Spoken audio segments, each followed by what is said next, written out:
Shit, I did again.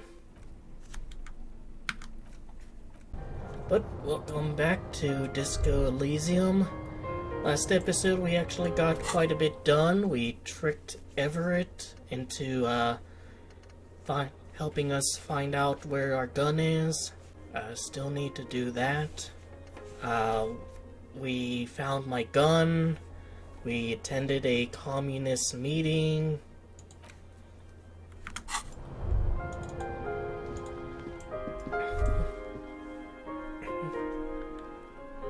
So let's see what today will bring. Good morning. Good morning, Kim. Anything new to talk about? Yeah, I was thinking a bit about, like, the different races we've come across. And you may be thinking, well, they're all the same. They're just racist, right? But that's not actually the case. You see, the lorry driver is a casual racist. He's not there to change the world, he's just doing it for the love of the game. Measurehead, meanwhile, is competitively racist. He wants you to know that he's the biggest racist around. He has all the strats, he's got the gold splits, nothing's gonna keep him down. But Gary, I don't think he has his heart fully into it. He is very novice with his racism. He doesn't know, like, the secret words or strats. He just, like, shouts Yellow Man every time he sees Kim. Yes, what is it? So I need to do this. 10-4, come in. I've successfully located my knife. Over. Milner Villar's pistol. It's on me now, and I won't lose it again. 10-4, sir. Roger that, and very glad to hear it. I will make relevant changes to the report. So I have my badge, I have my gun. I think I have just about everything related to my outfit. The gnarled hawthorn tree on Rue de Saint-Gilles Lane. A wintry breeze blows by, because I'm a karaoke making the magnetic superstar. tape flutter. That's kind of weird. Like, why is my karaoke playing? I did the past, the quote-unquote good version, second. With slow and deliberate motions, pulling, bending, and unraveling, you manage to extricate the magnetic tape from the branches. It curls up into a mess inside your pocket. If only you could find a way to re-spool it, so that you could hear what's on the tape. Maybe Roy from the pawn shop can help you with this. What's the tape for? It's for Egghead. I promised to make his Van Eyck jam hit a bit harder. Maybe this tape can help. How? It's broken and unspooled. Do you think your new buddy knows how to fix it? Well, I'm gonna go to Roy, cause logic, said to. But maybe one of the ravers would know how to fix a broken tape if they want to set up a nightclub. You could also get it fixed at the pawn shop across the street. We shouldn't waste our time. Good idea. He might have the tools. I mean, that's what I planned on doing anyways. I don't know why Harry couldn't tell him that. The shine on these sunglasses. Can't do that though. Oh wait, Roy doesn't like it when I have my flashlight out. Hello. You know how to fix Let me know this? if I can help you with anything. You mean re-spooling? Yeah, I do, but... Great, could you do it please? This is important. I need to be able to play this tape for someone. But I'm not some Mr. Fix-It. I'm a pawnbroker. If you want to pawn the tape, sure. Although it looks pretty... worthless. Just explain why you need this so much. He's bound to understand. Worthless? It's not worthless, Roy. This could be the next big thing for a local dance music scene. Huh? What do you mean? Do you know that old church down the coast? Yes. What about it? Helped some young ravers turn this place into a nightclub, and they played these weird neo-disco beats there. Is it any good? The music, I mean. No, that's the thing. You can't believe how unbelievably thin the beat is. There's nothing to it. No bass or bass. Just goes bazoot, bazoot, bazoot. But this tape could make it very hardcore. Man, you're really invested in this. Okay, I'll help you out. It's going to take a moment, though, so just sit back and relax. You take some time to look around the store. The play of visuals all around the pawn shop is mesmerizing. Suddenly, Roy turns back to you with a reel of tape in his hand and coughs. Well, thanks for the help. Yeah, my pleasure. I'll do what I can for True Passion Project. Just try not to use this tape for negative photon emissions. Take responsibility. Okay. Alright. Real magnetic tape. Found in branches. Has been reconstructed into usable real magnetic tape. It's pretty fragile and in an odd format which doesn't fit in any portable tape players. Nevertheless, ACAD will be stoked. Making progress there. But I suppose we should perhaps focus on the case. Froggy visor goes away in favor of the police cap. Authorities at +1. Alright, so white It's check, you so... again. What is it?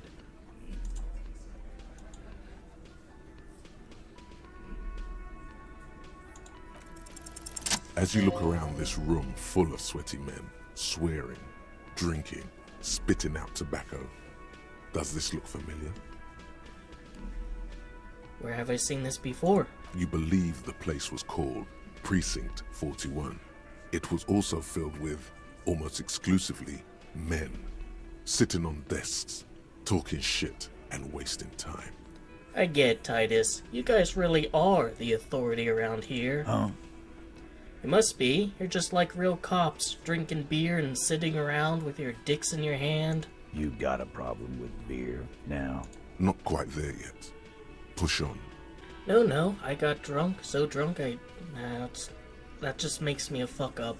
No, I'm also a big fan of beer and jerking off instead of helping people. You saying we don't help people?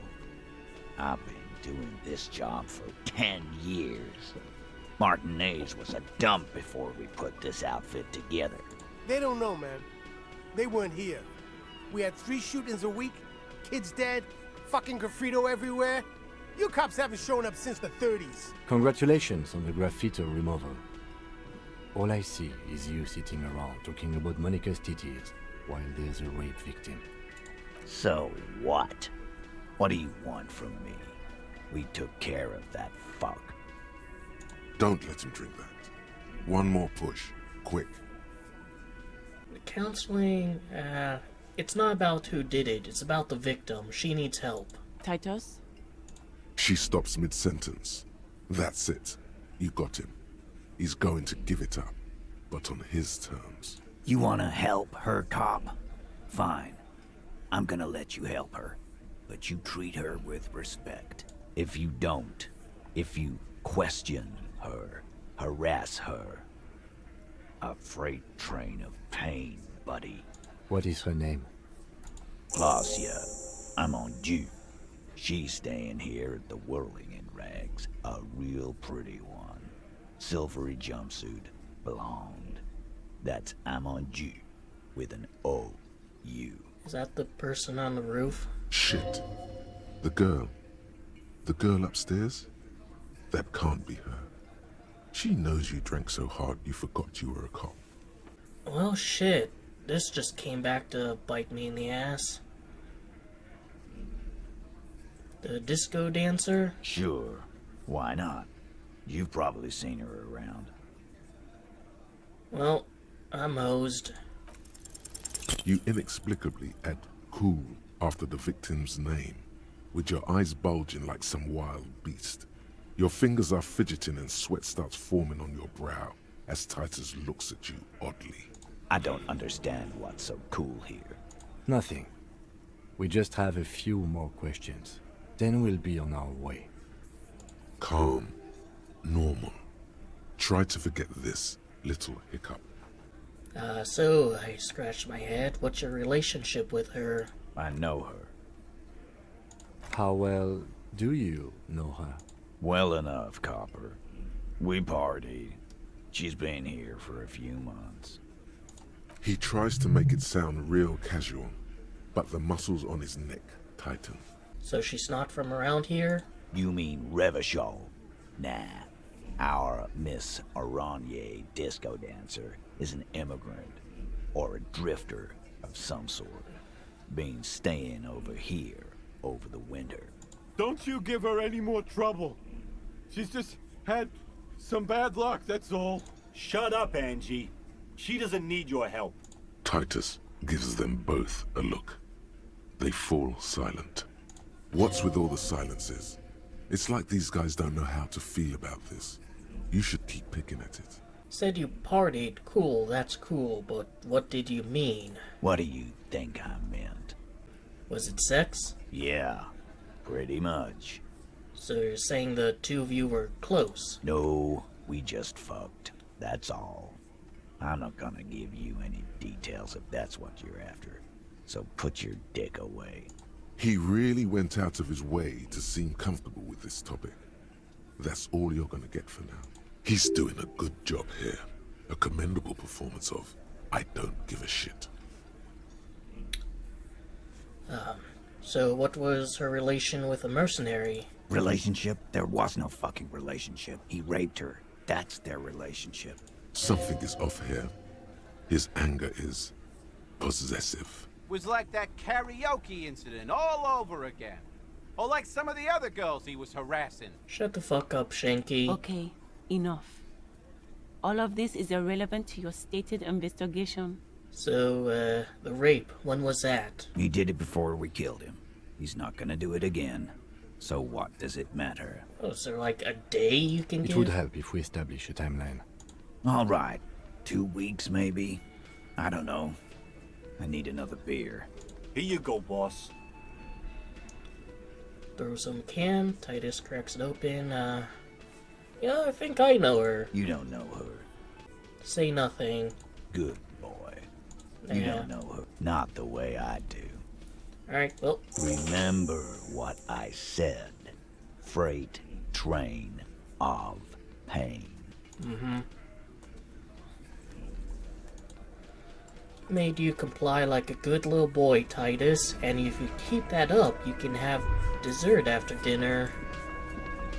I've got nothing to say to you. Alright, guess she doesn't. Now this is like a check.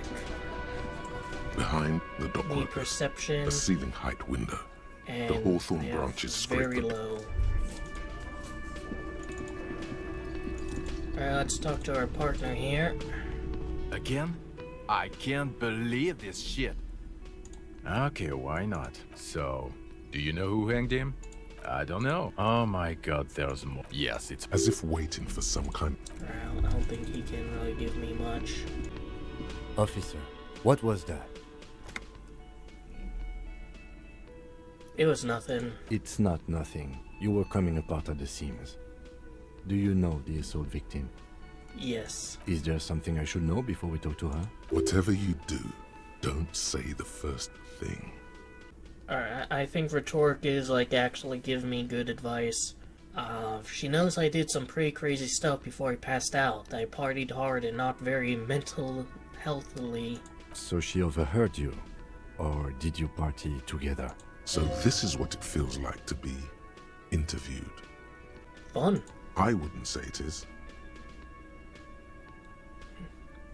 She overheard me listening to music and doing weird things from her room. It's the one next to yours. Anything else? She knows I didn't remember being a cop. I'm telling him this because I want Kim to like know everything. Because maybe he can give me advice. Okay, that's manageable. I met her in the hallway after I woke up. Understood. You were not in good shape on Monday. And I asked her where we are, what city this is, what year. That's clearly your interrogation technique. Anything else?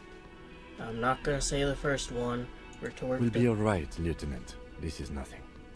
You feel fortified by his assurance. It's going to be alright. Is it though? Nothing? You're still in for a bumpy ride here.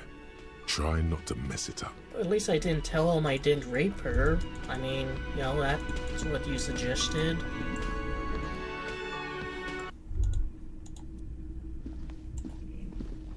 The door is closed. Who is it? Tired. Controlled. This is the police. Can we come in? Come on up. The door is open. Alright. There's shining carpet patterns. Hotel bill calculations look like she had an extended stay. Is that like Dolores D? Pile of dirty clothes, a woman's. She made around 4 months of payment on this room.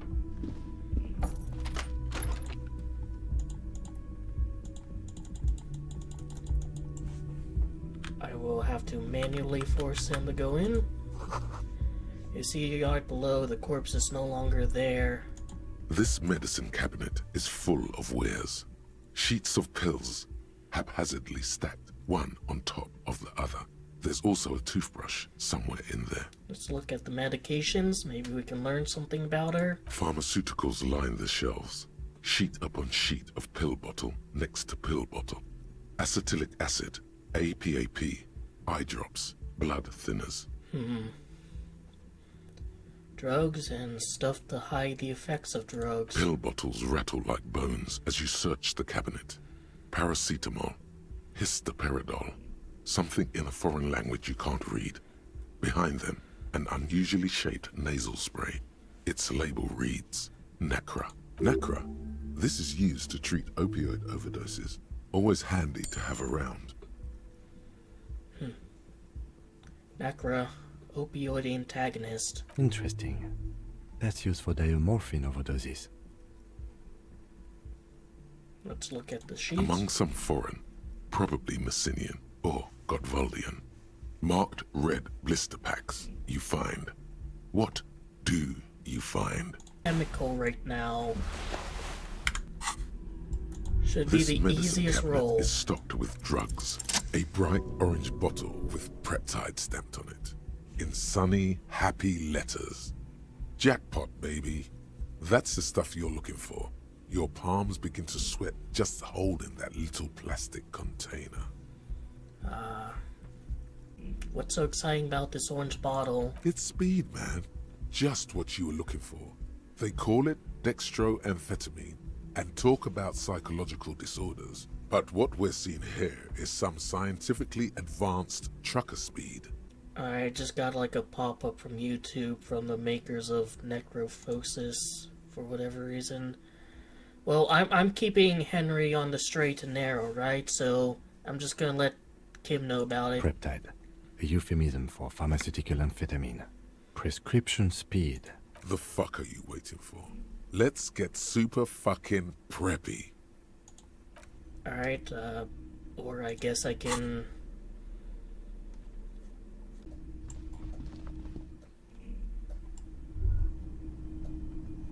Nothing over here. This bed has been hastily made. Oh, this is to the roof. Smell of cigarette smoke is in the air. Astra, methanol. I guess that goes downstairs. Anything about the book that's relevant? No. Alright, what about like here though? The same small, heavy door. No lock in sight. Where does this lead to? I don't know, Lieutenant Freighter. It is not the first closed door we found in this building. There is also your mysterious blue kitchen door. Do you think it's important? I don't know. The further we get, the more this building seems to be tied to the case. The vigilantes, the cadaver, and a number of people connected to the case are in or around this building. This door is part of it. It's not unimportant. So maybe a door below is a mega investigation. No, still a mini investigation. Alright. Look ahead. Just as you look at the flowers, a gust of wind raises them from the roof, picking them up in the air. You catch a single white flower between your fingers. The rest fly off into the wind. It's a Maybell. The young woman looks at the Maybell in your hand. Just a glance, then takes a drag of her cigarette. The lieutenant gives you an acknowledging little nod. Alright. What did I get? This is a wildflower you caught, one of the bouquet of mugnets you found on the whirling roof. It's shedding its petals quickly in your pocket. 6 crumbling petals rest on your palm. They're white, a bell-shaped crown. What is this, Kim? This is the Insulindian lily, called Maybelle's or Lucille's tears during the Revolution. Girls used to pin these on soldiers before sending them off to battle. This flower is a spring flower, but it's a bit early for that, isn't it? Who pinned them? Which side? The revolutionaries, so the communers and the anarchists. White's their color, but the custom started in the suzerain's army, so it held meaning for the king's men too. It's about girls and boys more than sides. Girls sending off boys who are going to their deaths, then also dying themselves in the ruins from dysentery and consumption. It's a symbol of the Civil War. Does this flower blossom in early spring? Yes, but not this early, not to my knowledge. It looks dried, preserved. Is it coincidence, it being on the roof? Maybe. Maybe not. We'll see. Very well. The petals feel dry and fragile in your hand. Alright, so, before I talk to her, I think I'll want to authority and empathy max. So I have shoes that, like, give empathy. I have a hat that gives authority. I think those are the ones that I'll want to use. Welcome to the roof. Below her silvery jumpsuit, an athletic young body, built long and lean. I'm sorry for the mess down there. The cleaning lady hasn't come by in days. I'm beginning to wonder if she ever will. Nice view you've got here. It's much nicer now. Where the dead body used to hang, clearly visible from the roof, but no longer. Thank you for that, officers. Truly.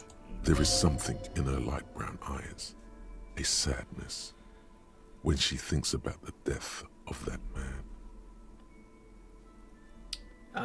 Well, we'll just proceed calmly. You mentioned cleaning lady. I think I need one. Oh, yes. Legends of room number 1 have made their way around the building. They say a portal to hell has opened in there. Disco Infernum. They also say that's why the cleaning lady quit. Because of the Infernum. I'm Kim Kitsuragi. I'm a detective from Precinct 57. I believe you have already met my colleague from Precinct 41. Have I ever? This is the biggest fan of ostentatious orchestrations I have seen in my life. And I have seen a few. Oh yeah. Life gets hard, but we go on. The chorus of the 35 single, megaphoning the entire human race, instills you with the fuck it all swagger that prompts one to plow into grannies on your morning stroll. I've gone pretty hard in the meantime, but I go on. I can see that. I'm glad all this onward going has brought you to me. Miss, we are investigating the murder of the man down there. The people who put him there have asked us to talk to you. Huh. I see. Be careful. Ask something else first. When you go there, use words like, I hear you have been through something difficult. No need to dilly-dally. She's tough. I'll listen to suggestion. You'll sound like a namby-pamby. Oh, fuck you too, dude. Coach Physical Instrument is overdoing it, even by my standards. Say something else first. What is this wildflower? She looks at the dried petals in your palm, then lightly touches one with her fingernail. Pretty. Looks like a dried Maybelle. Is that the one you caught? Sambo style? Why was it here? Why was there a flower on the roof? I don't know, officer. Because of the wind? Or an admirer? Or an admirer, miss? Admirers? I'm too old to be a debutante. And this place is no fashionable society. Question avoided. Let's conclude that she has admirers. Plenty of them.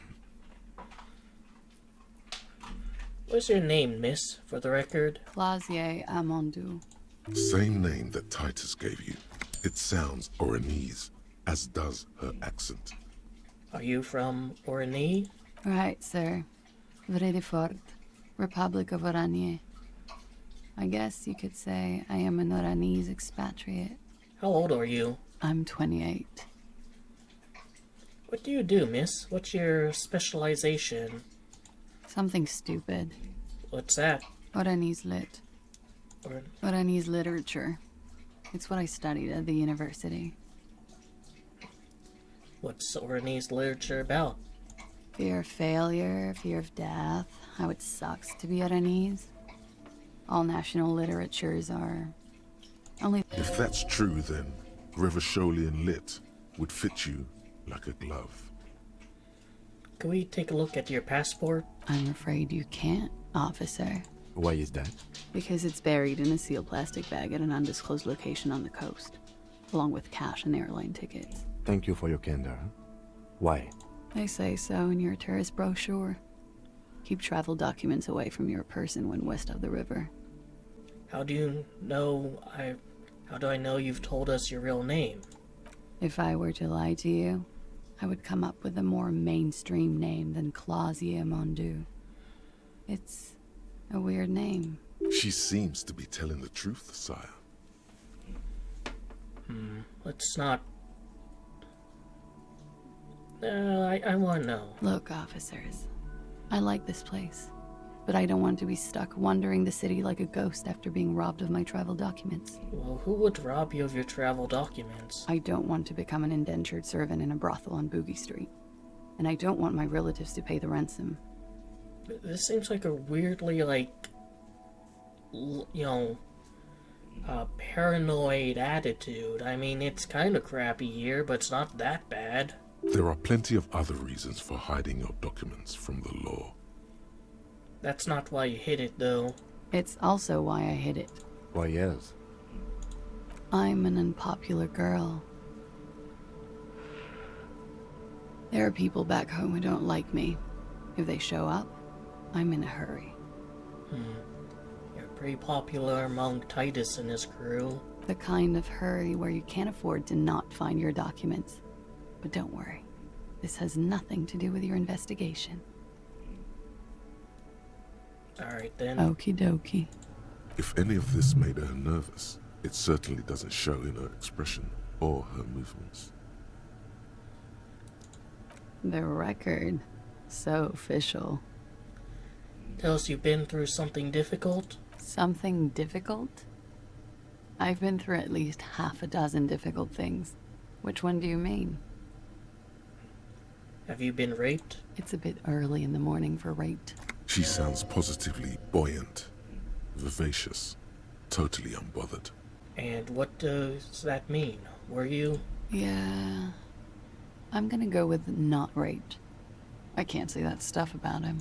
Tell them it's not my style. They'll have to, if they want to jazz up the charges, they'll have to get someone more, rapeable. By they, she means the Hardie Boys. Are you saying that you were asked to tell us you were assaulted?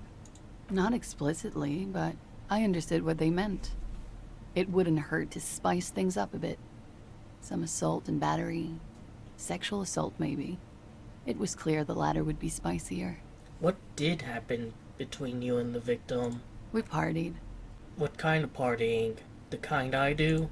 With all due respect, sir, I think we partied a little harder than that. No one parties harder than me. Please. You're alive in 50. I've known people who party so hard they're dead at 14. What no one does on your level is hitting the repeat button. I'll give you that. And maybe room trashing. What did you do when you partied? We drank, sir. A lot. For weeks, basically. We had that effect on each other. We made each other drink harder. That's why I liked him. What else? Stimulants. Speed also has that effect, making you drink harder. And then drinking harder makes you do more speed. It's quite the combination. We also had sex. Were feelings involved? A little. The drugs were good enough, and we did enough of them. How did you two meet? Downstairs, at the bar. He was on some sort of assignment, a military man, as you probably know. Had a cool, scary scar. She appears aloof, but that scar part, the scary, is stressed and drawn out. What's that about? Apprehension? With longing. She misses him. When was this? A month ago? Something like that. Titus asked you to spice things up for us? Pretty much. Warming them. Must have been pretty hard for you, Point 2 Yard, seeing him there. Oh, yes. I've had a great view. From the roof, out of the bathroom window, in my dreams. Oh, he was kind of in my dreams, too. A bitter cringe. It hurts. You look to the lieutenant. He takes a small step closer. You called us, the RCM. Yes. Jackpot. The call reporting the hanging, that was you? I made it. And I would appreciate it if you didn't tell everyone. In Martinez, they call it snitching. Reporting crimes is confidential in Ravachol, miss. The caller's voice was disguised. I didn't exactly disguise it. I just muffled the mic and nicked the landline a little. Nicked it? How? With nail clippers. And I diverted some radio fuzz into it. Into the cold wire. So, she's God's mystery phone cutter. And in the process, you broke the landline downstairs. Did I? Fuck. I didn't mean to. I had no idea what I was doing. Jigsaw falling into place. This is satisfying. Good catch. I appreciate the symmetry. Still, that's pretty clever tampering. Simple and clever. Crossing the lines like that. Seems like you had some idea. That was nifty. Thanks. She looks a bit like a little girl who's just been complimented on her bike repair skills. But why go through all the trouble? I don't know, sir. It was stupid. I was drunk, too. I was probably afraid the Union was listening in. Locals say they have ears in the wires. Alright, so you weren't raped by this guy, and Titus, wants you to spice up the charges. And it seems like you actually liked this guy. So, when he was killed, you called the police. Thank you for making the call, miss. It was the right thing to do. I didn't want to, sir. But if I hadn't, he'd still be hanging there. What can you tell me about him? Name, eyes, age? I'm sorry, I can't do it. Not right now. Later, maybe. I know it's difficult, miss. We can return to it later. What did they hang him for, if not the rape? He had something to do with the strike. One has been roiling since I got here. Rotten timing. But you probably know all about it. It was called to, kind of muscle out the strike, and his buddy is there trying to get a bunch of scabs to, storm the gate so they'd have an opportunity to shoot the Union workers. And his role in this strike was? I think he was in a security detail. He was ex-military, worked for Wild Pines, and against the Union. We didn't discuss work much, if you know what I mean. But I understood it was dangerous. And they lynched him for it? She nods. How do the Hardie Boys know you? They're frequent guests. Downstairs, they have a booth for Union members. They're probably down there now. And how did you meet? Over drinks. It's been a long, boring winter. Did you party? A little, yeah. Like you partied with the deceased? No, not as hard. But was there, sex still involved? I'm sorry to have to ask this, but have you had a physical relationship with any of the Hardie Boys? I have. Which one? Which ones, sir? I don't remember precisely. Titus, obviously. But as I said, it's been a long winter. Could that have been part of the reason they hanged him? Could that be why they lynched him? Jealousy? I hope not. Actually, I know that's not the reason. I'm careful about that kind of thing. Not crossing the wires, you know? But that's probably where they got the rape idea. What do you mean? Men like that? I don't know. It's the way their imaginations work. I suspect it's what they'd like to do to me. She changes balance from one foot to another, crossing her legs. And you're sure you weren't raped? I'm 89% sure. Does that mean you're 11% not sure? You know how it is. Do you? Do I? Maybe you don't. In conclusion, officer, I'm gonna go with a mild to medium not raped here. Sounds like something happened and you don't want to acknowledge it. Let me make this 100% clear then, officer. I was not sexually assaulted. Would I be as flippant if I had been? Well, you went from rape to sexual assault. That's technically a different thing. All rapes are sexual assaults, but not all sexual assaults are rapes, so something must have happened. She breathes a silvery sigh of relief. Should we head by downstairs, officer? We may have things to discuss there. As he says so, you feel the young woman looking at you and get a feeling you can't quite put your finger on. A suspicion? Hold on. I had something else before we go. She nods. Silvery cigarette fumes disappear into... Not my favorite topic, but okay. How about we, yeah. It's pretty deluxe. What are you doing here in the whirling in rags? I'm wintering. How long have you been staying here? About 4 months. I came in November. Matches up with the calculations we've seen before. The bills downstairs concur. Why here? Here in the Whirling, here in Martinez, or here in Revachol? Here in the Whirling. Because it's the funkiest building in Martinez. And because all the other buildings are bombed to hell. You have quite the collection of prescription drugs down there. Well, I want to do this first. Where's that go to? I have no idea, officer. Thank you. I've put a lot of time and effort into it. Technically, possession of narcotics is legal in Revachol, but you should still reprimand her. No, don't listen to the stiff. Be cool. It's quite impressive. How did you amass such a hoard? With money, sir. It's not exactly the anti-star size caboodle I intend for it to be one day, but it's getting there. The anti-star is, or was, a Vespertine rock and roll star who liked to do drugs. He did so many drugs, he eventually mutated into a corpse. The collection includes Nacra, an opioid antagonist. Comes in handy when you've done too many opioids. Is that something that happens to you often, miss? Better safe than sorry. And among other things, Preptide. Oh, yes. One of my favorites.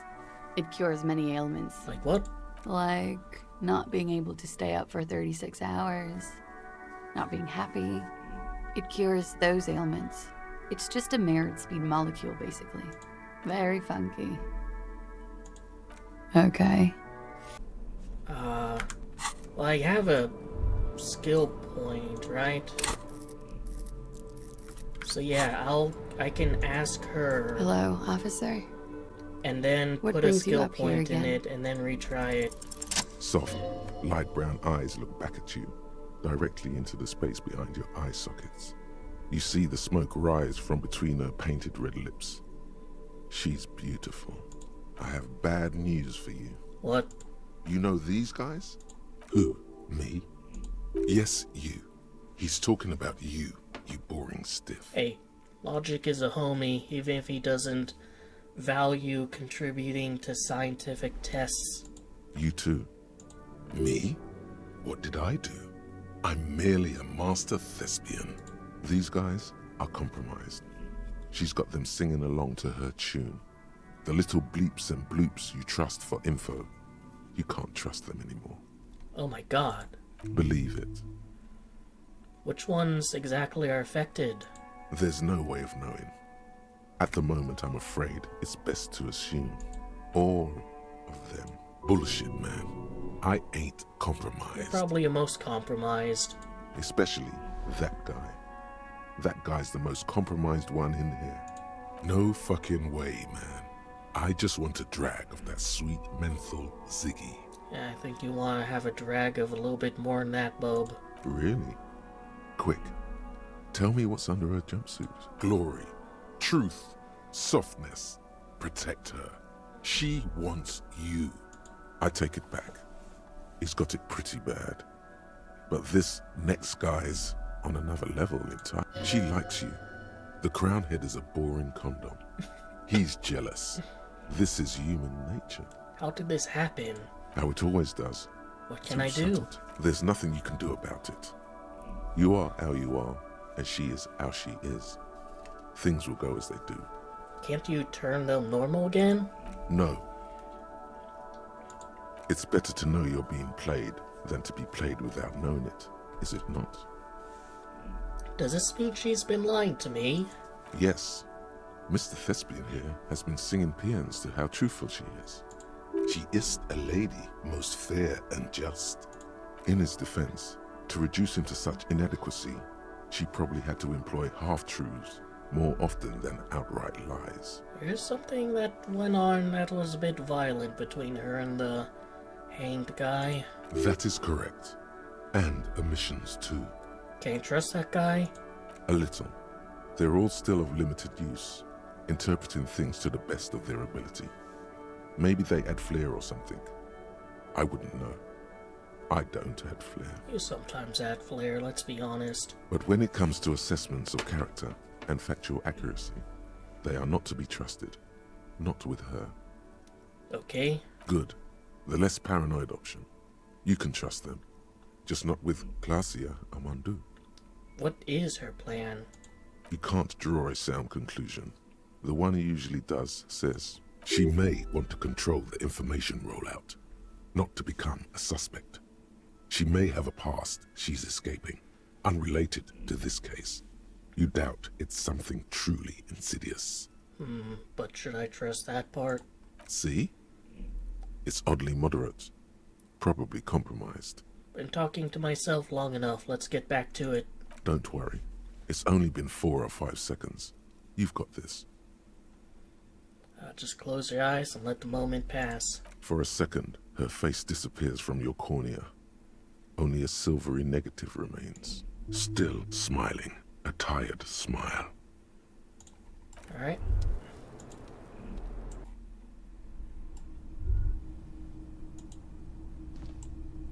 This window is pristine on the inside, unlike the one next to it.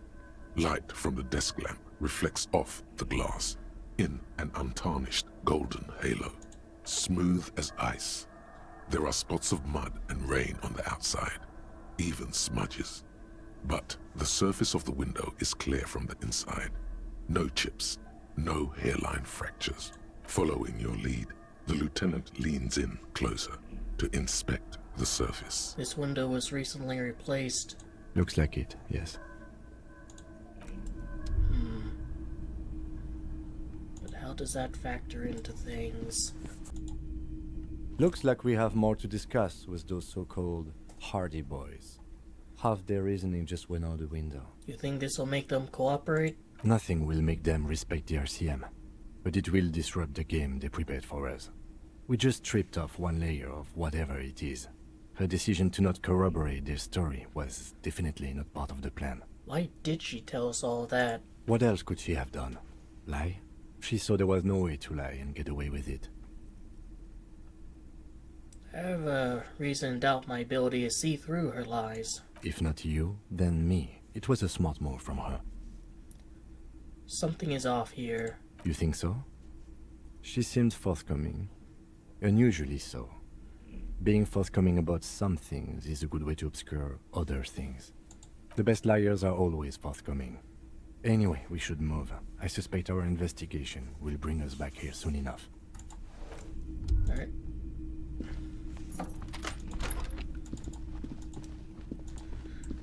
Geez, if I only didn't talk to her at the start of the game, I would have passed that composer check. Yes?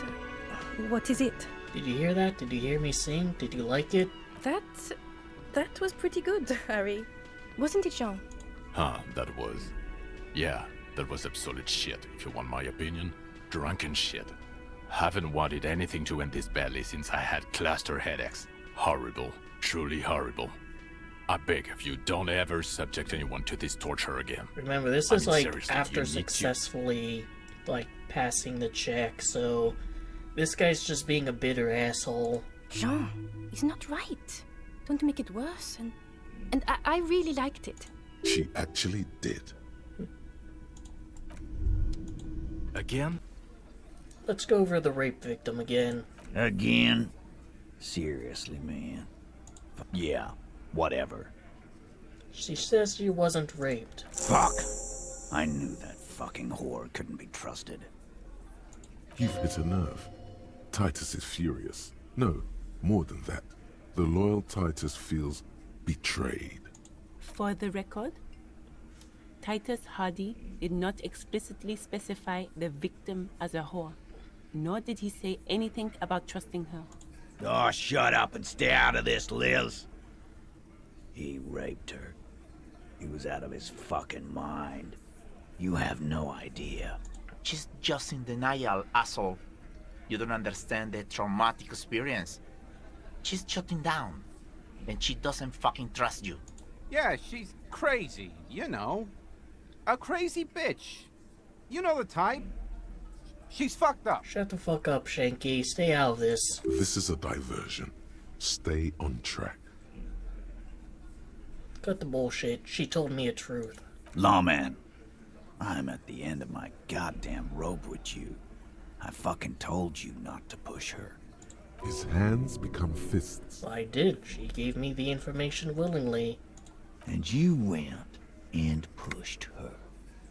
I am gonna fucking hit you. Duck. Titus Hardie. Success. Titus backs off. Fists down, everybody. Yeah, be a good little boy, Titus. Goddamn, no one tells you to put your fists down. Everard personally sent me to take care of this. If this goes south, we'll all be in the shit. But you, Titus Hardie, are going to be buried. Am I understood? When she's angry, she emphasizes the S. It gives her voice a strangely hypnotic quality. Her lips barely move as she speaks. Frankly, it's a bit terrifying. Someone has to rush in to break the tension. The second in command. Look, Copper. We know that that fuck was a rapist and a killer. We got him confessing to it on tape. On tape? Show it to him, T. What's the harm, right? Here, jerkwad. Listen to this shit. And then come back and tell me the soldier of the apocalypse was an innocent man. This is their last play, this tape. Their story is in tatters. A mess. It might be nice to listen to, but at this point, you don't need to. Where'd you get this tape?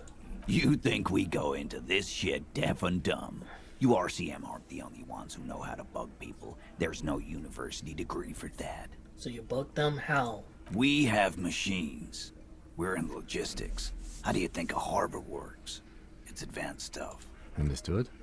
You've listened in on their communications.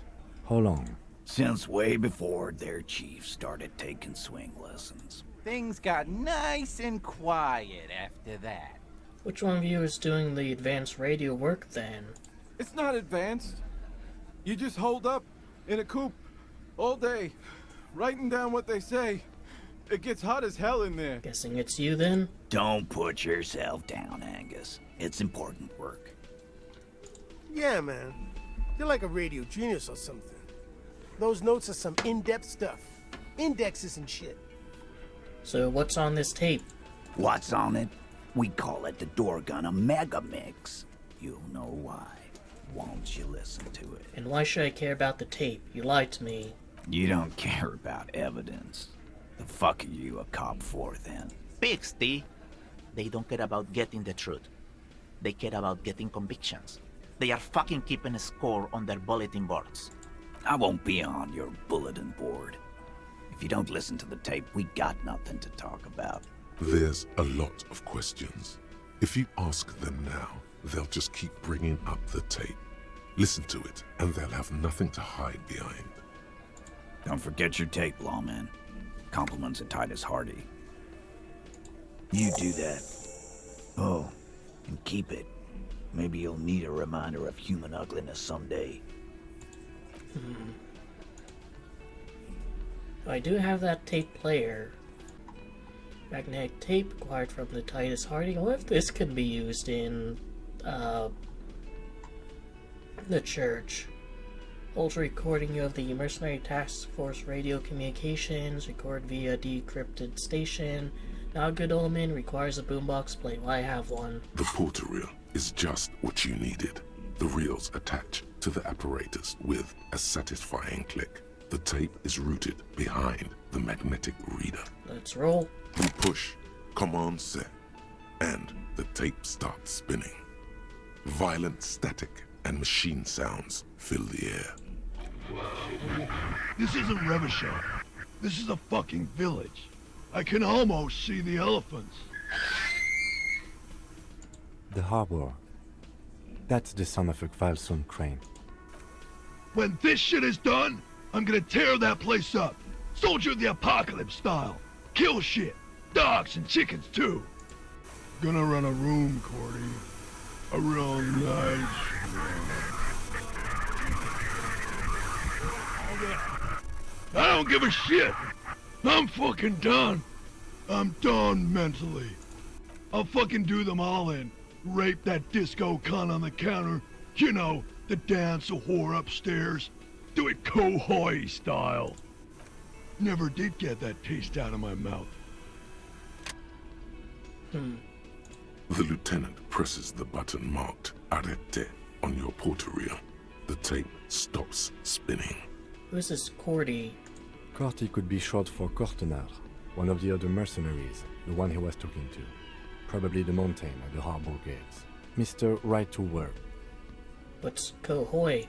A village on the Samaran Isola, in South Safre.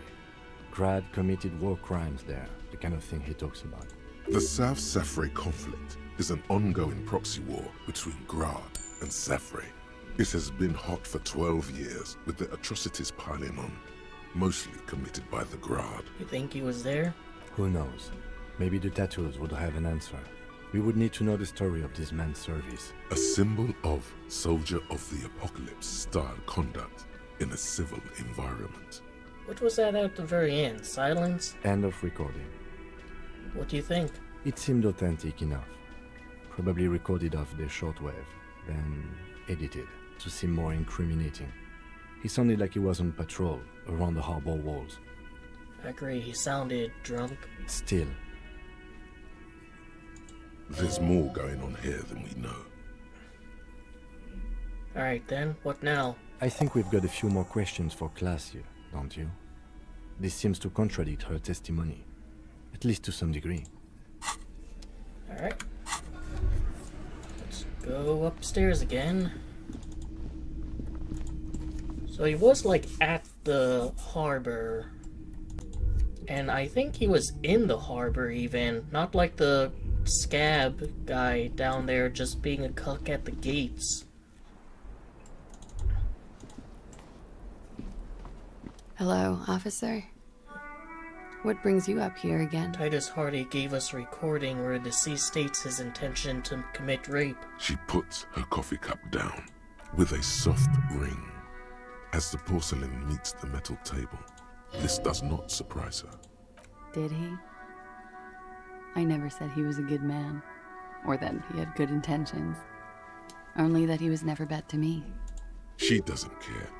If anything, she sounds amused. On the tape, he specifically identifies you as a target. Where did they get this recording exactly? It's intercepted radio chatter of the deceased, recorded via the encryption station. It's authentic enough. Does he say he's gonna do it Soldier of the Apocalypse style? Those are the exact words he used? Yeah.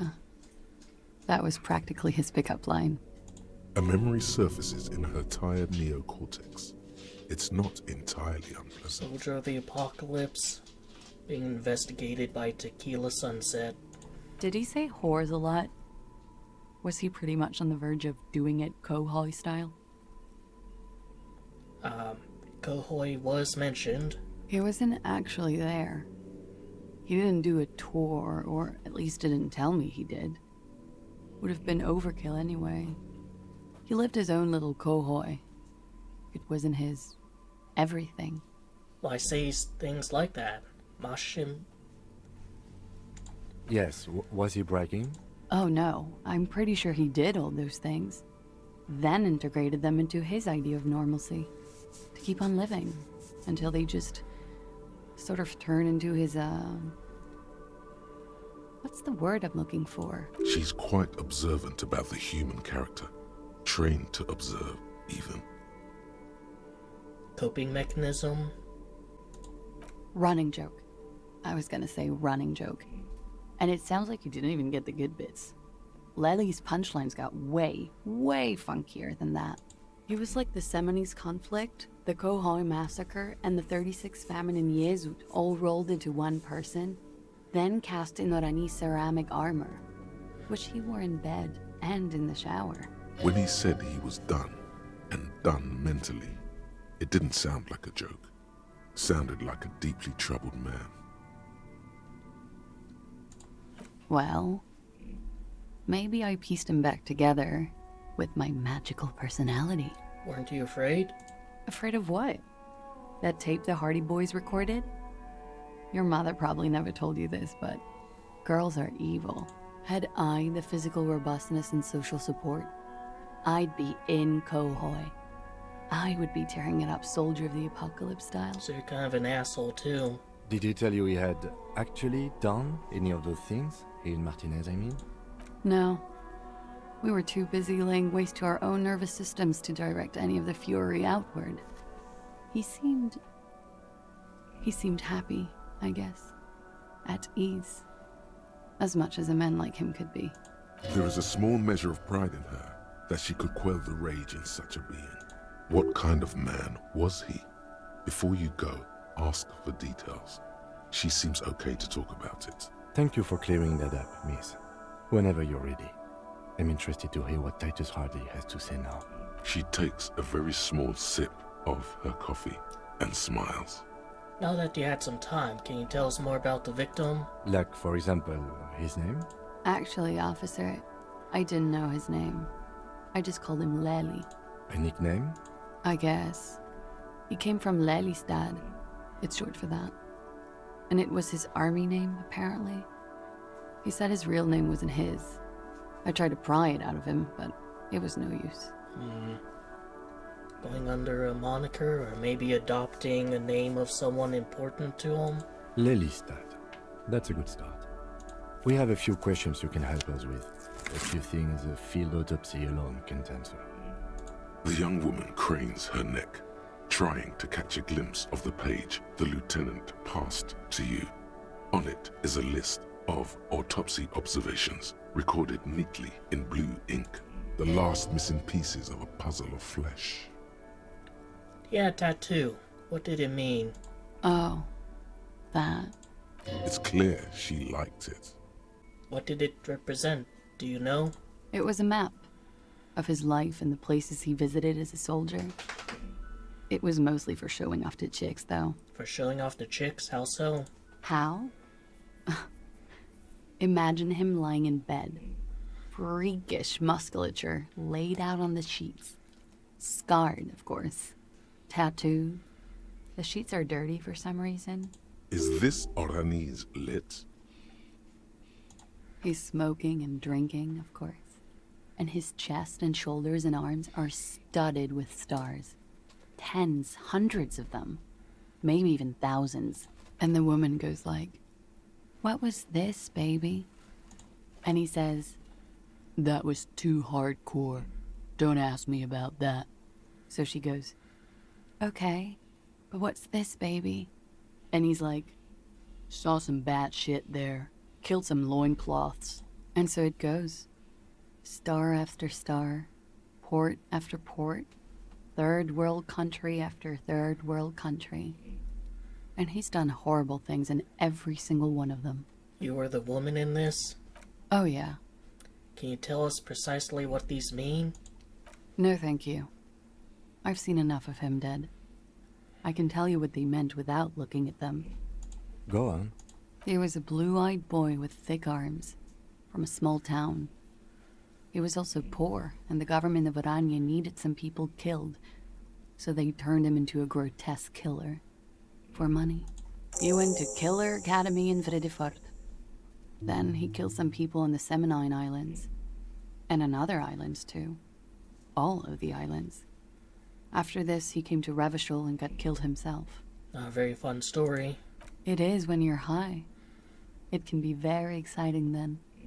You have the tools to deal with it. It's not a very nice story to remember when you're sober. His eyes were blue? A change of topic?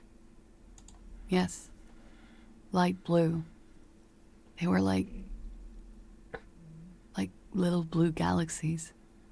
It was strange, seeing those eyes in his fucked up face. Pardon the swearing. I do him an injustice. He wasn't ugly. And he had a beautiful, soft voice. Very surprising, what with all the scarring. It was quite something, watching him speak. From what I understand, he kind of spoke weirdly because he had like a injured jaw. He had a combat wound on his chin and mouth? Yes. Severe. It made him look like half his face was cracking away in some strange smile. That and those eyes. Ah, yes. His hair, if you can remember? It was light brown, almost blonde. He darkened it with brilliantine, made oily. Not nice to stroke.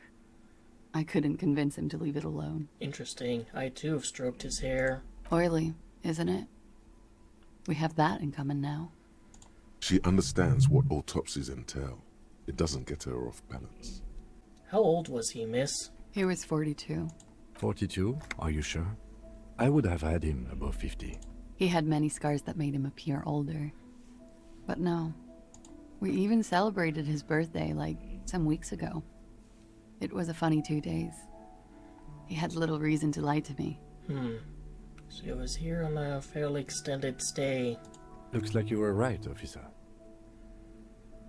Points aren't good. Have one, you old dog, before we all die. Better not mention it. The young woman looks at you, then the lieutenant, then you. She's clearly sensing something. A spike in testosterone levels, perhaps. Could be that love did him in? It very well could be, yes. What do you mean? What do I mean? I have no idea. He told I don't even know what you mean. Love did him in? That's what does that mean? That's what he said. That's not funny, officer. Her voice is like a slash through the air. Her shoulders tense up. There. She momentarily lost control over straight back guy. It appears that she feels guilty. You feel guilty? As if like you had something to do with this? Of course I do. I'm hungover. I feel guilty about everything. Do you feel guilty about what happened to him? Among many other things, yes. I could have done something. There's always something he can do, right? Ask me something else. Yeah, and you called the police out of guilt. What is this? An interrogation? You didn't tell her this was going to be an interrogation. We ordered a toxicology report. Any idea what will show up? A real rainbow splattering of pharmaceuticals, I bet. Barbiturates, amphetamine, sildenafil. How much does the toxicology report cost the police of Revachol? I can do it for half of that.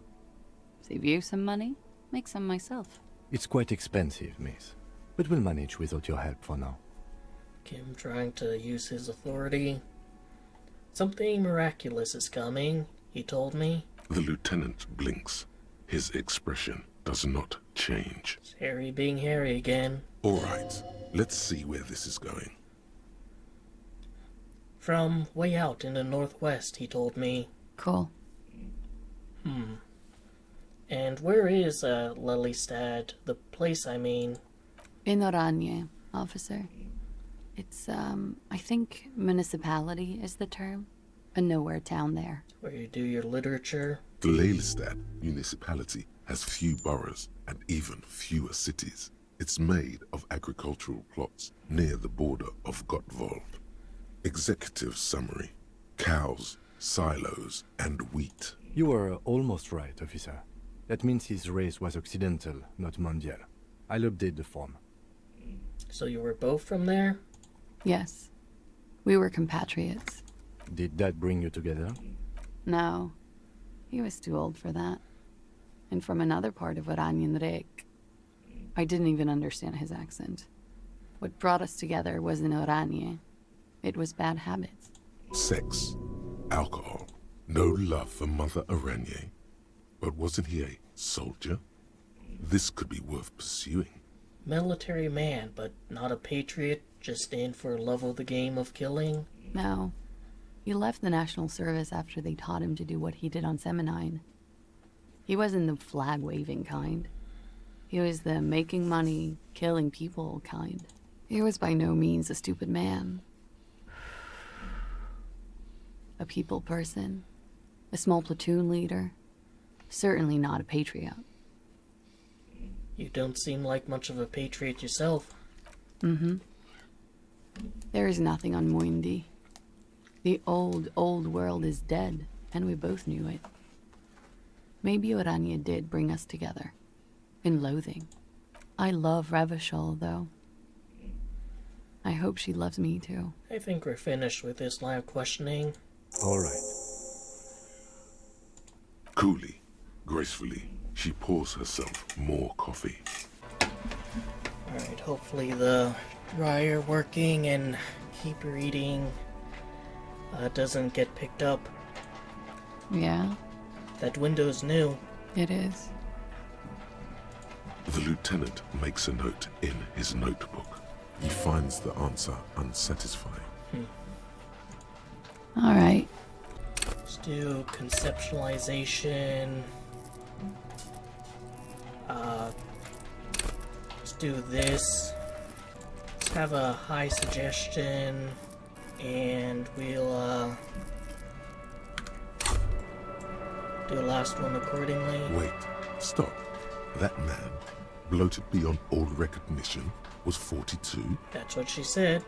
Below the damage, the weeks of decomposition, all the swollen indignity of mortality.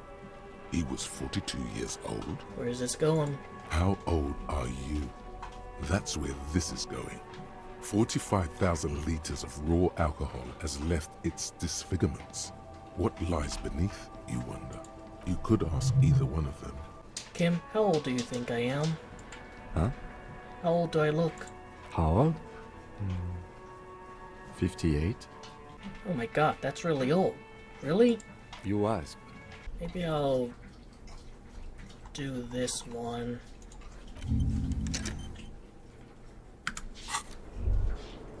Alright, talk to Titus again. Seems like the guy there, she and him were lovers. And yeah, that probably does like spark jealousy, It's you know. you again. So I talked to Clace about the tape. And nothing. She stands by what she said. that fucking fucker. You're the worst cops in Revachol. I gave you gold on that tape. That fucker wasn't aimed at you. It was at her.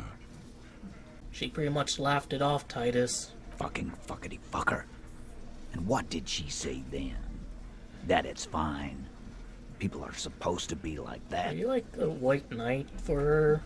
Sounds like you wanted it to change her mind about the hanged man. This is definitely personal. If anything, she seemed turned on by the whole dog running thing. Yes. In fact, I think she thought it was a little funny. Funny? No good goddamn psycho whore. Seems like they wanted to give Klasia a second chance to play along. She still didn't. She might be a bit more hardcore than this guy, even. Alright. All fucking righty then. I guess it's good then. That fucking... Please try to control yourself in the presence of visitors, Titus. This is just perfect. Just fucking perfect. Any thoughts on this, lawman? Women are crazy. Irrational. That's what you're thinking, right? Also, your fists are itching for a bump. I think it's personal for you. I think you had feelings for her. Yeah, they're all queers. Can't bump, hard fist, or anything. That's all right, Glenn. I just thought, I thought anyone would come around if they heard that shit. Apparently I was wrong. Yeah, that was fucked up. You wanted her to see the man for what he was. Now that you know, you might want to lay off this topic, or else you might antagonize him. I just got too worked up. Big man lost his shit. It's cool now. Maybe she isn't who you thought she was. Nah, I know her. She's just a girl. In over her head. She's not just some helpless girl. She handled the mercenary well enough. Handled him? She got into some stupid shit with that guy. Shit we had to take care of. Yes, we heard all about it, and the fact still stands. You were more disturbed by the tape than her. I think you had a lie planned, but she didn't play along. I asked for your opinion, not a bedtime story. Tell it to your grandma. This tape was the last chance for her to do what was planned. But she didn't. She knows she can't lie to us, unlike you. Oh no. He's definitely compromised too. It's his hubris. Sadly, not much to do about it now. Fantastic. So now, you remember how to do your job. I'm so sick of this piss. We should get something harder in here. Well, tough luck for you, because I've turned down the hardness of the borscht. Yeah, guys, we should get a party going tonight. Why? Uh, Success. They admitted to unlawful collaboration to derail the investigation. Maybe be straight with me, Titus. What really happened? I already told you. We fucking hanged him. There's less gusto in his voice now. His men too are growing increasingly silent. Come on, Titus. It's been a long day. I'm tired of running back and forth between you. I can see you're tired too. Why don't you just... You know what? I am tired.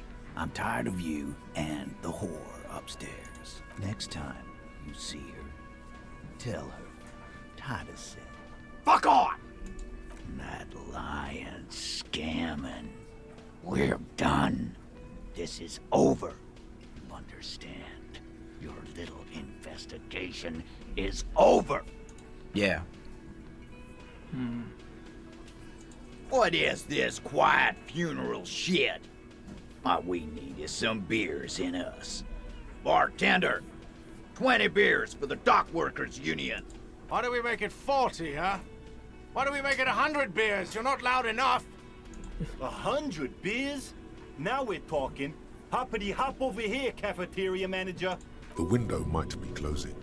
The more beers they get in them, the less cooperative they will be.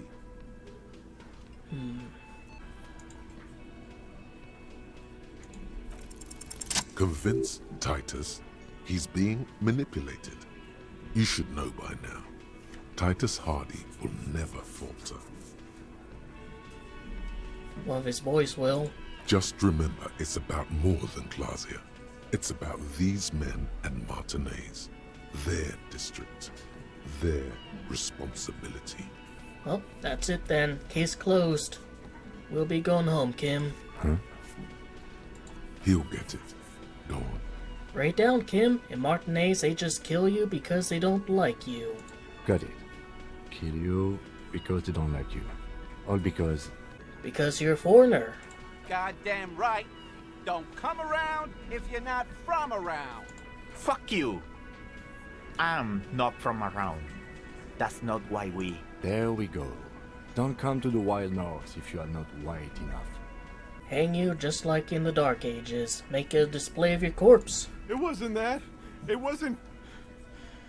We just couldn't get him down, okay? That's it. That's the weak one.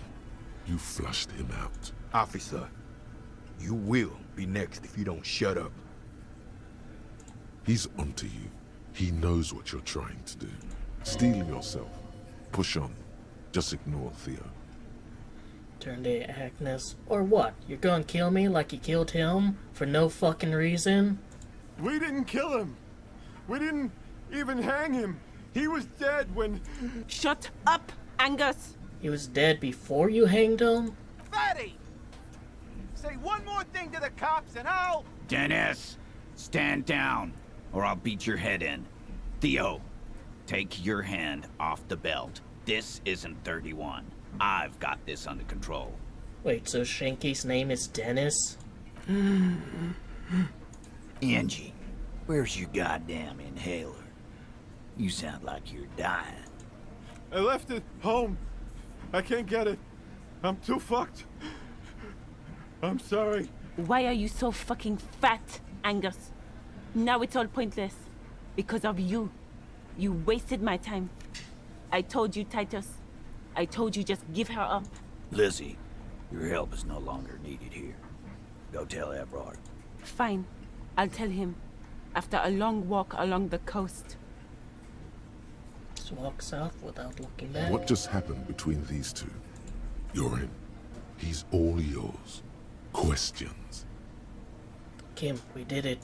The lieutenant gives a smile only you can see. So you didn't kill him? He was already dead? He nods. You hanged the corpse to cover up the real cause of death. What was it? We're not sure. Probably a bullet. The wound was difficult to see.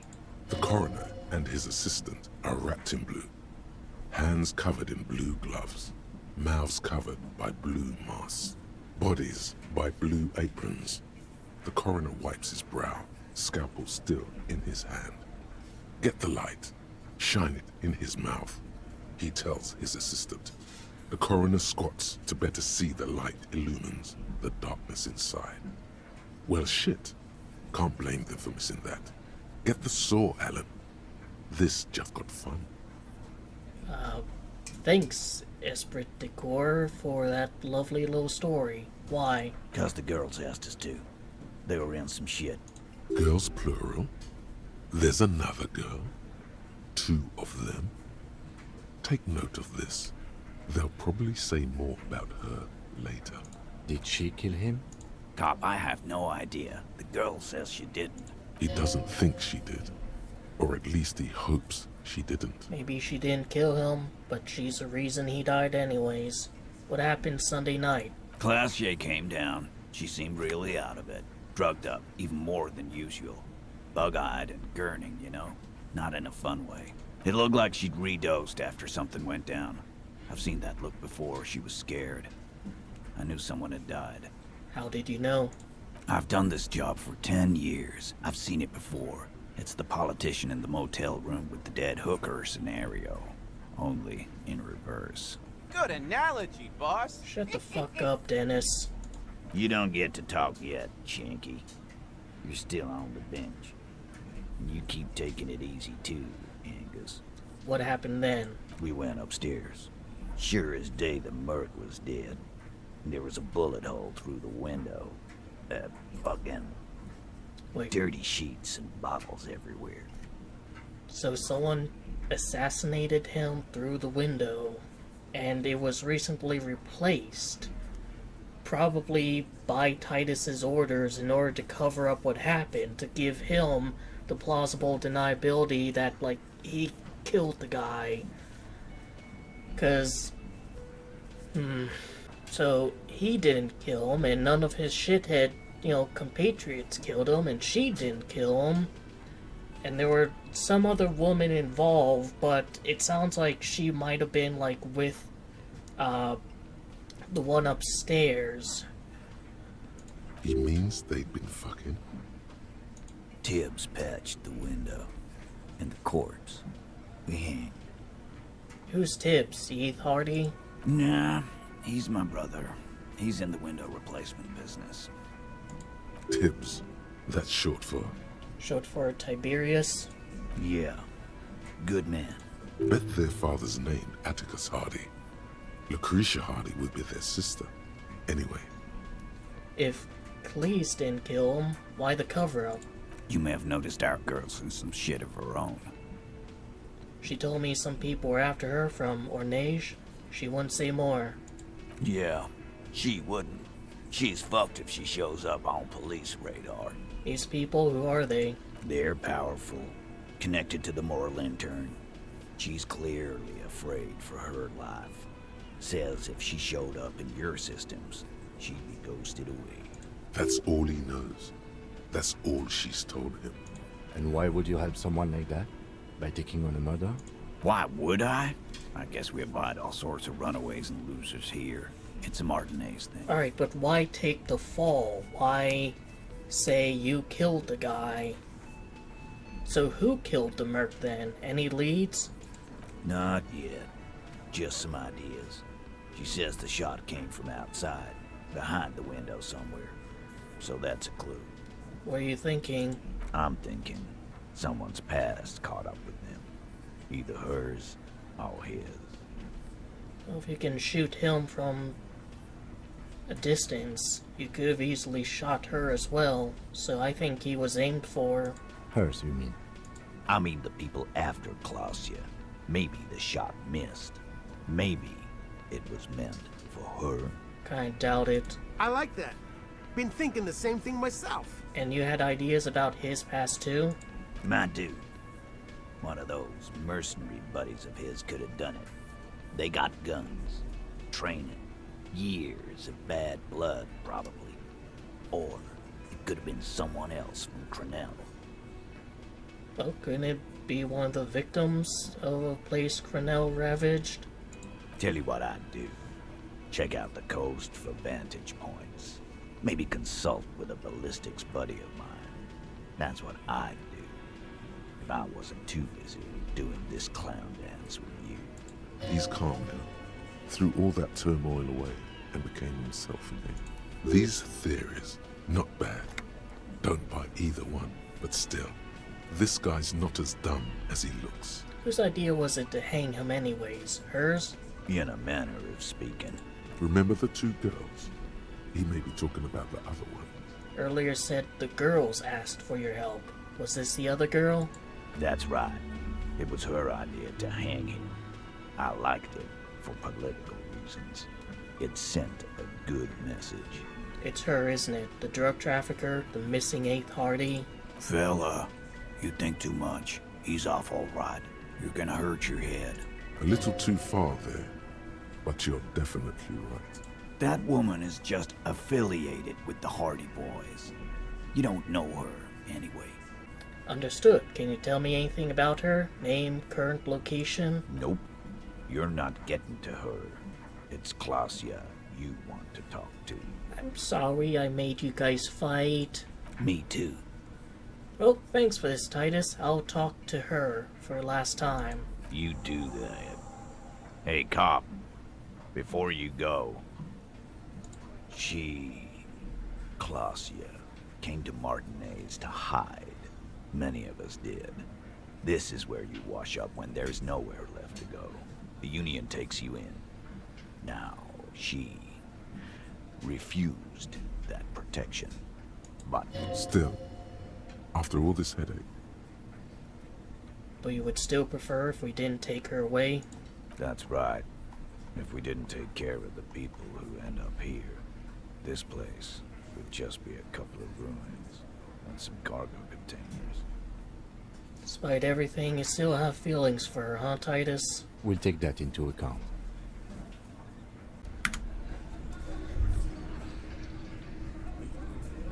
Alright, can confront her one more time. Then I'll do some scouting. It's always good to see you. Something in her demeanor has changed. She's tired, consigned to her fate, to being here with you and what's to come. The Hardie Boys told us what really happened. I understand. Just like that. No resistance. Her shoulders are slouched, her feet long and straight. You don't look surprised. Oh, chill. I'm the cool cop, remember? I'm sorry for wasting your time. I should have known that you'd find out. This is good. Clear the air first, between you two. Then move on to questions. No, it's not good. It's the opposite of that. This will let her dictate the terms of your... Shush, I can't hear what she's saying. Let the miss speak. She's tall and thin and tired.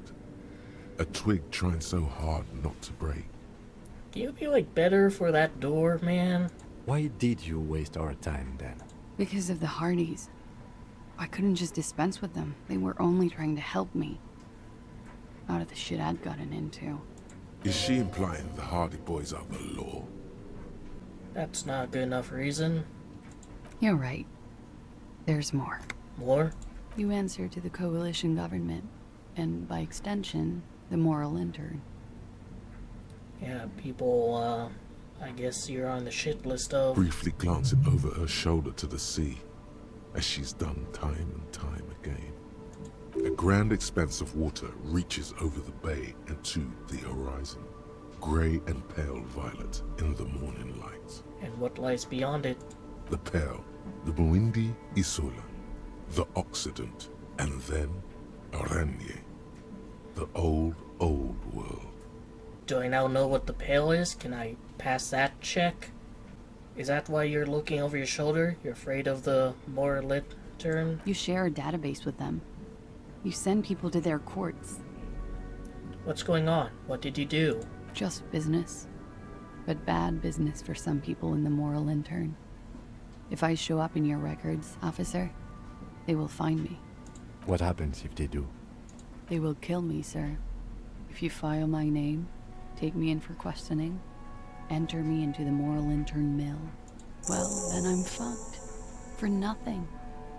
This murder didn't have anything to do with me. Fucked? People after her? Moral intern people? This isn't Orionese lit. Here we go.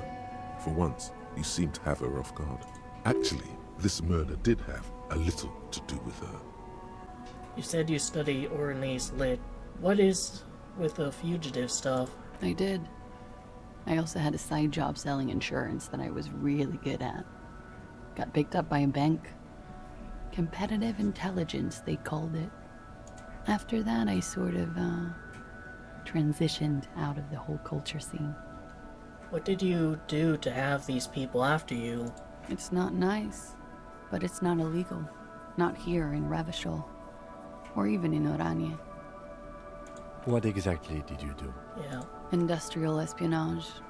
I joined a business collective with the intention of betraying them. I did my job well enough to be asked to do it again. With a bigger company. The kind you really don't fuck with.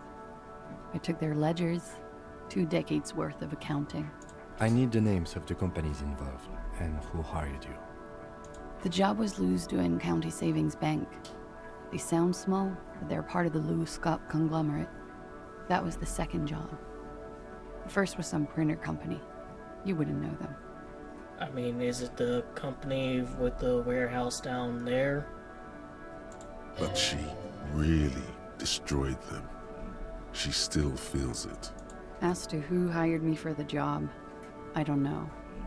But they're after me too. Along with Lewis-Scott and their friends in the MI. Once you're done in the competitive intelligence circuit, you don't have allies. You're radioactive. Lowe's Cap. These people engineer financial disasters in second world countries. The conglomerate also includes the Bank of Consecration, Airberg, and the popular Papalolo line of dairy products. Papalolo? Yeah. Papa fucking Lolo wants to kill me. I'm sure there's people who've done much worse than that. Sure. I'm not a war criminal, but it was bad. People lost their jobs. Good people too, not just C-suite. A lot of people got hurt. But that's just more of my shit you shouldn't have to deal with. You're solving a murder. That can wait. Look into her eyes. There's more. What did you do? One of them killed themselves because of me. She says it quickly, like she's said it 100 times, to herself, to get used to the idea. Out of guilt. That is not easy to deal with. How do you deal with anything? It's all just... How do you do it? I don't either. There you have it. The way of the warrior. What happened here the night he died? We were there. Points Together. To the window. In bed, I mean. Tell me what exactly happened. Okay. He was in a kneeling position. He had just entered me. I was on my back, looking at him. I heard the window behind me shatter, and I turned to look. There was a hole in the glass. Was he, said he sleeps and showers in his suit. Does he also fuck you in his suit? Which, again, like, if he's wearing this suit of armor while having sex, the gunman had to be really skilled in order to, like, maybe pierce, get into that one little crack in his armor. And so he had to be aiming for him. It couldn't be after her. I turned back to him. His eyes were looking through me, and his mouth was open. Dumb. I could see. I could... Her chest rises and falls with each word. She keeps herself together and says it. I knew he was dead. Before he fell down on top of me. Then what happened? He was heavy. I pushed him off and he fell to the floor. There. He only had his boots on. Oh. I bit the pillow, not to scream, then ran downstairs. I waited for the second shot to come. For me. I thought there would be one. It never came. I'm sorry this happened to you. So am I. She throws it away and immediately proceeds to light another one. This bitch is fucking stinky, man. What time was this? When did it happen? It would help us if you could be as precise as possible. 11:30 to 12:15. I don't know the exact time. Around midnight. It's okay. Were you inebriated? Not as much as usual. He'd done a line, plus other things. I was drinking. Wait. Titus said she was gurning her jaw off. Much more than usual. Let's, not mention it. Did you hear or see the shooter in the course of this? No. What did you do then? Nothing. I was trapped. I was stuck in my room downstairs. I got some clothes on and crawled back up, drew the blinds. Blood was coming from his mouth. Not a lot. He was still on the floor, slouched. I couldn't be there with him anymore. So I ran down and out of my room, into the hallway, down the stairs. I knew there would be people there. It was a shot to kill. Run, woman. Run past them and out into the streets where it's dark and people move. To the lorries at the intersection, as far as you can. She pulls on the cigarette, looking up at the sky. Her hair ripples in the breeze as she stands there, silent. When it happened, did you hear a gunshot? When he was shot? I may have. I don't know. I couldn't hear anything over the glass exploding. Could the people after you have killed him? That's the first thing that went through my head when I heard the glass break. And? I thought they'd found me. They've killed him to punish me. All last week, I've tried not to talk to anyone or be seen with anyone so they wouldn't be hurt. I've come to understand, however, this is paranoia. What happened didn't have anything to do with me. I actually don't think it did. Or I don't know anything anymore. All I do is wait here. We can't go after loose cap. Not yet. There are other, saner leads. I don't ask you to, Lieutenant. But there's one thing I know, is that you'll get nothing from there. What happened after you ran downstairs? Sylvie was tending the bar. A lot of people were there. The Hardies were at the table in front of the stage. I think the Union box was full. Yeah, what is going on with Sylvie? Ruby was there too. They were having such a good time. I sat down and they all welcomed me. Ruby, I didn't even have to say anything. Is that the Ruby knew 8th something Hardie? was wrong. Ruby? Before we continue, who's Ruby? Ruby. You know, the leader. The leader? Of what? The Hardie Boys. I thought Hardie was the leader of the Hardie Boys. Well, nominally, yes. Ruby's the one they go to when things happen, like things they need taken care of. She's the organizer. And the drug runner. This Ruby, in her phrasing, is entrusted with great power. She trusts her. So do the others. Would you say she is the 8th Hardie Boy? Why not? Or perhaps even the first. Well, Ruby said let's talk upstairs. I showed her the room. I've known these people since December. They know my situation, that I can't leave a paper trail. Ruby was the first one I told. She said she'd take care of this. It's what she does, you know, take care of things. I helped her get the body to the bathroom. We used a belt to pull him up under the shower, to keep him upright. To produce lividity, matching a hanging? Yes. We completely missed the tampering. Looks like you got there in time.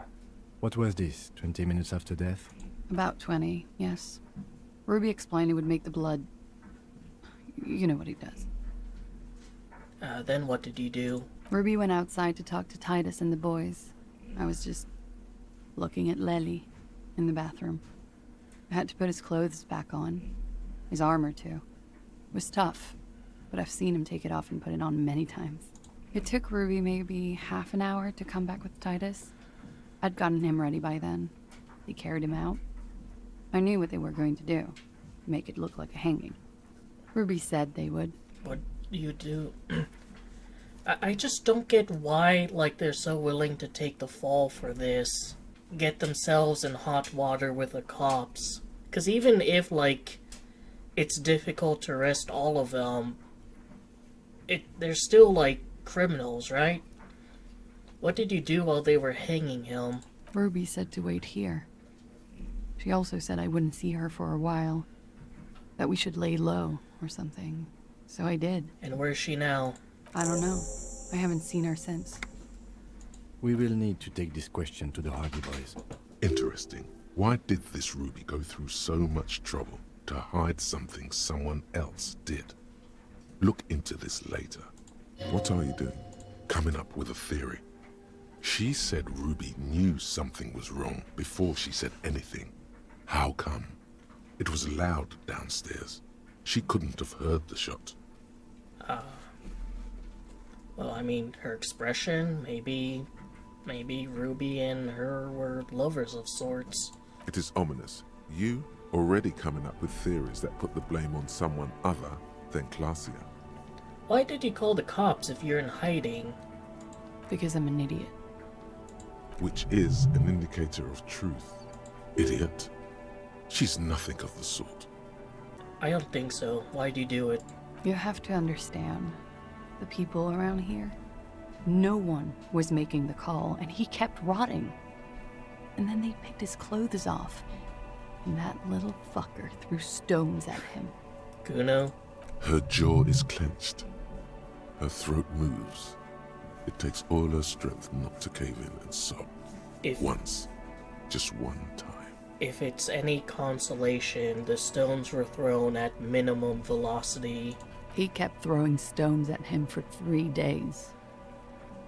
I could hear the thud. Thud. So I called you. I hope with all my heart it's not the last thing I do in Ravachol. She definitely called the cops. That was task complete. It could not have been a lie. That is impossible. I guess she was just overwhelmed by the constant reminders of his death. But I don't guess, like, they hang him from a tree, fine, but then they just leave him here? Like, why not just take his body and dump it in the sea? Oh god, that was a lie too. Who made the call then? She did, of course. Don't be paranoid, man. It's unbecoming of a police officer, and it makes you sweat. When was the window changed? Last week. Angus and Titus's brother, I think he's called Tibbs, took care of it. Alright, so that story is corroborated. You should have another look at that window after this. Reconstruct the scene. It's right there. In her bedroom, inside? Yes, you see the glass sparkling out of the corner of your eye. I think we're done here, for now. She nods, silently. She doesn't even smoke. Just picks up the cold coffee and holds it in her hands. He's thinking, are we done here? Or should we arrest her? She's a flight risk and she lied to you. She should be taken into custody. No, that won't be necessary. Just leave her alone. She's been through enough. She doesn't need this police brutality. This guy won't budge. You have to wake Multiface up, forcefully, if you want to continue pushing her. Who? What? Dear God, you've been lied to. She could have killed her lover and lied to everyone. She's not candid at all. She's smoke and mirrors and will-o-wisps. She probably didn't give you her real name either. Why would she? Arrest her immediately, before she further entangles you in her web of lies. Take it easy. Don't overcompensate with this course correction. Ask questions first. Yes, start at the top. Choose at the bottom. It's how we've always done it. No rush. See? You know, I think you didn't make the call to a station. I did. What is this? I called your desk or whatever it is. The numbers are all over town. Call 8-100-2 for emergencies. There was an older woman on the other end. It sounded like she was smoking. She took my complaint. She coughed. That is the emergencies desk number. But do we know about the older woman? Because the one, that we get when we call on is... Anyone could know that, sire, by looking around and calling the desk.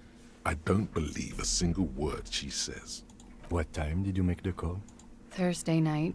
It was late, sometime after 12. It checks out. She stands before you, holding her back very straight.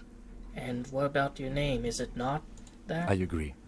You wouldn't give us your real name, not when people are after you. Okay. Okay, what? Okay, it's not. I knew it. Good, you can tell me a truth. You log your work every week. It's all transmitted to Common, sir. I couldn't just beg you not to enter my name. So I lied. Like I lied before. Like I did at LCSB. I have to lie all the time. I'm so tired of it. Tell me your real name. It's Katarzyna Elysium. It's a Grad name. Jimsk or Yugo-Grad in origin. Not Occidental at all. Smells of motor oil, tiger, economic desolation, and rock music infused alcoholism. It also makes Klasia almost an alacronym for Katarzyna Elysium. My parents were Zhimsk immigrants, but I'm nationalized Oranese. All I remember is Oranie. Elysium is my father's name. And it's an abbreviation? It was a sentimental thing. I wanted to be more me here, this time. So I used my nickname. A nickname? Who gave you this nickname, Klasia? Who gave it to you? A teenage boy. 1,000,000 years ago. I'll keep calling her by her nickname because that, is probably will keep her from getting killed. That's cool. She doesn't feel like a Klasia. She feels like nothing. So, your passport, is that BS? No. It's submerged in a plastic buoy on the coast, in the reeds. It just doesn't say Klasia Amandu. It says Anouk Mea Smith. I wonder if you'd be able to, like, find it first and then confront her about it. Falsified documents? Passport and visa. Given to me by my employer. I can't even use them. My employer probably leaked the name, May Smith, to hurt me. Why would they do that? I didn't show up to a rendezvous. They don't take that lightly. I didn't show up because I was afraid they'd do something to me. The job was finished. I'm just a liability now. She fears an arrest right here and now. This has been an awful turn of events for her. Where's West of the boardwalk, in the reeds. On the coast there. I put it there when I first arrived. Haven't been there since. I'm not sure I could even find it now. It's useless. West of the boardwalk in reach. We have to check it out. The lieutenant makes a note of it. You're welcome to it. She nods, her back straight, ready for whatever is next. Let's change the subject for a time being. She slowly lights another cigarette and steadies her breath, as if in the presence of some tiger. You are. This is not the end of this. As you look back, you think, so love did do him in, after all. I was right. If it weren't for her, he would not have been there. The shot would not have connected with his soft palate. Looks like love did him in after all. She's silent, holding on to her coffee mug. No vapor rises from it. It's cold. Remember this silence. The lady is dangerous. People suffer around her. It appears this one has not been entirely corrupted. This may help. This may help the others see. Let her answer. Yeah. I'd like to think he didn't love me. Or that it was chemically induced and not real. Why? Easier that way. Was it real? I don't know.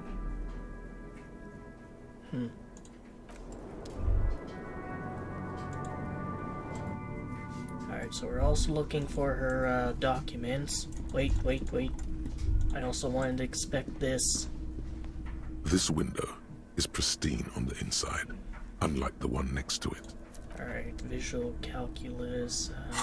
This window is pristine on the inside. A golden light melts away into the blue, glassy darkness of your mind.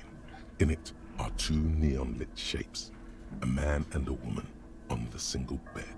A two-hearted spider. What position are they in? Like the witness said, the man is kneeling. The woman is on her back. It's the night of March 4th and a shot has just been fired. The man looks directly at the woman. The shot's possible directions converge in his mouth.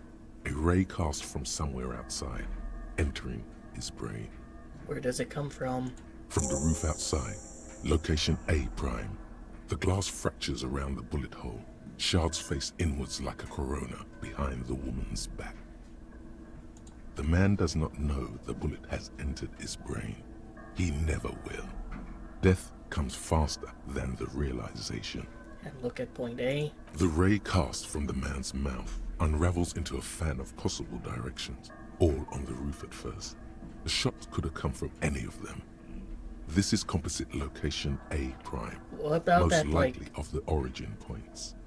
That place had made the computer, because there was like stuff on the roof that's interactable, but we haven't been able to like go in it or on it yet. Shouldn't there be gun residue outside? There could have been. Then the rain and slush and wind washed it away. This was more than a week ago. So I'm, what, 80% sure the roof is where a shot was made from? 72%. With a weapon that's good for medium range, like a rifle or sports pistol. This is a good short distance, but not too short. The perpetrator aimed with their back against the railing, or possibly kneeling for precision. This would explain why it only took them one shot. The lights were on in here. Outside it was dark. It was like shooting fish in an aquarium. A well-lit aquarium. The victim opened his mouth to let the bullet in. Neither of them would have seen anything outside in the darkness. Too busy with their own bodies. Could this shot have come from inside the room, a closer point? Point X would contradict the woman's testimony, rendering the entire proposition void. These figures would be wiped out, Detective. Any arguments against A prime, the roof? None that you've found thus far. but that doesn't mean there aren't any. Could there be another point of origin further away? That's a 28%, yes. In this model, the shot could have come from a greater distance. Nothing excludes the possibility. Should we extrapolate to include every possible point of origin in Martinez? Yes. According to your map of the district, this shot could have come from a wide angle of locations, starting with the northern edge of the abandoned boardwalk, ending with an islet in the bay. Let's call them B prime. B prime for boardwalk, B double prime for Land's End, and B triple prime for the islet detective. There may be smaller points in between, but those are too fine to zoom in on. Let's do the boardwalk. 700 meters away. The likeliest of these B positions, 20% chance. A skilled sniper could have made the shot, provided he had a safe sniper's nest. Even with the light on inside, we're talking military training. At that distance, the perpetrator would have had to take wind direction into account. Well, military training, these are military guys. Maybe it was one of his comrades. Land's End? 1.2 kilometers away. The least likely of these positions. Let's say 3%. A truly skilled sniper could have done it. Possibly from a tent. No, too far-fetched. And the islet? 1 kilometer away.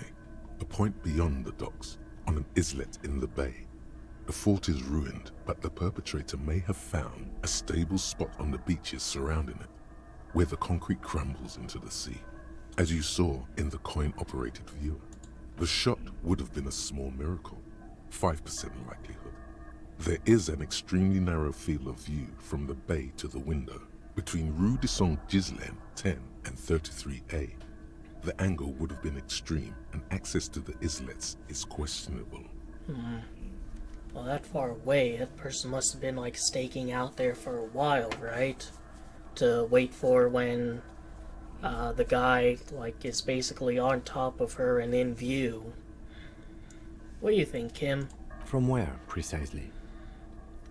Let's say B prime, the boardwalk, B double prime, Land's End, and B triple prime, the islet. I see you have given this a lot of thought. Are those the locations you've singled out in addition to the roof? And what is the likelihood, in your opinion, that it came from a further distance? I'm just being thorough. Okay, well, we should see if there is gunshot residue or sniper nests if we go down the coast. Rule these spots out one by one. It would be the diligent thing to do. Until then, personally, I'm going with the roof version. A simple hypothesis can be wrong, but it's something to build on. Alright, looks like we got some tasks for today, but what about Lily? Like, she went to Everett, so I think we should speak with Everett too. Actually, could Kuno have seen what went on? Good call, pick the fuck about it. Do you know how it got up there? Probably climbed. Kuno was busy down the road when that shit went down. She didn't see it happening? You heard Kuno. Kuno wasn't even in Martinez. Kuno wasn't in Revachol. Kuno wasn't regional. Then where did you go then? I don't know. Some fucking... Remember Night City, pigfuck? Kuno was in fucking Night City getting shit done. What the fuck, Kuno? Stop being so fucking lame. Okay, about the body? Yeah. Kuno didn't smoke him, if that's what you mean. Thanks, Kuno. That's one name you can now cross off the list. Do you know who he was? Kuno's fuck imp. Kuno uses the fuck imp for target practice. End of conversation. Very strong. You should be this stoic. You're Get lost, Kuno doesn't fuck. Yeah, and you pelting him with stones at minimum velocity is, what basically kind of driven the entire start of the game. Because if he didn't, then she would never have made that call.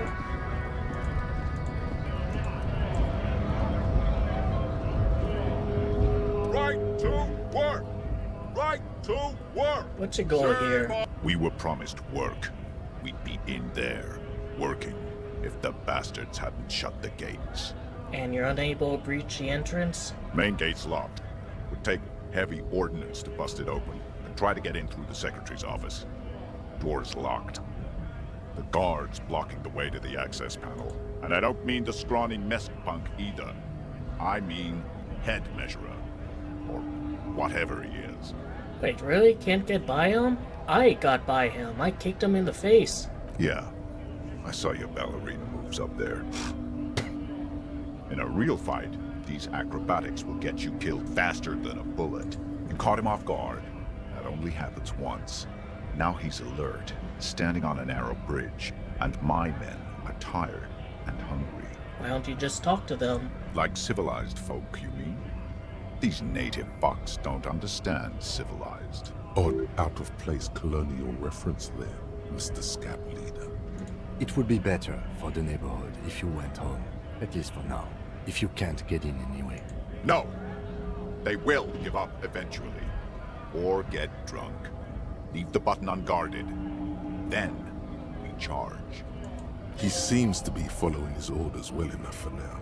But beneath it all, there is a boiling rage. And a dangerous carelessness. Do not be fooled by the programming. There is a precarious balance inside him, keeping him in check. But it's shaky as hell, and he's tired of it all. Let's not let everything boil over. You're back before the cargo container. Its draw has not lessened since you were last here. Mr. Dubois, the word in Martinez is a certain police officer is once again happily reunited with his service weapon.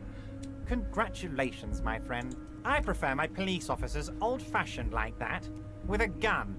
You can do so many things with a gun that you can't do without one. Now, what can I help you with? Look, my gun. My. She's quite the looker, Harry.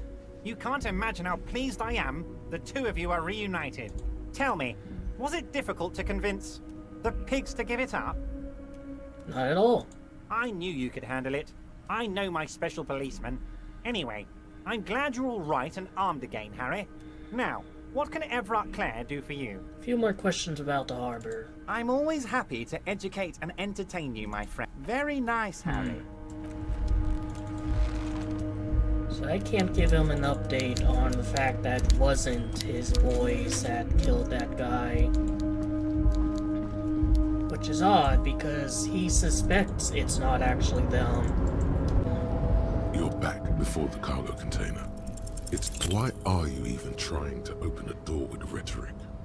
Because getting physical wasn't an option. Because what wasn't an option? Never mind. Are you satisfied, detective? Alright, if I want to, I can put another point in.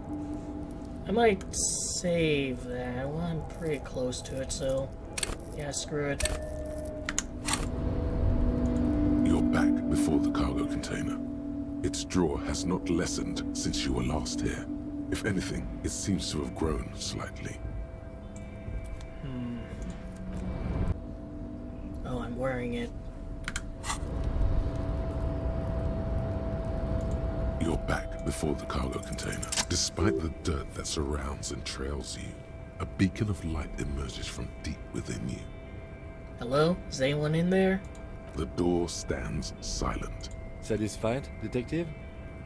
Try again. If there's someone in there, I'd like to talk to you. Just like that, you hear a click, then a rattle. Some mechanism unlocks itself inside the door. Ahoy! Come on in! Mega rich light bending guy. You can't be serious. Kim. Wondering how I got into this again.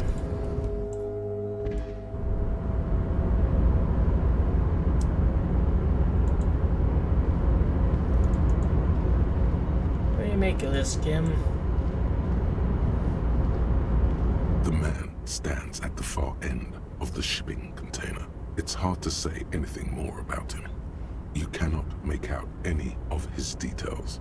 but you do feel the overwhelming presence of capital. So maybe plasm doesn't exist for communists, but sure does seem to exist for capitalists. The feeling causes all the hairs on your body to stand at attention, like soldiers preparing for review. Something's amiss. The light beams bend around his face and scatter in 1,000 directions. It seems the laws of physics do not apply here. They are suspended, distorted, and echo. Trying to visualize the physics at play is liable to give you an aneurysm. Don't think about it too hard. In the general stillness, only your tongue moves, flickering as you utter. What's going on in here? Welcome, welcome. Not too much actually. Just pleasantly surprised to have company today. You can't hear him exactly, yet you're able to understand every word he says. It is very strange. An overwhelming hum covers everything. Voice doesn't escape from him.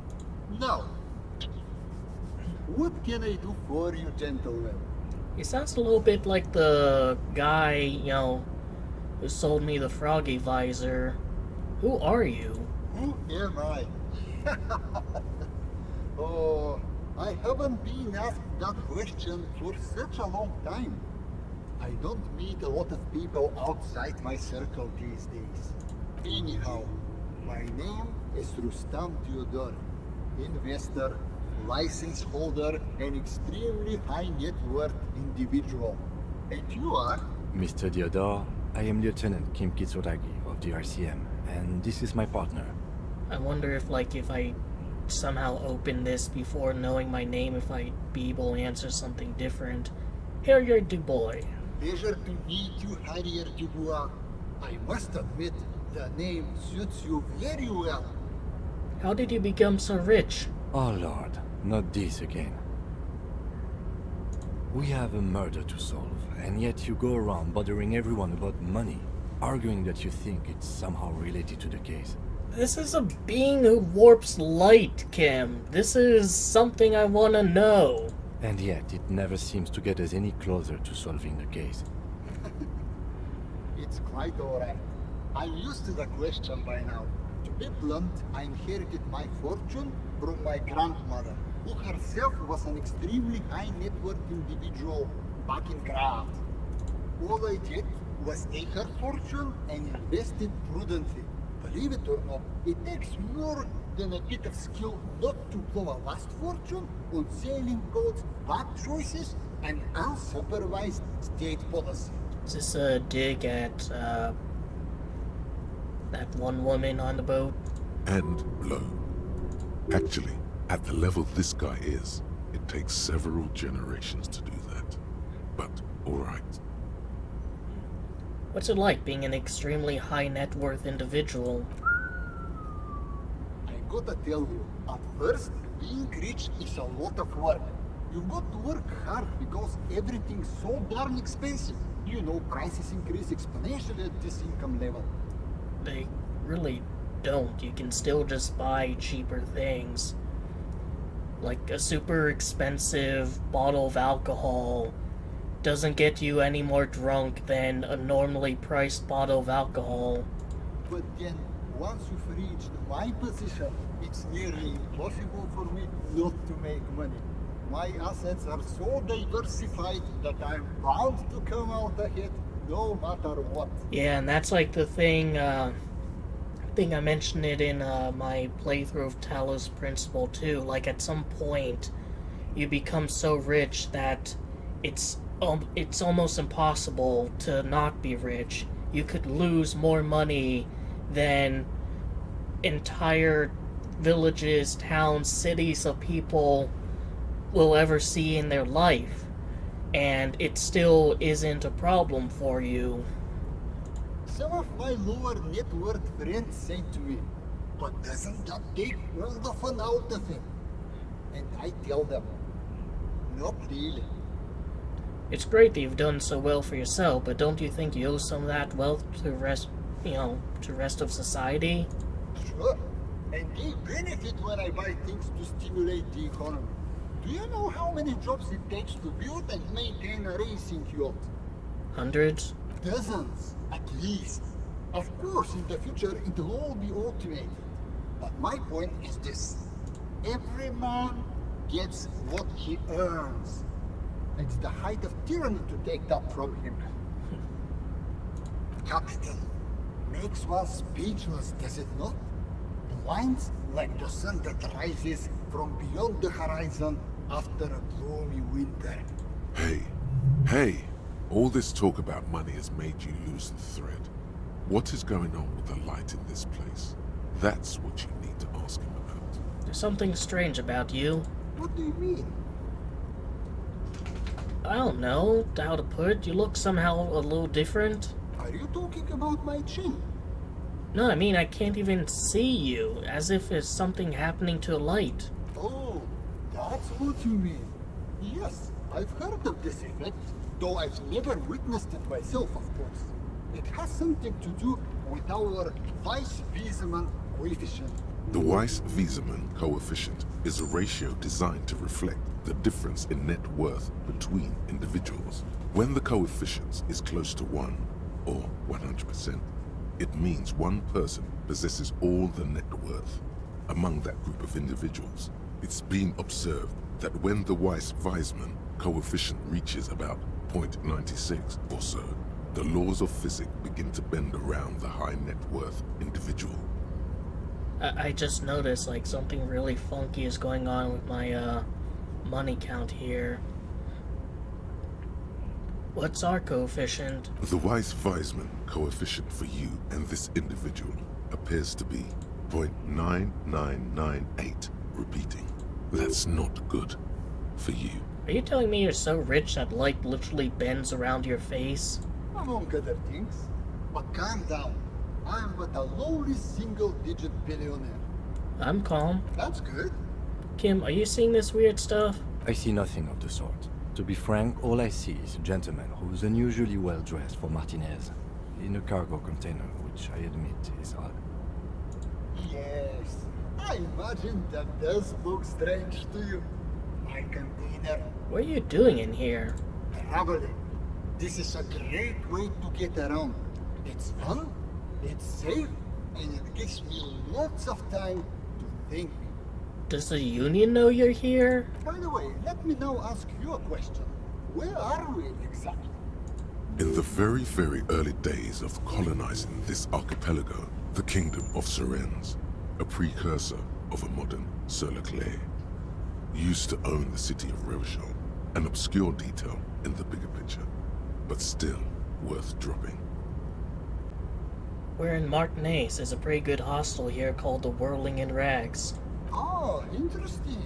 I've made quite a few real estate plays over the years. It's a shame I can't get out and explore myself. One of the downsides of being an extremely high net worth individual is that mobs of low net worth individuals are constantly banding together to ask for money. Wait, why don't you help them? You've got so much money, it can make a It can't make a difference to you. There simply aren't enough hours a day to hand out all the handouts. It's like feeding seagulls. There are always more, and they never seem to do anything interesting with it. Except more seagulls. Spending money is a matter of desire. I'm sure you agree. I don't have the desire for spending it like that. So you travel from place to place via a shipping container? Smart, you know? It also provides a means to hide from all the targeted advertising we extremely high net worth individuals are constantly subjected to. Luxury yachts, high fidelity portable radio systems, fail-proof outerwear, and so on. It just gets a bit middle class after a while. There's that pail again. Bourgeois. Those things all sound pretty nice. Don't get me wrong. They're nice things. But once you achieve a certain level of wealth, your time and mental space become much more important than material goods. He speaks from the heart. He has very different problems compared to low net worth individuals such as yourself. For example, no problems at all. Well, it would be nice if everyone else could get to a point of having to worry about this instead of whether or not they'll be able to pay rent or buy food. Go right ahead. You're a rich investor, right? Can I have some money? Could you please stop asking everyone for money? I'm asking, it does like... not reflect well on the RCM, and to be perfectly frank, we can't afford to look worse than we already do. But Kim, I also can't afford to look any better than I do now. That's why I need the money. It's perfectly alright. Based on your appearance, I can tell I'm dealing with a smart man. As you may know, us high net worth individuals don't have a lot of cash on hand. Investments and liquidity are enemies of one another. I think they only have coins for coffee machines. Here is 3 real. How much can you get for this? Are you sure you don't have any more? I thought you were a billionaire. Yes, I'm sure. You know, maybe you can make that money grow. Come up with an investment plan. How's that sound? Well, if Encyclopedia would pop up a bit more often, I could. These ultra-liberal types love losing huge sums of money on ludicrous proposals. Ergo, you should come up with a plan that's totally dead in the water. So I need to raise my conceptualization. Thanks for stopping by. If you ever have a... Kim, I'm talking to, like, a being that can bend light. Just by being rich, of course I'm gonna ask it for money. Like, why would you not ask a being that's so rich it distorts reality for money, Kim? I mean, what hit to the RCM's, reputation could that possibly even, like, truly make? Like, oh wow, those cops there. Watch out, if you're being so rich you distort reality around you, they'll ask you for a couple real. Come on, Kim. Is there something here that would indicate a sniper used this place as a nest for taking the shot? Just some urban detritus, a bottle, and a dilapidated old comms tower. I don't see it, Lieutenant W. Freitor. I don't see a person take a shot here and hit something there. In the whirling in rags. What about the cigarette butts? Those? A smoking assailant who favors Tumutiri to Astra or Joan? Cigarette butts are everywhere. This is a common brand for all men. Tumutiri was a Revacholian colony on Ilmaran. The Suzerainty's population was mostly Ilmaran Areopagites, up to 97%. The region was known for its tobacco export, hence the name. I want to know a lot more about this. Oh, you do? The butts you saw had a silhouette of a boy wearing a coffee hat, a tobacco picker. This boy is the Tumutiri brand logo. Contemporary Revacholians prefer Juan, a local blend from the southern islands, or Astra, a legendary cigarette from Grad. Tumutiri is favored by older men who like its old-fashioned paper filter tips, insane amount of tar, and the sweet smells of colonialism and halva. What about the campfire? To warm his hands before pulling the trigger? Perhaps, but anyone could have made this. The coast is specked with fire this time of year. Truthfully, this seems like a very poor choice to take a 1.2 kilometer rifle shot from.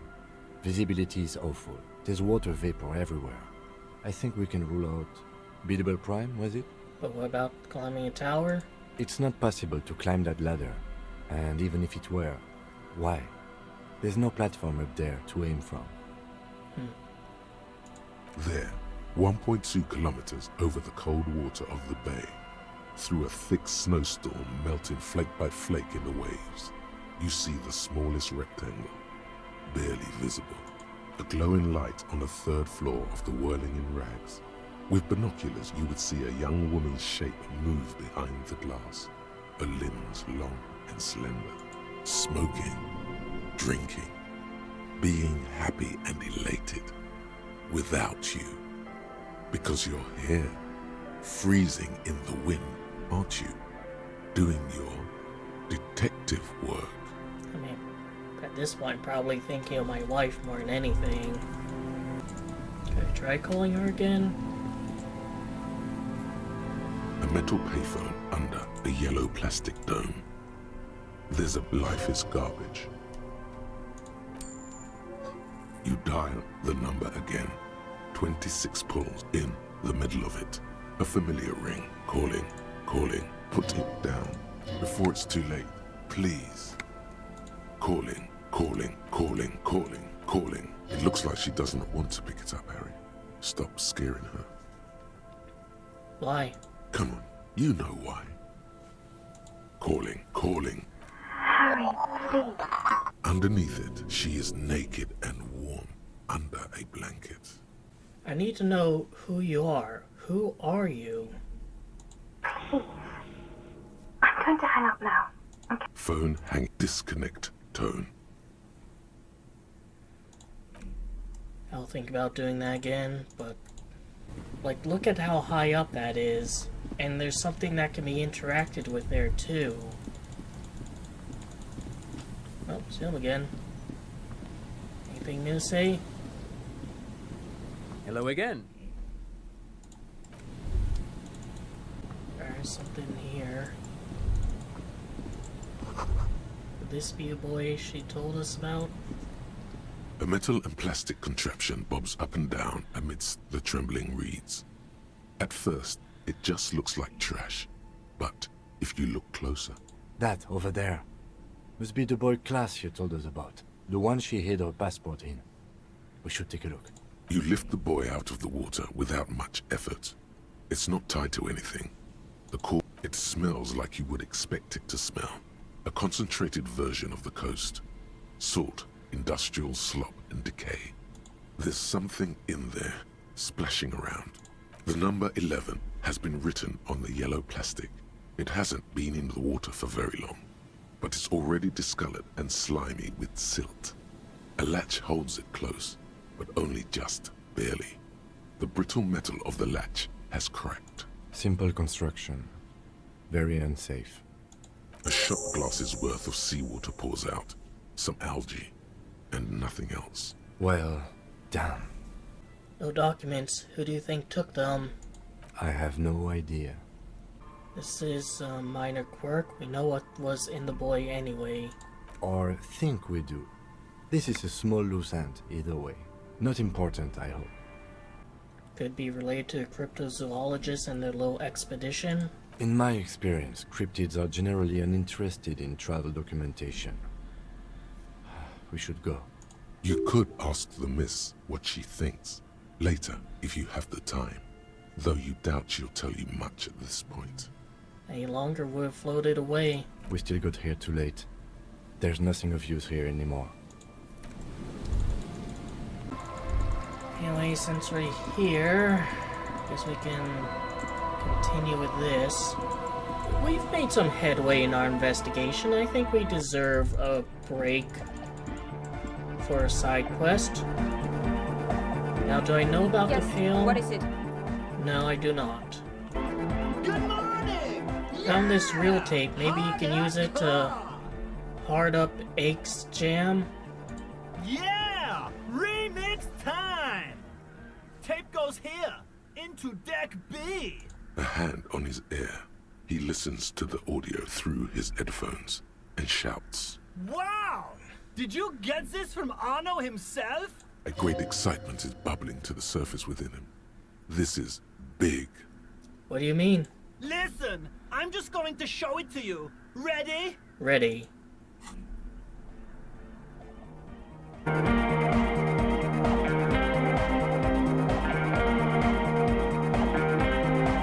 Definitely adds to it.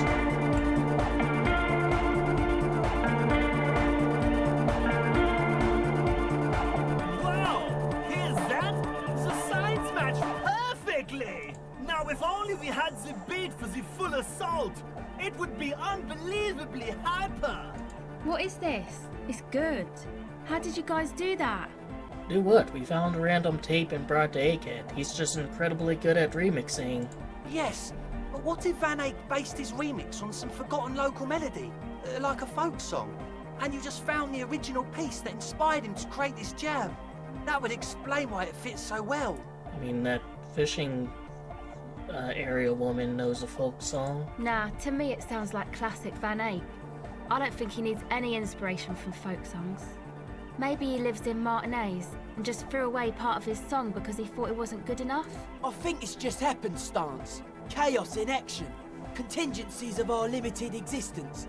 That and Egghead's fantastic talent. Noid's right. Egghead's technical talent is the key. No, this is definitely part of the same song. Something cut from it. It fits too well. Something mysterious is going on here.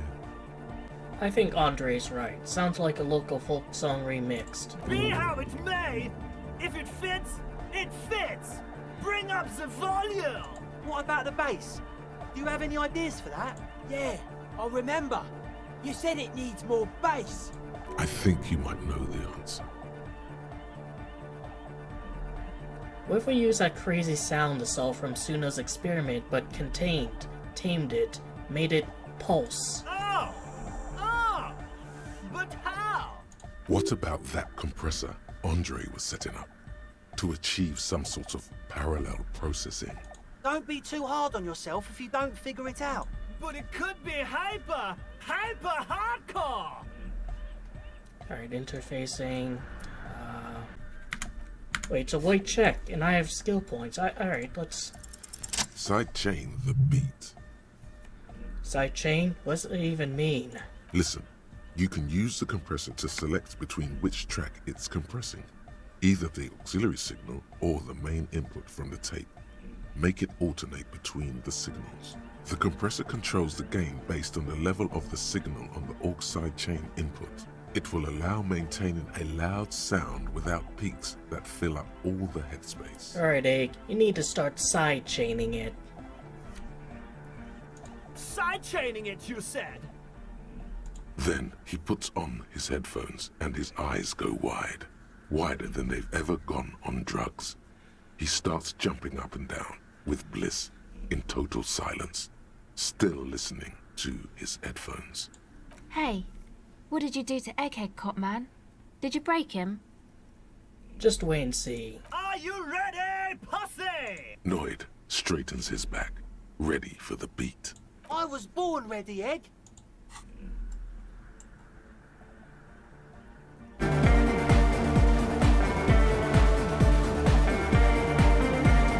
This actually is pretty damn rockin'.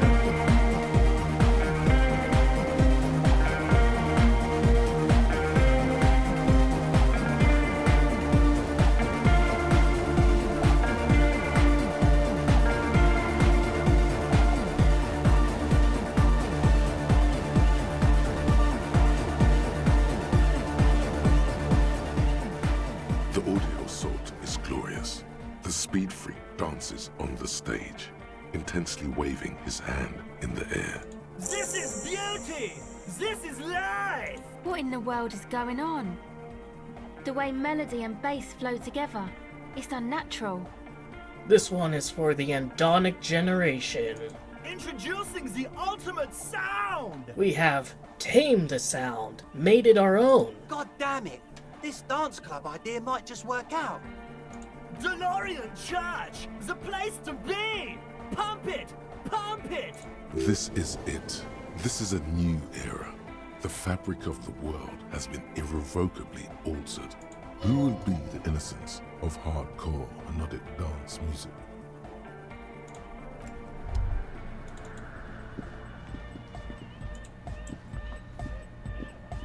Oh, hey man, it's good to see you.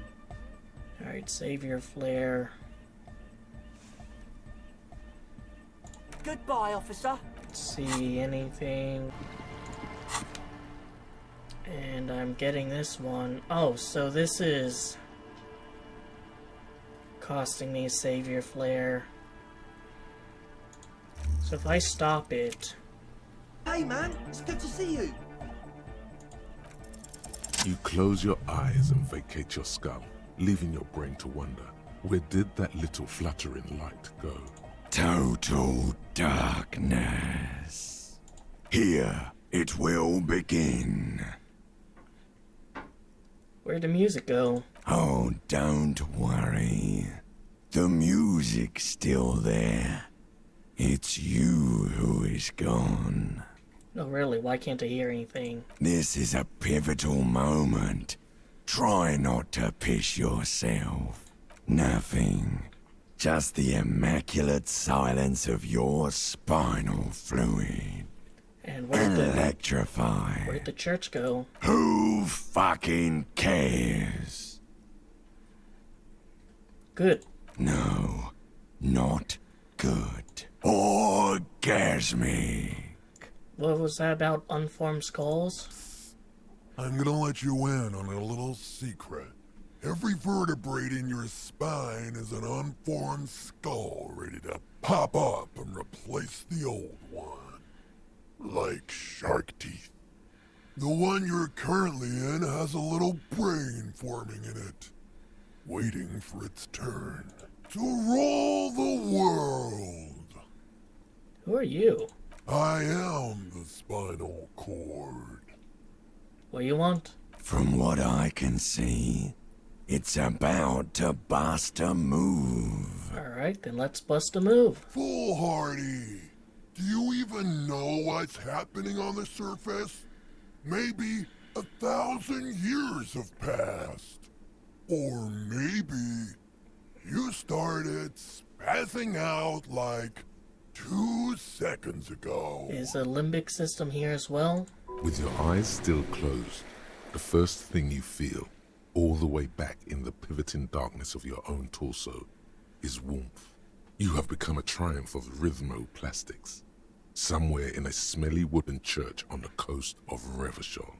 The wounds from the war you waged on your body are healing, twist by twist, turn by turn. Open your eyes and dance like you've never danced before. You have become a flawless interlocking mechanism, a flesh and bone approximation of the throb coming from the speaker setting of the one called eggheads, entirely, rigidly, imbecilic, without pity or fear, free from self-awareness, no deliberation, only, and I mean only, execution. Oh my god! No way! Yes way. With his reel-to-reel mixer blasting the anthem of a future that will never come, the young man observes your moves for a second. He throws a screwdriver and a bunch of drill chucks into the corner and explodes into dance. What he lacks in sharpness, he more than makes up for in violent enthusiasm. Kim, get in here. What's going on here? Delinquents. This is clearly a Code 31 emergency. Code 31, Code 31. The lieutenant squeezes the bridge of his nose. The lights reflect off his glasses. He's obviously having trouble adjusting to this new reality. A Code 31 emergency? Really? Yes, officer, in need of assistance. On the dance floor. The lieutenant crosses his arms with a bemused look. What's happening? I'm undercover. Good for you. Rock on, then. We ain't going anywhere before we tear shit up. What? That's it. Don't let the lieutenant leave without getting his hardcore on. Who's the one in charge? You are. Lieutenant, I'm only gonna pull rank on you one time, and that time is now. Are you kidding me? I assure you I'm not. Now get your groove on, Lieutenant. Get my what on? I said get your goddamn groove on, Boogie Woogie. Sheesh, okay. Okay, you psychopath. I see what you're doing there. It's jacked up footwear, plus is that Ubi for dancing? Nah, it's not Ubi folk. It's hardcore. Yeah. Whatever. You talk big talk, Lieutenant. Let's see some moves. Oh yeah? I did 15 years in the juvenile crime unit. I can do age inappropriate. Now, check this shit out. The lieutenant begins to heel kick the church floor with with such intensity, it's reasonable to fear he'll kick a hole right through it, causing the floor to crack and the pillars to collapse, bringing the church roof down on all of you. It doesn't look like he'd give a shit either. Turn into your cell. What are you doing? The young woman lifts her headphones up slightly and raises her chin, looking at you expectantly. Asil? Aren't you going to dance? No, recording. The lead programmer throws the other young woman a knowing glance before turning her attention back to her own work. She's still at her mainframe, pressing buttons, reading printouts, but she started nodding her head along to the music. Andre, dance. It's a law. The young man immediately bounces up and down, then assumes the same dance pattern, embellishing it with some sort of waving motion. The authority of the law is clearly unquestionable. Is there anything more I can do? I want to break the limit. The dynamic motion of your flailing body is bordering on the extreme. You're going off the charts. You feel as if turning on the hyperdrive will be a point of no return. Feels almost mental. Are you sure you have the entire posse along for this? Together? Where are you? Here we go again. Hardcore fills the air. The sound above my head. What now? The sound above your what? Above my hair, man. Okay, this is too imbecile. Excuse me.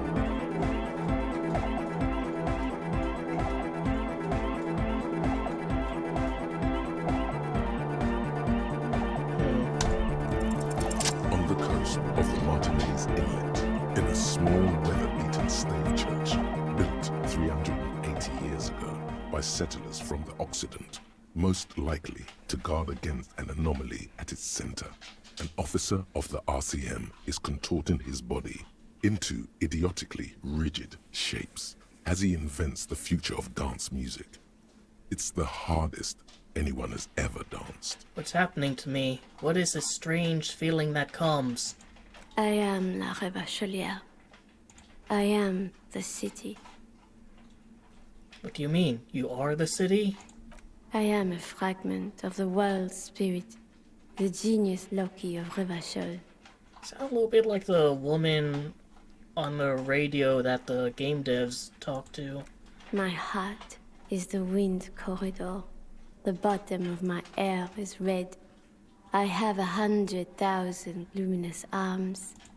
Come morning, I carry industrial dust and let it settle on tree leaves. I shake the dust from those leaves and onto your coat. I've seen you. I've seen you. I've seen you with her. And I've seen you without her. I've seen you on the crescent of the hill. How are you talking to me? The modulations of my voice are noted down with thermometers and barometers. You feel me in your nostrils, on the little hairs on the back of your neck. I also reside in your lungs and vestigial organs.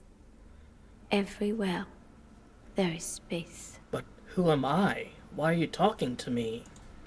You are an officer of the citizens' militia, Jante and Rebut. When you wear your coat, you wear my soul. You move through my streets freely, in motor carriages and on foot. You have access to the hidden places. You also circulate among those who are hidden. Okay, I have access to that blue door in the kitchen and the door on the roof. I need you. You can keep me on this earth.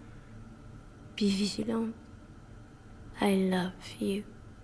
An officer of the RCM is lying on the floor of a small church with his eyes rolled back and his tongue lolling out. Several others are standing around him. He slowly comes to. Had a good rest there? I spoke to the city of Ravachol. Fuck yeah! I bet you did. Those were some advanced moves, man. That's all great, but we should really get going. We spent enough time doing aerobic exercise for today.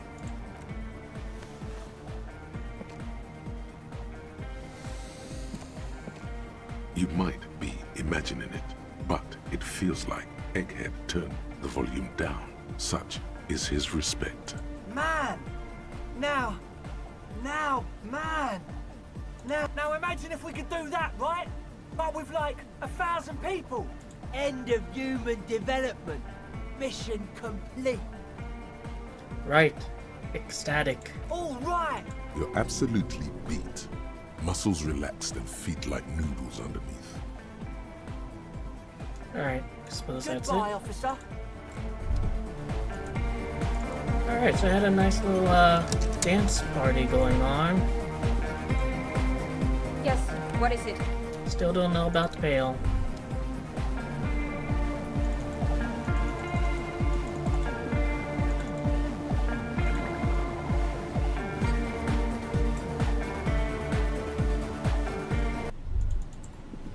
Partied pretty hardcore there, Kim. Hell yeah. Actually, who's this guy? Officer. Oh. Care to play a game with the lonely old man? Actually, never mind. Wouldn't be the same. Where's Reen? The prick is gone. I can barely believe it. But he's really gone. He is trying to retain his jolly facade, but the underlying sadness casts a deep shadow over his wrinkled face. May you rest in peace. Yes. In peace. Oh, so... Host almighty. He's a total bummer. Guess I can't do that, one check. Precinct 57, how may I assist you? Just a second. Jeez, Sylvie. Yes, hello? Oh, great. What else do you need, detective? Was it you who called the police? No, not me. Do you know who made the call? No, sorry. I don't. People don't... So the Union... Seems like Glacia wasn't lying when she said it was her. This corroborates her story. She made the call. I wouldn't be so sure, detective. Yes. Oh. It took some convincing, but I got the mercenaries' name and a few biographical details. Are you ready? Yep. The lieutenant leans in to listen, notebook in hand. I was born ready, baby. That suit of armor was issued to an Oranese citizen named Elis Kortenaer. That's E-L-L-I-S K-O-R-T-E-N-A-I-R. Exact date of birth, unknown. He was signed into the Lelystad County Neonatal Care Unit on 28th of February, 09. Neonatal Care Unit? He was found as a newborn in a leaf compactor near an abandoned farm. He spent 4 months in the neonatal unit, survived apparently, and was assigned to a foster family at 2. According to Glacia, Lele said his real name wasn't really his. Perhaps that's because he was fostered. This is what the ICP knows about him. He was raised by foster parents, entered the East Brand Military Academy in Vredefort at 17, then served in the Oranese forces till he was honorably discharged in 41, just a year before the Seminese conflict. Then the armor followed him to Seminine, or at least I assume it did. And that's it. There are no records of his employment in Crenel, or any of its other incarnations, or him even entering Revachol. Wait, he was found in a leaf compactor? It's a garden tool used to press leaves into these cubes. It's a detail the hospital had, the only detail in these files. So I thought it would be good for you to know. His parents must have been either in poverty or just straight up really didn't want kid. Putting him in a leaf compactor is it's a way to make it someone else's problem, that's for sure. It's gonna traumatize some poor fucker who's wants to compact leaves, but I suppose if you're putting a baby in such a thing, you've already kind of passed that, point of empathy. It is. Thank you, Alice. Any information on his foster parents? None, officer. Sorry. So all we have to connect him to Krenel is the armor. Even that is a small miracle. These organizations usually double-check their inventory. Thank you, Alice. Great work. No problem, Lieutenant. A compliment from Lieutenant Kitsuragi. Not bad. Well, we have his name and service record now. A name. This is very good. Elis Kortenaer.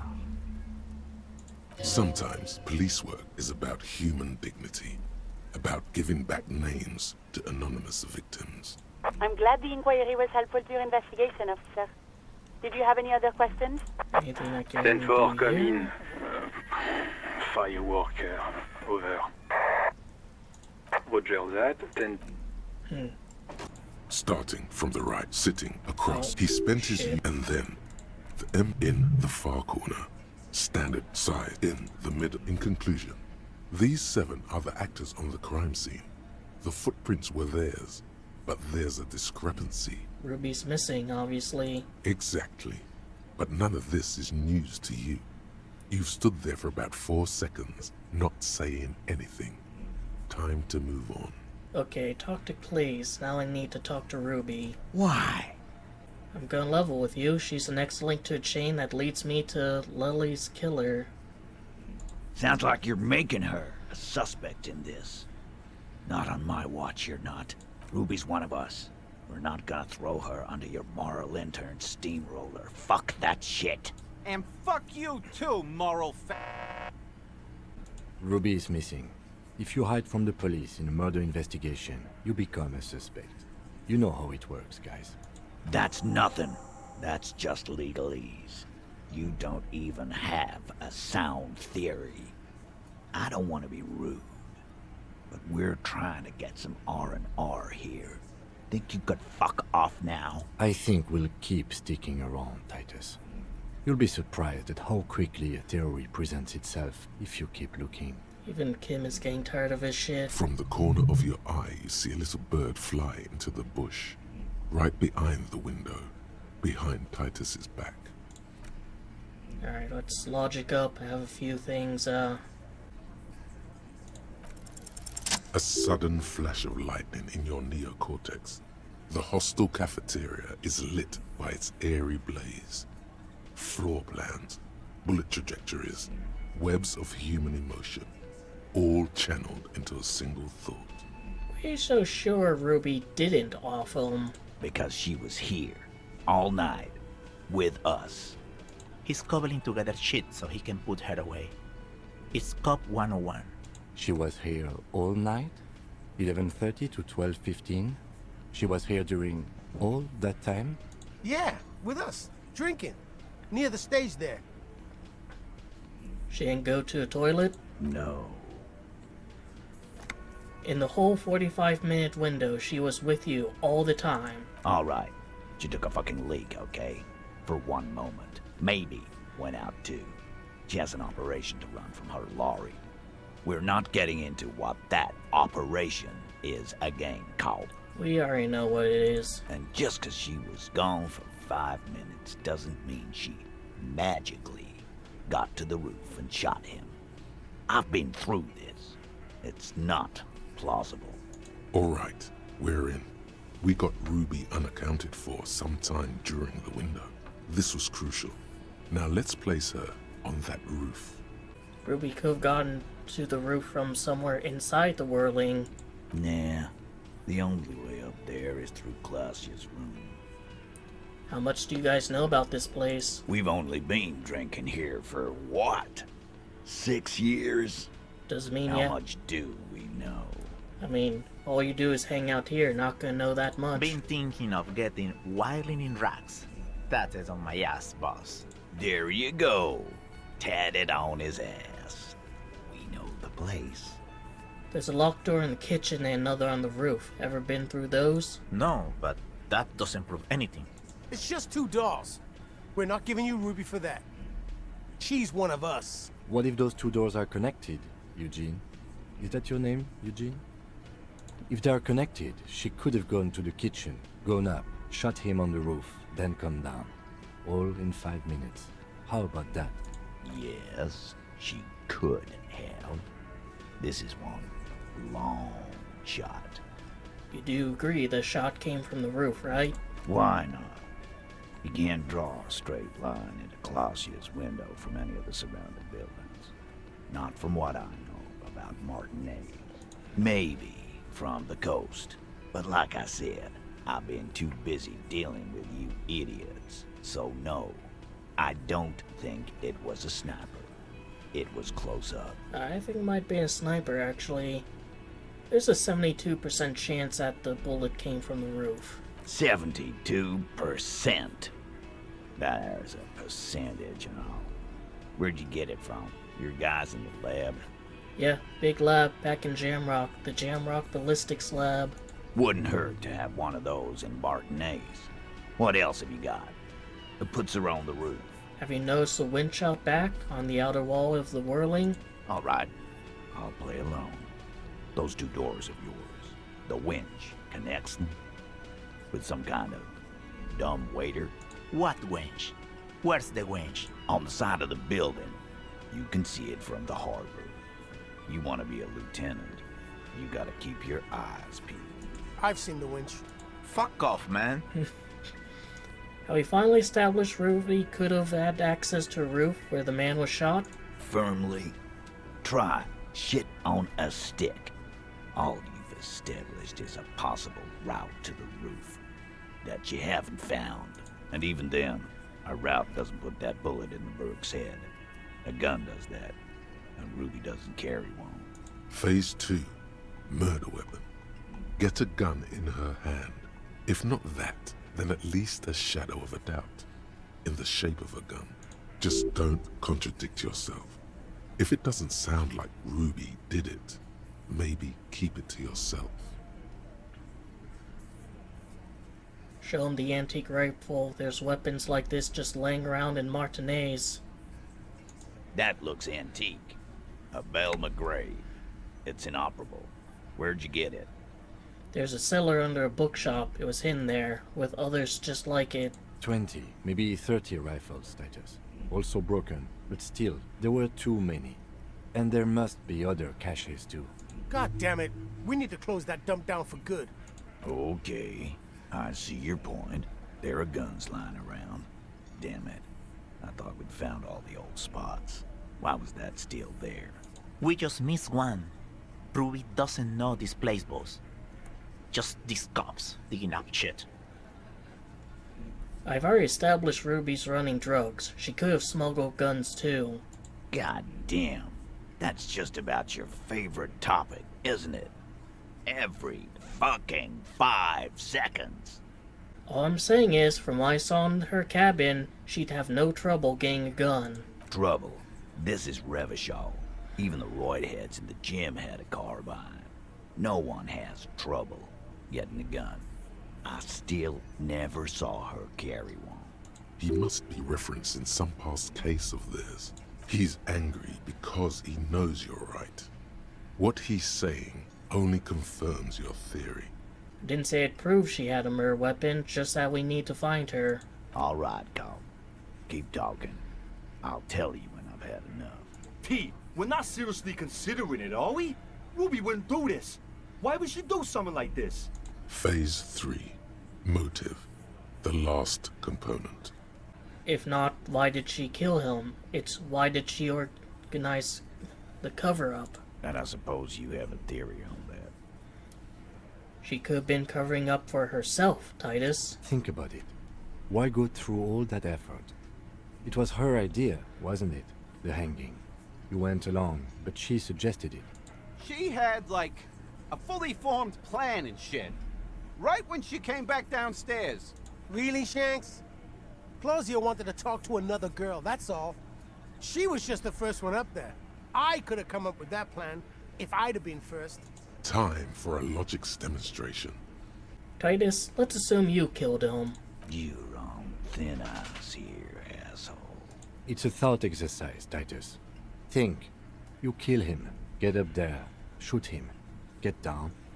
Would you prefer to go on trial with your men as part of a lynch mob or alone for cold-blooded murder? Alone.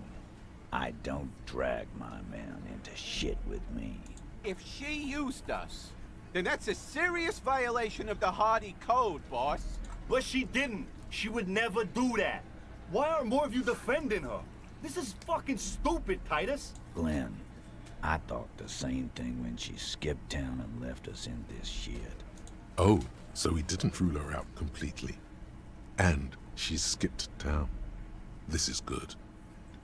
Maybe she killed him because she thought it would curry favor with you? You had expressed, on occasion, your dislike of the mercenaries' presence in Martinez, right? Whack someone in my district? That doesn't carry much favor with Titus Hardie. She has to know that. Maybe it's all part of a leadership challenge against you, Titus? There's no fucking leadership challenge. Just when I thought you were taking this seriously, cop, you put your head in your ass. Man, now he's just throwing shit against the wall to see what sticks. Okay. We ruled out infighting. That's how this works, by exclusion. Remember, all we need to do is rule Ruby out too. That's all this is. There's a bit of truth in there for Titus to react so brashly.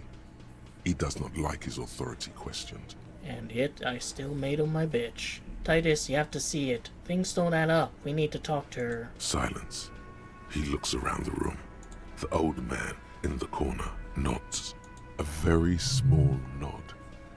And a trickle of tobacco spit on his lip. This is the only option he cares for. Yeah, I see it. There's one more thing I've been wondering about. Ever since you asked me where she is. Add it to your list of suspicions, if you won't. I don't know where she went. She just got up and left. Got real scared, too. Wouldn't tell me where.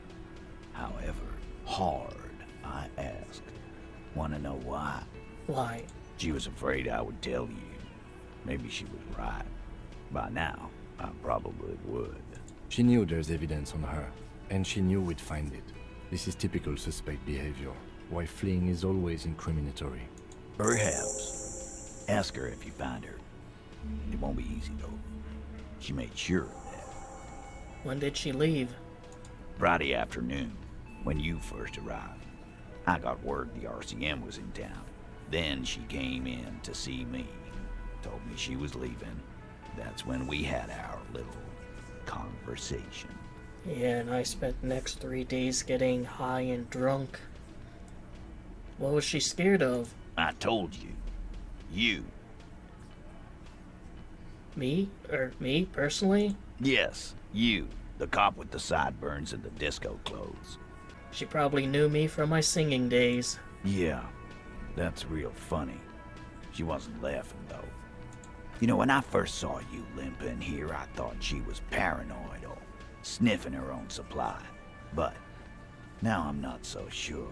What else did Ruby tell you about me? She said you have a funny taste in clothes, and that you won't stop. Won't stop? Until you have something on her. She said she's heard of you from Jamrock, that you're a human can opener, that you play suspects against each other, open them up, like cans. Well, she's not wrong. I did that to you guys. Managed to single out the weak link. And then, when they're all empty, just move onto the next can. Don't look back unless there was something you missed. Fucking hell. Titus, did he just... Open Angus up like a can? Yes, he did. Now, we can whine about it, whack him, or we can go on with our lives. I'm having a go on with our lives kind of day, Al. How about you? It's not an actual question. Silence. He nods. Is it true, Kim? Am I a can opener? Well, anything else? Anything? Yeah, there was something else. She wouldn't tell me, though. I could see she wanted to. It was burning on her lips. This called Titus, this called Pete. But she was too scared. She said, until you... And then... Fucking hell. Open and... It's not silence. You are insistent. Yeah, there was something Alright, else. do you have any clues on where she She's went? not far. We know that much. She didn't take her lorry, so she's on foot. Probably couldn't take it. There's a huge jam. Hard to navigate. Good fucking luck, man. She knows this place like the back of her hand. You'll never find her. Yeah, Al. And we won't either. She's not really a Hardie candidate anymore, is she? She's not, Glenn. Have you looked for her? A little. On the coast. Where have you looked for her? More precisely. More precisely, on the coast, past the waterlog. She's not here, so I'm thinking she's there. Can you tell me where on the coast I should start looking? Sure, there's some shit houses there, a cinder block town. The fisherfolk there refuse to unionize, so that's one place we haven't looked. I hear they have a shack where junkies sometimes crash. Time for you to step up. We will start there. One more question. What does Ruby look like? Boyish. Hair's red. Dyed. She looks like a Lowry man. But could be dyed a different color. Wasn't it blue at some point? Do you know what she's doing with Yulin frequencies? The what now? I have no idea. Boys? She said she's building a pale emitter. What? We were talking about radio equipment. She said she's doing Yulon frequencies and a pale something. I don't know more. This guy barely understands what he's talking about. There you have it. Pale something. Alright, not much, but it'll do. It'll have to. Puts his hand out. Yeah, I'll shake His it. grip is firm and reassuring, like holding a piece of unpolished granite. Not just granite, tightly packed RCM Sergeant material. You should be a cop, Titus. When are you gonna get it through your dumb head? I already am. I just wasn't sure you were. And he still isn't. People aren't afraid of good cops in the way Ruby was afraid of you, he thinks, then turns back to his men. Officer, what brings you up here in the rain? Found a buoy, but it's empty, just the seawater. Oh. Did you take the documents? No, of course not. As I said, it would have been too risky for me to use those documents anyway. My employer gave them to me. In truth, I should have destroyed them. Could Ruby have taken them? She doesn't seem to be lying. She's genuinely spooked by their disappearance. I'll file this under theft of some kind. Thank you, but actually, now that I think about it, you mentioned seawater. I was worried I'd been too careless with the latch mechanism.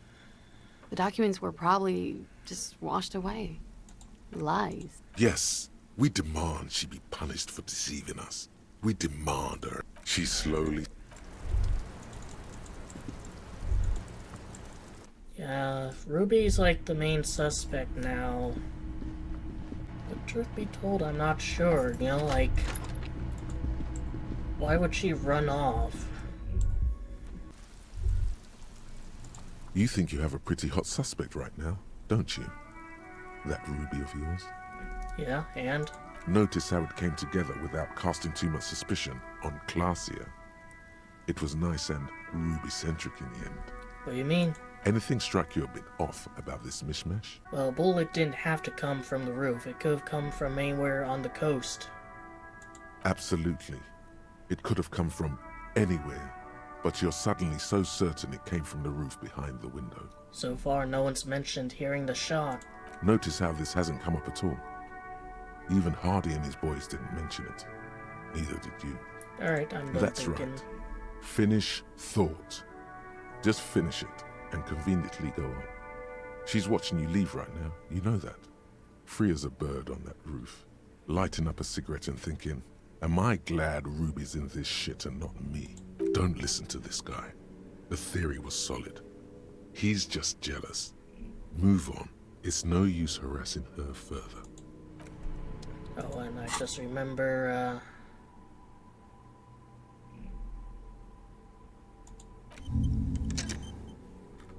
wanna do this. Have a few skill points. Surprised I got that Shivers one, even though, like, I have nothing here. And this guy's dead. So I'll just put on my... I need to put on my Froggy Visor. I mean, that's... Well, that lowers it. Our tenant, the policeman. I hope the waves don't keep you up at night. What can I help you with? You seen a red-haired woman named Ruby around the coast? Nay, I haven't seen anyone lately. Okay, but do you know who I'm talking about? This is my little cinder block town. I know what goes on around here. She's being evasive. She knows something. There was a murder in Martinez. She might be a suspect. We would appreciate your help. Would you now? I know how this world works, and it doesn't work when people tell on each other. It's like when that man locked himself in Woodshed. We just need to help her come out. No, it's not like that, man. With him we called you. Right now, you just arrived by yourself, like a raven plucking at the window glass. Well, for what's worth, I was also called. There's not much to tell. People come and go. Now, what? I see, ma'am. I hope you don't mind if we look around anyway. You should look around your shack. Maybe she's rented it out to others too. Maybe. Anything here that I didn't see before? Yeah. As you look at the floorboards in this corner of the shack, it's clear one of them isn't quite level with the others. The edge of a floorboard next to it looks scratched. Hollow space underneath the floorboards is dark and damp. You can barely make out the mixture of sand and sawdust below. You stick your hand in and start combing through the sand. Dry, not like outside. Fine dust. And then something hard wrapped in paper. What is it? A small cylindrical object. You pull it out. A bullet. A 9mm bullet, to be exact. Fit for all muzzle loaders of that caliber. Like your own Villiers pistol, for example. A bullet, interesting. The floorboard doesn't care. But maybe the washerwoman does. You have enough to confront her with. Holding the bullet, you get the feeling this isn't ammunition against you. It's for herself. What's on your mind, officer? Oh? Looking for Looking for a suspect who might have stayed in this neighborhood. Okay. When did this person stay here? Very recently, over the past few days. She might have arrived on Friday. Oh. I've been out on the sea for most of the past week. The weather's been good for fishing, so I usually start at 4 in the morning. Really? Yes, that's the optimal time. Got to make the most of the calm. I've been sleeping like a corpse after. The sea really takes its toll. Now I'm just waiting for the wind to settle to get out there again. Sorry I couldn't help you out. Maybe I can help you find someone else. Really? Are you sure you're not also looking for Nadia Harnancourt? Or Ignis Nielsen? Or the great lost city of Ace, under the waves? Looking for lost stuff, ain't I? A lot of stuff. Guess so. Doesn't feel like a lot to me. I could be doing more. Maybe there's someone missing from your life? Oh. There's plenty missing. But that's too much for even an eager terrier like you to handle. Although you seem very thorough. Tell me, instead, is there something else I can help you with? Maybe we can ask the kids? The scruffy-haired little boy kicks a stone while the other watches him do it. Have you seen any bad people around? What bad people? I don't think questioning 4-year-olds without their parents present is going to crack the case. Then we're definitely doing it.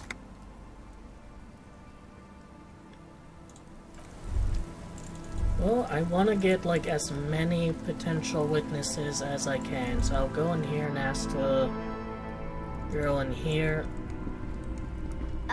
Mister, what were you doing in my fireplace? There was a phasmid in it. I was trying to catch it. Oh. Do you know anyone named Ruby? Ruby. Ruby. My mom tells me I'm a big girl, but she doesn't know that I can't say Earl. Or like, sometimes I can, but then Uller. Kids. Bye! Lieutenant here really isn't like a kid's guy. I'll confront her about the bullet. Now I might talk to the drunks. Our tenant, the policeman. I hope the wave damn that girl. and without anger. A long and harsh life has taught her not to buckle under pressure. The bullet? You didn't put it there, did you? She... Gone and hid things in there? She's usually a good tenant, and not a stupid one either. You rented the room to her. Yes, I let my room to that Ruby girl. What about it? As I've done before when she's been in trouble or just looking for solitude. I've made it clear. We welcome all kinds of people here. When was this? She came last Friday, left on Monday in a hurry. What has she gotten herself into, that girl? She seems genuinely worried about her previous tenant. She's seen her hiding out from trouble before. But this seems different. That's for the police to find out. Right then, please answer each question to the best of your ability. I'm sure we have a few. You said she left on Monday? Yes, early with the dogs. Around 8 o'clock, I think. She has dogs. She probably heard the lieutenant's Kanema drive by, and it woke her up, just like it did you. She must have heard your Kanema. Yes. That is a downside of having a 130 kilowatt engine. It lets the bad guys know when you are coming. Is the room exactly as she left it? I cleaned it, like I always do. Was there anything else there? Was there anything else there? No. The truth, sire. What's she like, Ruby? She's good company. Knows how to talk to an old woman. At my age, you don't get a lot of quality conversation. So I really appreciate that about her. Did she talk to you much during her last stay? No, she was mostly silent this time. Kept to herself. What do you mean? She tried not to let it show, but I could tell she hadn't come to fish. Usually she likes to cast a few lines, but this time she mostly stayed in her room. Why do you think she left the bullet there? How would I know? She's a gruff one, but not violent. She doesn't go around toting a gun. You could ask her about your hunch, that it was a desperate measure. See if she thinks Ruby fits the bill. I have a possible explanation in my mind. Aye. Do tell. A seagull flies overhead, obviously a bad omen. It's an exit plan. Exit from what? The world. The lieutenant stops writing for a moment. He looks at you, then at the old woman. No, she's a fighter. She really believes that. Yeah, but when the walls are closing in, it helps to have an escape plan. Did she have any technical equipment with her, like radio stuff? Not that I know of, though she was into nice music. She once showed me a few mixtape milieux she'd made. Although I guess she was pretty handy with the mechanical and technical stuff. Even fixed the heater in the shack. You should be thankful for that. I'll make sure to thank her when I see her. She may simply have kept the equipment elsewhere. Where'd she go? I don't know. Further up the coast. She tried to leave quietly, but the hinges on that door screeched like a cat in heat. Woke me up. I heard her rushing in those heavy boots, heading up north. It's a peninsula. She might be trapped. You'll never find her, you know. She knows the coast like the back of her hand. You only just arrived. Yep, I've been on drunk bender for 3 days, so I know everything I need to. I wouldn't worry about that, man. We are persistent. Are you sure she didn't go somewhere more pleasant and less wet? Yes, it's going to be too much work for you to find her. Better for you to stay here, get a nice cozy fire going in the heater. The felled electric neuron. You feel like you should go look at it again. Step closer this time. Fairweather T500. Remember that weakness you were looking for in the ceramic armor? Like, maybe it can only stop small, fast projectiles, but a large, slow-moving pry bar would shatter it? Or, if I run an electrical current through it, maybe it will... melt, or personal favorite. Frequency something something radio weapon. None of that would work. You need to shoot the part of the enemy that doesn't have Fairweather T500 on it, because the armor itself is invulnerable. Good news is, so are the armor pieces on you. Well, you have gloves. And I get that. Why are you always fucking taking him to this, like, wall? Is there no, like, parks or anything? No museums? So you haven't seen anyone around? No, I'm sorry. As I said, this is just a day off. We just arrived anyway. You're probably here for hours. There's something friendly and familiar in how he says that. A day off. He's telling the truth. He hasn't seen anyone. You see, a once bright, a slogan used to intertwine with the loops a long time ago. Now, only a shadow of peeled letters remains. It says, tomorrow is just a whisper away. Above the mural, a collapsed roof, broken windows set in walls that are cracking and will soon also fall, and the coastal breeze rustling and sighing in the remains of the edifice. Felled Electrical. How ironic. All these dark rooms. Felled Electrical, you only know them as a small company that makes ink cartridges. Looks like they used to be big. Actually, I also know they worked on a computer that was going to revolutionize the field of computing before the communist revolution shut them down. Encyclopedia, did you forget that? There's something in the wind. Sometimes the only way to go forward is to fail first. Could Ruby be in there? In there? She could. Or she could be in the identical room over there, or in that boat shack. In that church tower, maybe. Why single out this one building? I guess I'm just like naturally attuned to shivers, because it's not like I have anything in it. Just +2, and that's enough. Alright, found the empty trap, heard Lena's true story, reconstructed an execution, made that awful call, confronted the pigs, established a nightclub, discovered the anomaly, death notification. Alright, I guess all of that probably helps. Even though you're sure you succeeded, all is quiet. There is no cold hand brushing against your forehead, no rustle in the reeds. The wind has died down. The ruin in front of you is silent as a tomb. She could be anywhere. How do we find her? How do we? I was really hoping she'd be in the village. Okay. She's probably north of the village, and this place is a peninsula. We already scanned most of the outdoor areas on our wild cryptid hunt, so we have an understanding of the geography, at least. See? Came in handy. And then there's the church.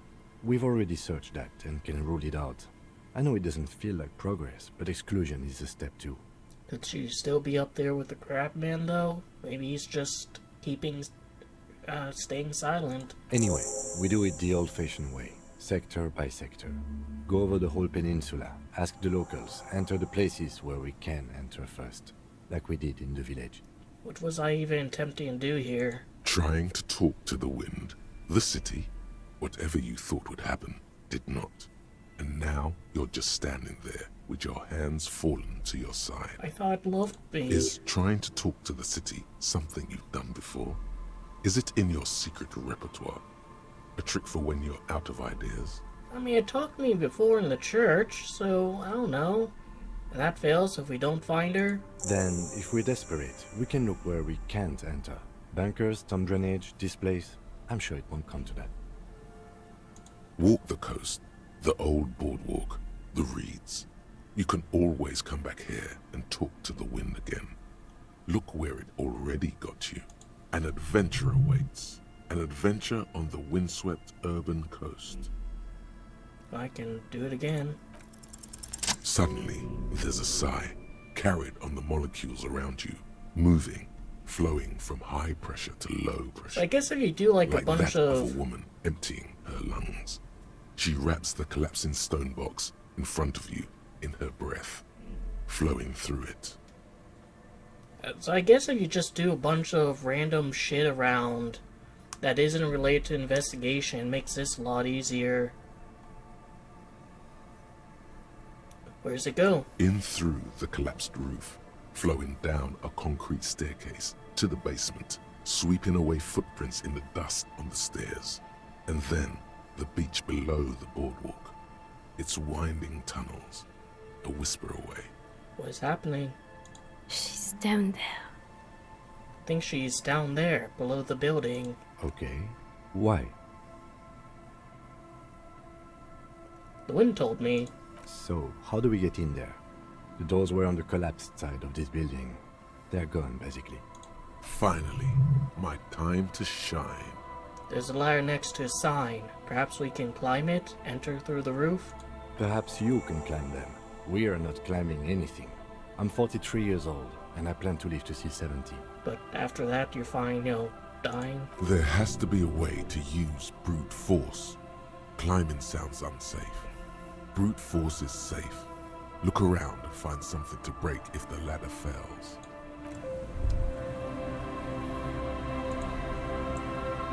A rusty ladder leads to the rooftop. Some of the rungs are missing. Yeah, that doesn't look good at all. Well, let's assess things. The distances between the remaining rungs are rather wide. You'd have to use the mounting brackets. However, they seem corroded and the peeling rust is razor sharp. In addition, the first rung is going to be tough to reach. It's what, 3 meters above the ground? And you're 180? 190, I'm a giant. I'm guessing that's centimeters, so that would mean Harry the boy is the same height as Scorn Guy, actually. If I say this. Okay, but still, the roof is collapsing and the wind gets pretty brutal up there. Dismounting from the ladder is going to be hard. Perhaps if you were to not climb the ladder. Instead, what if you were to do something more subtle? Slide up it? What if you were to reconceptualize climbing the ladder? Astral projection. Be open-minded about this. What if I don't climb? What if I just teleport? Teleportation is not a thing. Teleportation is a thing, just need a bit of concentration. Okay, let's say teleportation is a thing. Wouldn't you need some kind of scientific apparatus to create a teleportation field? You can't just do it without apparatus. What are they talking about? Oh, that's a kid. I was wondering who that is, and nope, there he is. Teleportation, Mikhail.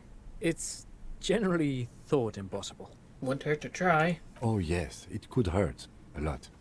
Okay, I have 2 health bars and 1 healing. He is restraining himself from using a parental tone with you right now. Alright.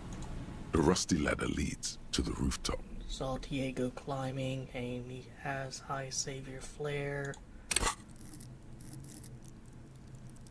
I could, wait, is it a white check? Yeah, it's a white check. The rusty ladder leads to the rooftop. Let's go, gamers. All you need to do is close your eyes and concentrate. Darkness enfolds you. You can feel the distance between the bench and the first rung of the ladder. All you need to is... do it. Zoot, zap, pow, crinkle. It's like magic. You feel yourself disappear, your atoms fading out of existence. Oh my god, I can't believe it. Bam! You find yourself on the roof, having mastered the art of physical displacement.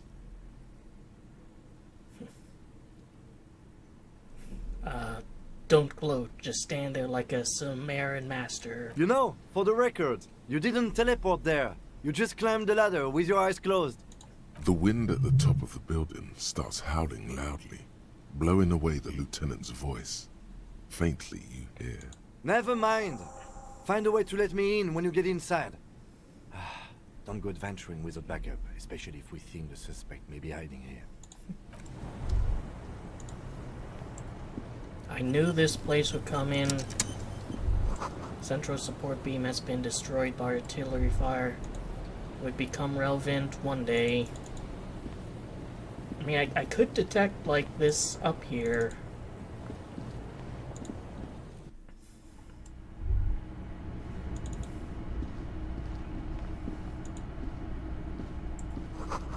Glass is covered with grime and dust. You can barely see out.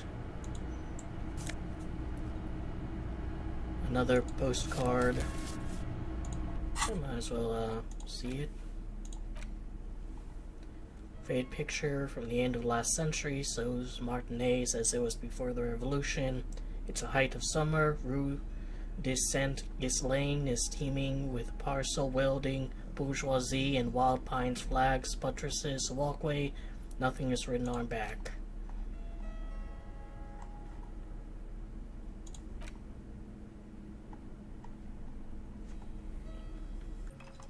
Apparently this game used to have very gnarly loading times, so that must be a really frustrating room back when it was like that. This collapsed nearly sealed basement, one can barely squeeze by. Antiquated office furniture, last century maybe? Brought down and forgotten so long ago. It's almost like communism. This overturned table is covered in orange mildew, crawling with something. Old file folders in the cart, documents, silvery with mold.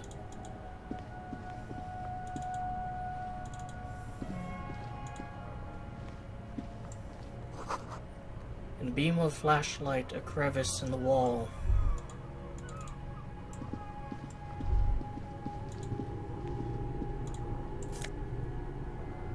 +1 to Mazovian socioeconomics, a revolutionary's hat. Stale fabric, smell and dust. No one slept here in months, maybe years.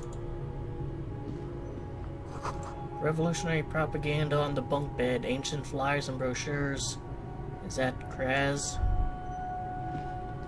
These pots and plates are full of dust and spider webs. A mustachioed and mutton-chopped man, amateurishly depicted, gazes at you with sad eyes. The plaque reads, K. Mazov. There is a spider web in the lower left corner of the portrait. Years' worth of dust is shaken off. The full head of hair, matched by an ample moustache and sideburns, look a bit silly. Kinda looks like Harry, actually, though he has a beard.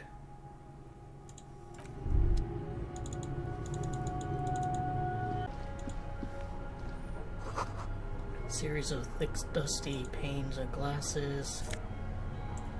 Oh wow, something gives me suggestion. That is really nice. Especially since I've been taking some pretty gnarly suggestion hits. Let's let Kim in. 2 rusty metal plates that slide apart form a crude door. It's been here under the boardwalk for a while.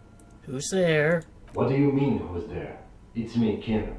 Stop playing around and help me get the door open.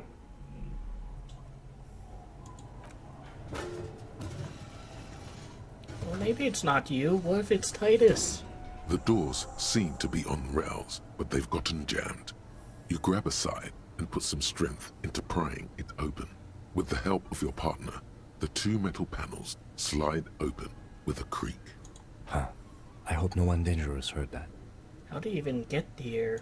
After you climbed up to the roof, you mean? There's a maintenance entrance under the boardwalk.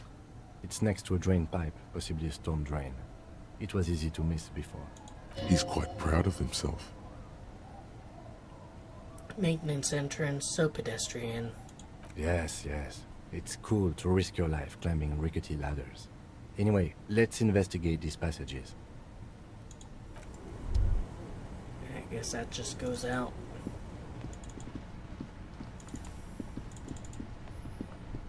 Oh, hold on a second, Kim. Hold on. Do you want to see Kraz? Do you want to see Kraz Mazov? Look. A mustachioed and mutton-chopped man, amateurishly depicted. Oh, you actually can show him. With sad eyes. Look, Kim. It's Comrade Mazov. Yes, I can see that. Looks like some communists were hiding out here.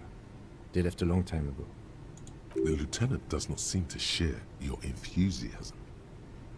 A long time ago? How long? Half a century. This was probably part of the network of defense posts the communards built against the amphibious landing. I think the purpose of this bunker was to produce propaganda. It would have had radio equipment back then, but that's all been looted. What's with all these secret weapons caches and secret bunkers? We have found a lot of those lately. I guess what most people think of as history tends to linger in random neighborhoods. Martinez being what it is, no one has gone through the trouble of cleaning up the old bunkers. And there's places in Europe that, you know, a century after World War I are still dangerous to go through because of mines that were laid there. Good hiding place for someone who's up to no good. Maybe I should move in here. Seems cozy. I won't stand in your way, but only after we're through with this case. Could be connected to the Mazov bust we found in the student's room. Millions of depictions of Mazov have been produced. They're not all connected. Besides, that looked like some student. The youths always go for this kind of stuff. Could someone have stopped through here recently? You mean like Ruby? No, I think we've stumbled on a piece of history. There's so many times where, like, I say something, and then, like, the very next sentence, blueprints in sand, one soul appears more than the other. Looks like they're going that way, so that means we should look that way. Only for it to say that in, like, the very next line. Don't collapse, you have to find another way around.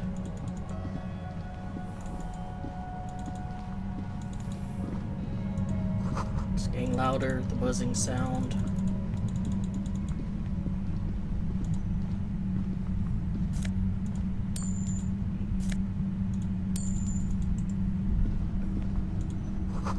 Concrete pipe buried in sand and dust.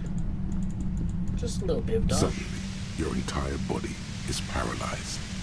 Aggressive white noise fills your skull. A strange pain, like you've never felt before. Through the static, you hear a woman's voice.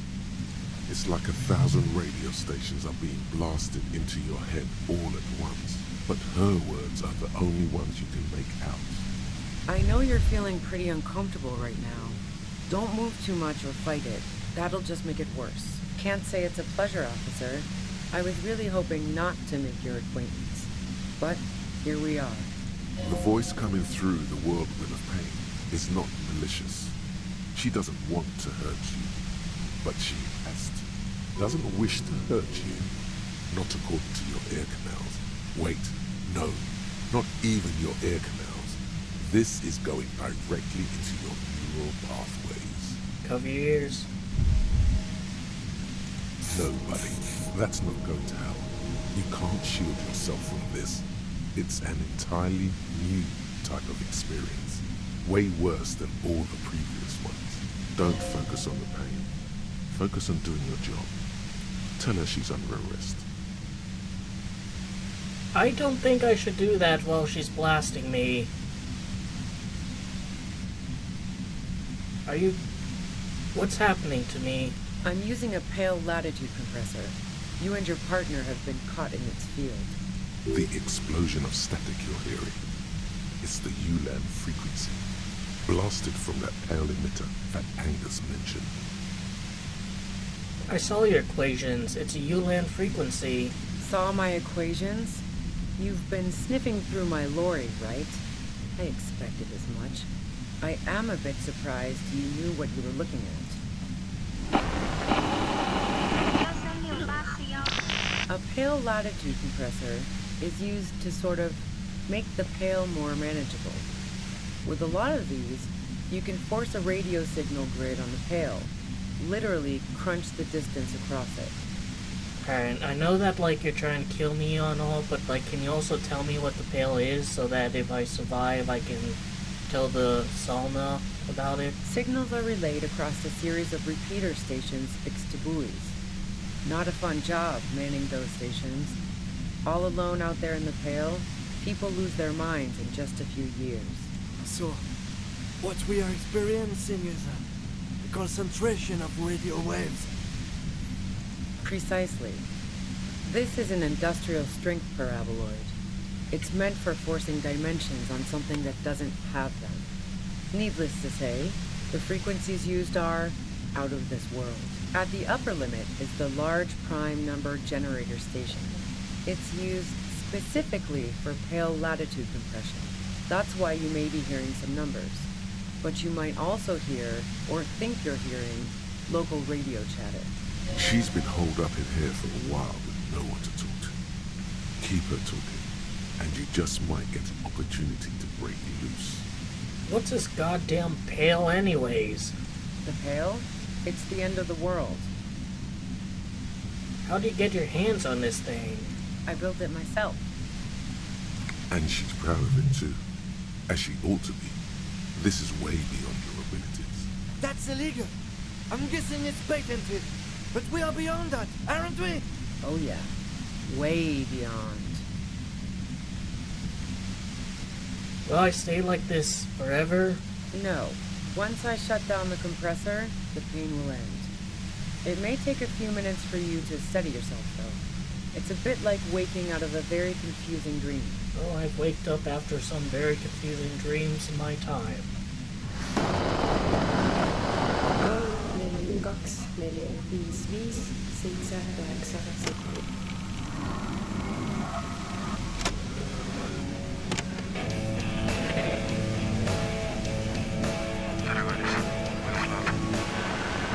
Oh, stay on that station. That was a good one.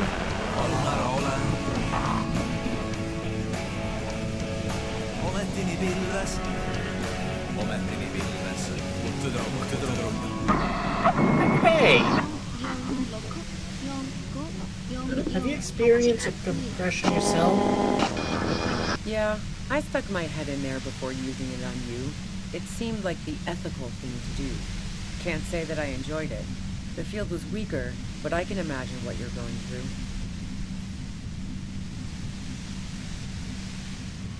Please. Turn it off. I can't take it anymore. You're big boys. You can handle it. I actually can't. Mouth healing items.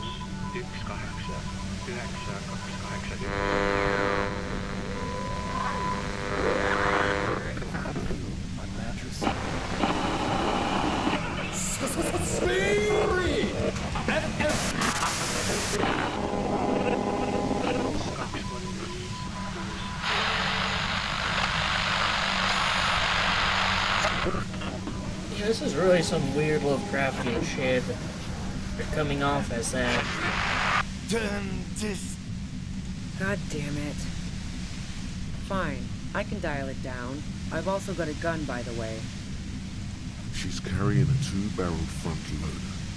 Remain careful. Well, it doesn't feel much better, but you can form sentences now. Thinking doesn't seem to hurt as much.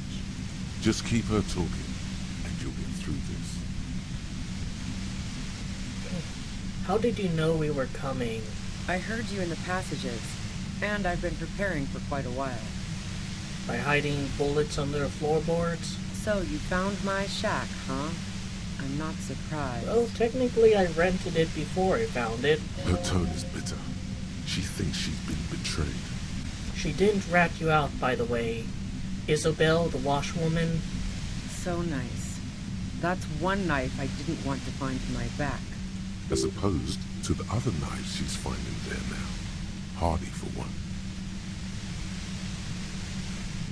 Why hide the bullet, though? This could have turned out pretty bad for me if you hadn't walked right into 25 bands of ultra-high frequencies. That's her admitting the bullet was an emergency exit. Did you shoot Lily? No, I didn't do it. I only helped stage the lynching, though I doubt that makes much of a difference to you. I mean, technically it does. I'm looking for the killer. Who ratted me out, by the way? Was it Titus? No, he wouldn't have broken first. You're right. Clays was the first to share her suspicions. Oh. I knew the kitten had claws, but not like this. But she couldn't have known I was on the coast. How did you find me? Your first guess wasn't entirely off. Titus and his boys, man. They told us you were on the coast. Even now, Kim is a paragon of professionalism. He is trying to make a clean cut of telling her she was betrayed. Well, fuck. Those guys liked me, I know it. If this is what happens to people whom people like...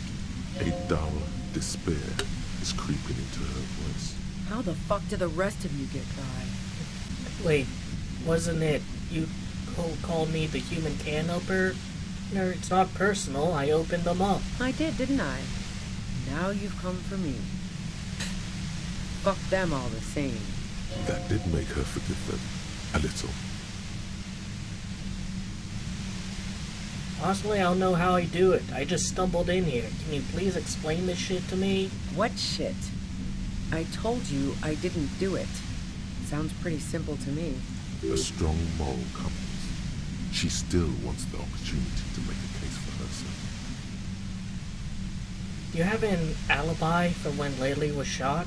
Man, I was with the boys the whole night. I hope they at least bothered to impress that upon me. They did say you left to take a really long leak, 15 minutes. Yeah, and I'm sure they also made some funny remarks about it. They always do. I've driven a lot of long haul and chugged a lot of beer, man. Can't do either without some power of mind over bladder. And anyway, that wouldn't have been enough time. No one takes a 15-minute leak. Look, fuck you, man. I might also have stopped by the bar. She speaketh truth. Did you leave any flowers for Cleese on the roof? No. Gifts of flowers and candy aren't really my style. These weren't just flowers, they symbols of revolution. So now I'm leaving revolutionary symbols around? Come on. But Cleese was mourning. I never did understand why, when someone dies, a hothouse's worth of flowers has to die too. Okay, so you didn't leave Maybells? No, I did not. Then who the fuck did? Would you say Lily was a likable person? I didn't like him. Hardened mercenaries aren't particularly likable types. Did you feel protective of the Union? Yeah, sure. And I didn't like Wild Pines sending in those foreign hirelings. Me and a fuck ton of other people around here. She didn't hate him, okay? I'm listening. You're running drugs for Union? I've been through your lorry. So, Heart of Gold Tommy fucked me over too.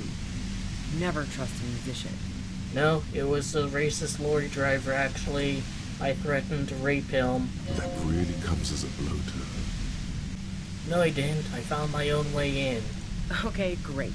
You got into my lorry on your own. What now? You're going to arrest me for drug trafficking? Beneath it, she's relieved Tommy didn't betray her. You had a financial incentive to kill the merc. Man, it's to get away from all that murderous shit that I left Jamrock, my previous employer, for the Union. She deliberately avoided naming the mob she worked for. You might be able to find this out later. I got lucky being a dispatcher. Never had to do any of the really dirty work myself. This gun has only been used for self-defense against serious scum. But you're threatening us with it. Based on what I've heard about you, you are serious scum. Oh, come on. Like, I stored money from one, like, Indian shopkeep, and now I'm literally whatever this universe's version of Hitler is. Yeah? More questions before doing anything.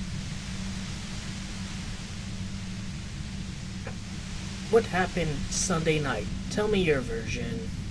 She eyes you warily, as though gauging your sincerity. It's okay. We just want to... You should probably leave it to me, Kim. Alright, don't kill yourself over it. I was shooting the shit with Hardie and the boys over a few beers, like always. Then Klasha comes in, all pale and shuddering.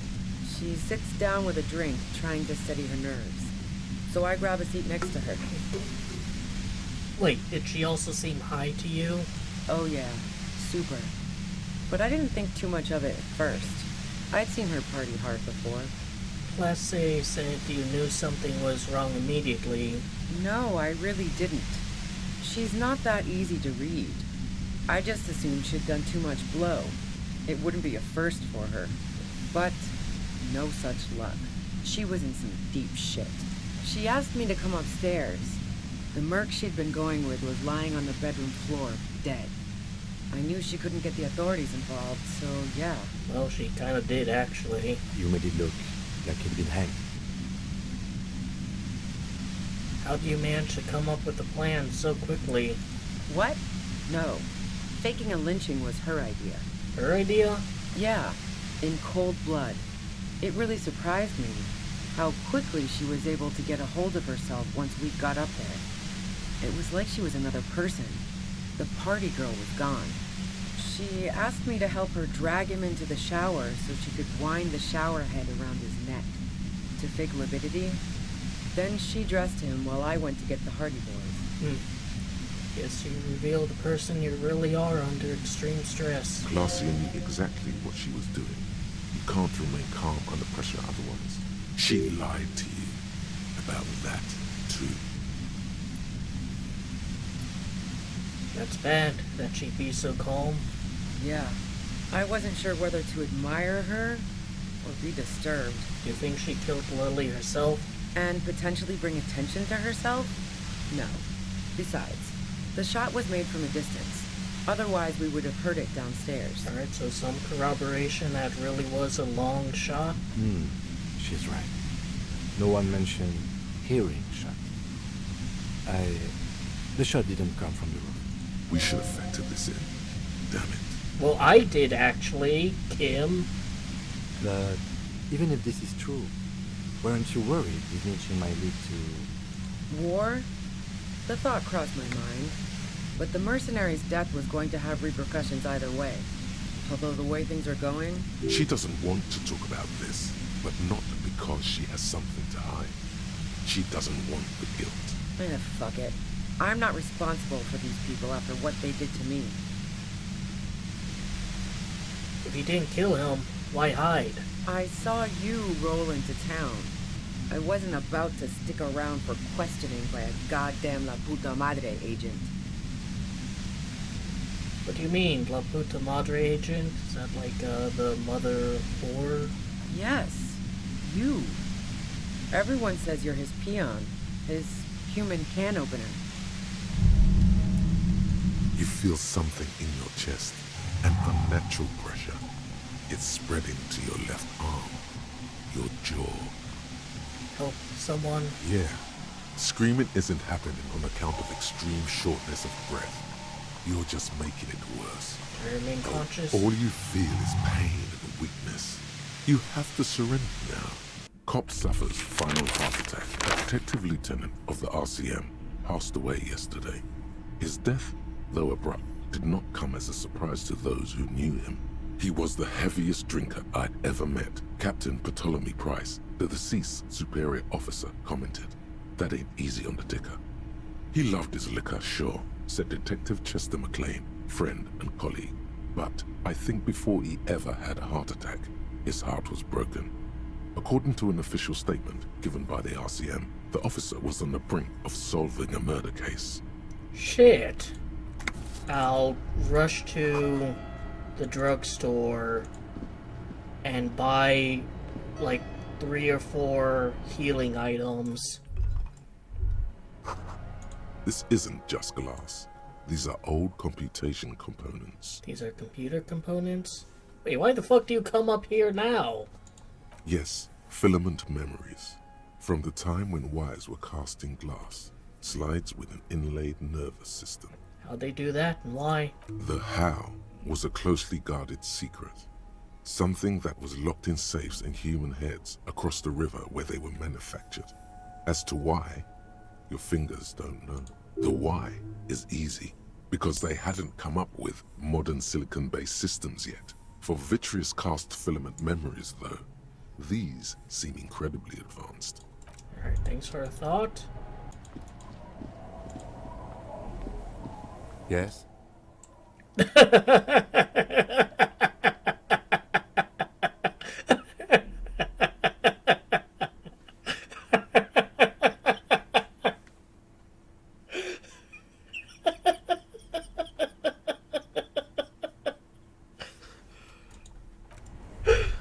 Nothing, Kim. Nothing. Two rusty men. What do you... Officer. Oh, hey, fancy seeing you The doors here. seem to... Huh. I guess Okay, it doesn't here. hurt. I hope Saint Baptiste makes. Saw you. Yes. You. Alright, Everyone says so you're this his is where I was at. This human. Through the sudden sharp pain in your head, you hear the lieutenant mumble something to himself. Fucking hell. And why me? It's especially bad suddenly. Felt like a vein exploded. Who's everyone? How do you know this? Everyone in Jamrock. The cops, the criminals. Why do you think I'm holed up in here with a goddamn death ray waiting for you? If she knows that about you, she must know your real name too. Tell me, what's my name? If you know that about me, you must know my name. Harry Dubois. One corrupt motherfucker with the disco pants and a funny tie. Agent to la puta madre.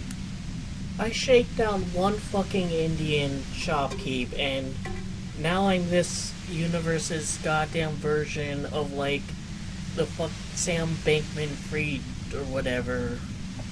So she knows your name. That doesn't mean you're on the tape. Criminals make up bogeyman stories about cops all the time. All of this just means that you're effective. Criminals know you and are scared of you. La Puta Madre. I've heard of La Puta Madre. He's dangerous, right? Is that a joke or a threat? I'm guessing both. No, that was a real question. Yeah, sure. She doesn't believe. I'm sure La Puta Madre himself will explain it all to you soon enough. Yeah. Other questions? Do you know about the bunker next door? What bunker? The communist hideout back there. Don't know anything about it. No one's been around since I set up camp. But I'm sure I'm not the first vagabond to... Keep calm. Breathe in. After the pain recedes, it's a little clearer. What happened Sunday night? Tell me your version. She eyed. It's okay. All right. She sits down with a drink, trying to steady her nerve. Oh yeah, super. But no, she asked... You made it look like he'd been hanged. What? No, yeah, she... Classy, she lied to you. Yeah, and potentially bring... We should affect that. War? She doesn't... Fuck it. I'm not responsible for these people after what they did to me.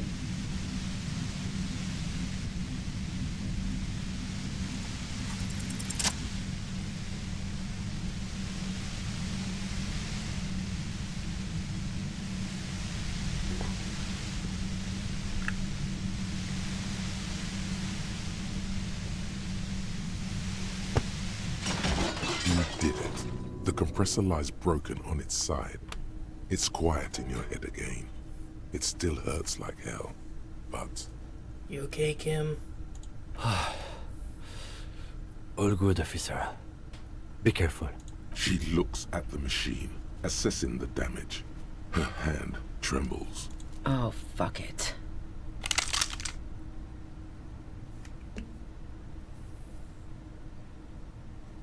Let's not get hasty. She's truly desperate.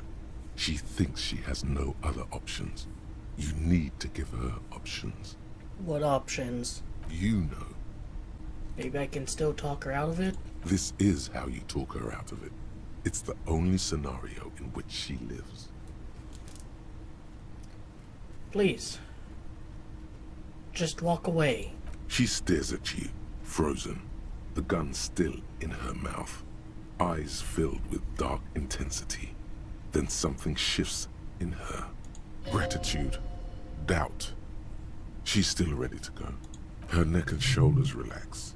and her grip on the gun loosens. You don't have to do this. You're not cornered. I'm letting you go. Day of miracles.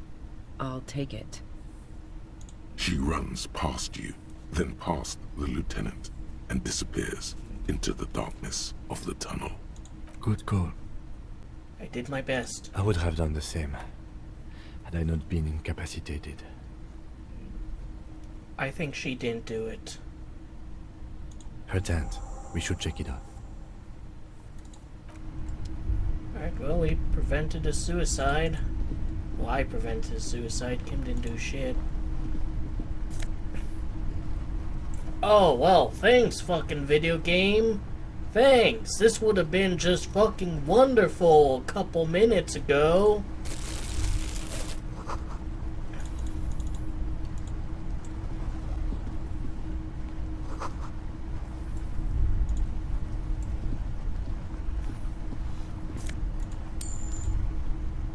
The plain red tent stands by dispassionately.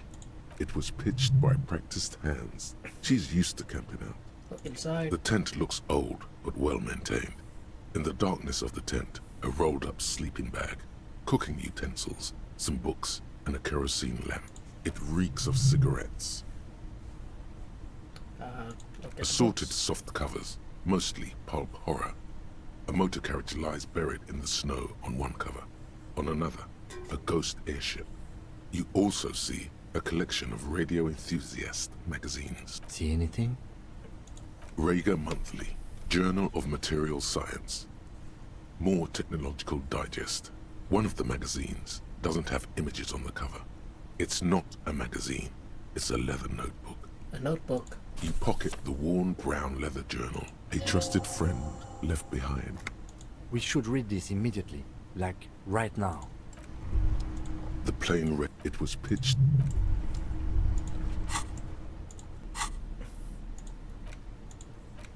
Well, love journal with brown leather covering and the brand name Schneidler embossed in the back seems to have served as a loyal friend to a lonely traveler. A thick journal.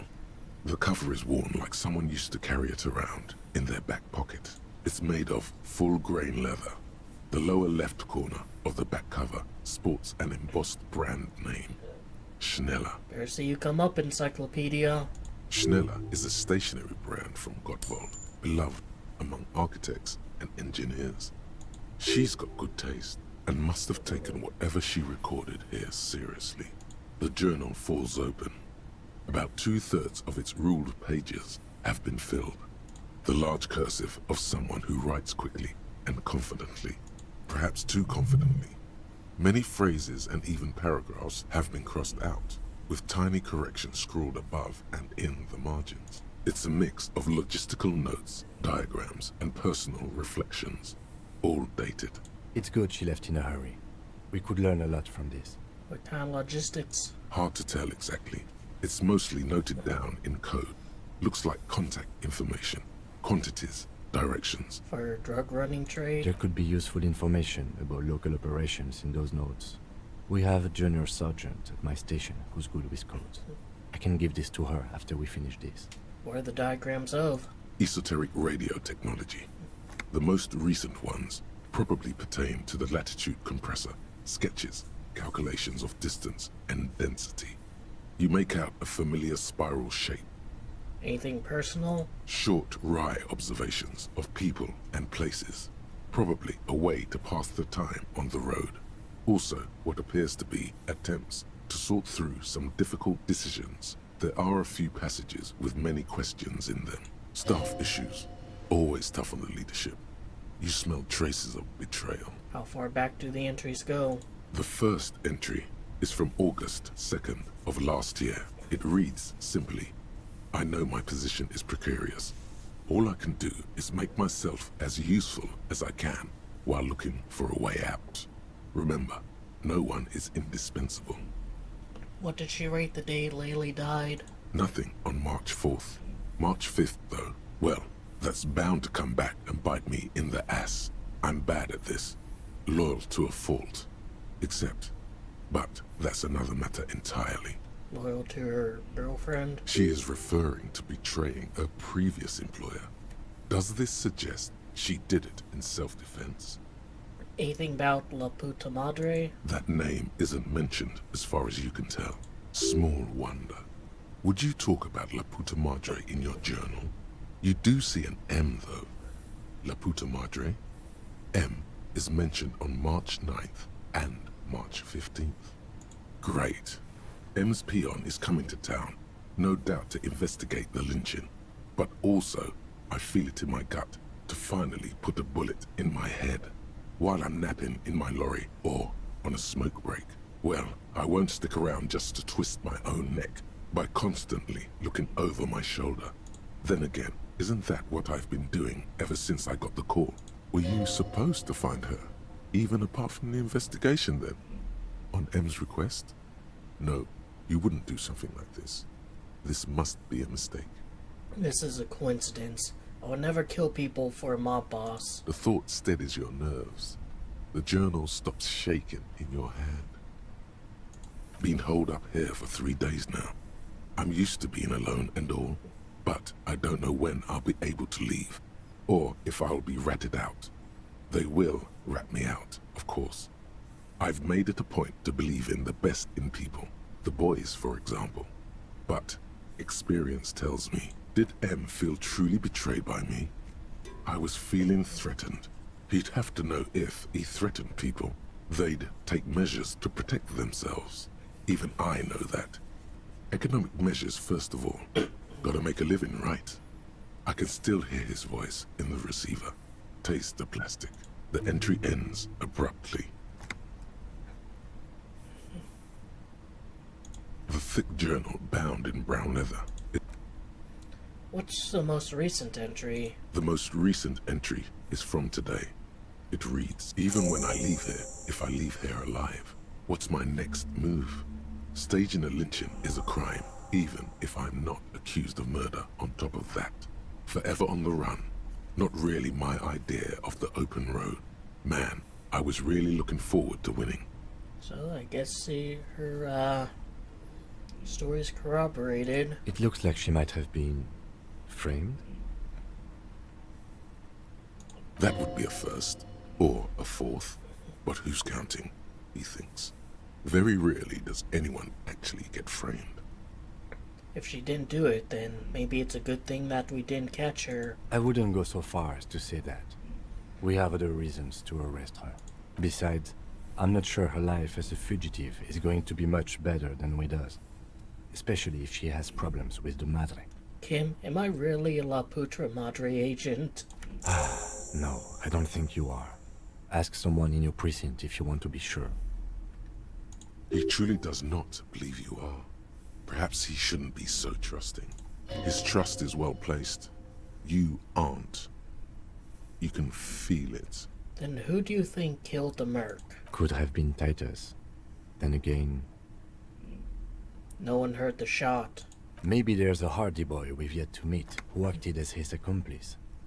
Either way, we need to keep an eye on him.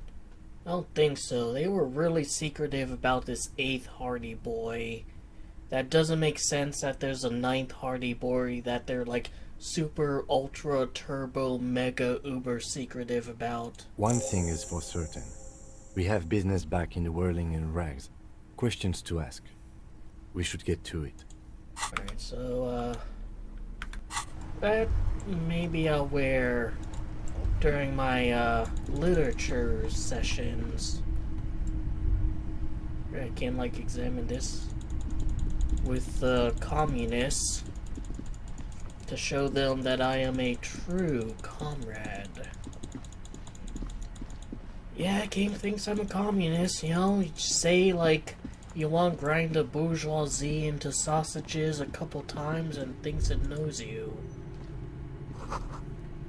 Alright, so do I know about the pail now? I'm sure he's a gym Yes, too. what is it? Oh, fuck. It's a white check. And maybe it's one of those ones that, like, you fail it and then something happens where it tells you what's supposed to be. Hold on. Gonna save.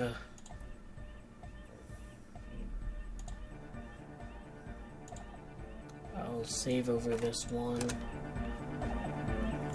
Yes, what is it? All you hear is silence in your head. Alright, so it doesn't even, like, really help. Funeral to attend. Glad to have... The woman runs past you and disappears into the darkness of the tunnel. Alright, so if you don't destroy a machine, she just runs. All things considered, it could have gone worse. Now we have to cut her tent. Alright.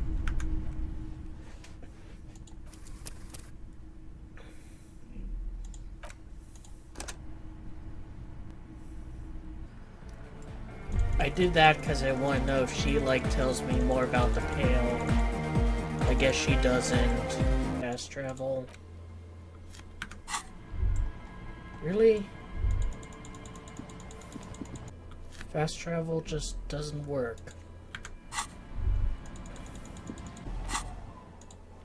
Nope. Looks like we're heading back the long way. Where even are we? Down there, so we're gonna go right.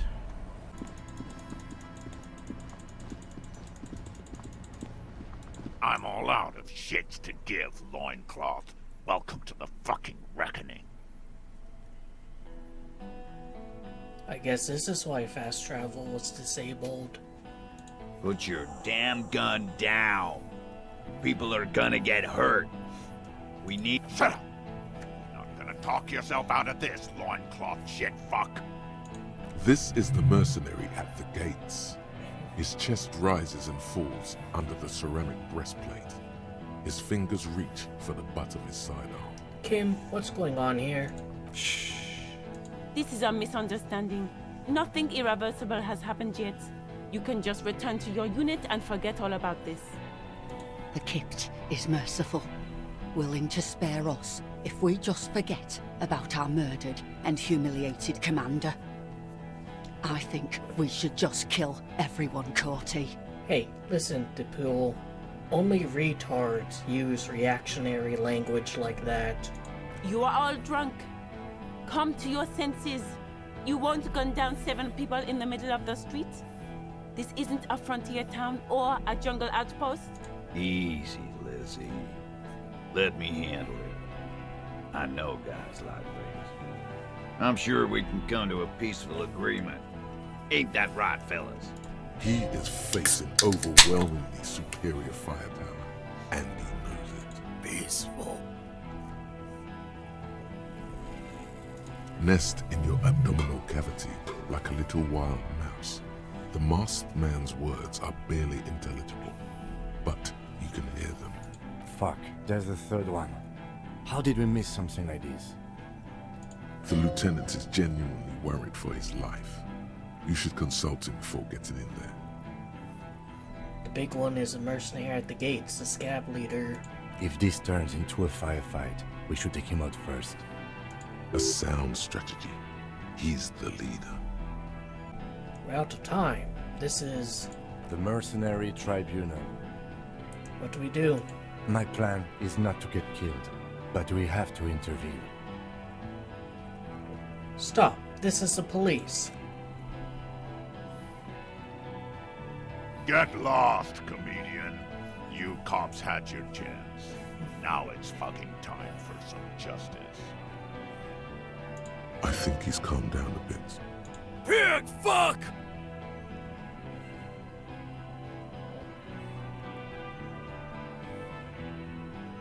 I can see you're drunk. Ah, yeah. Welcome to the fucking party. You're probably gonna get killed too. I don't give a shit if you're cops. No one is going to kill anyone.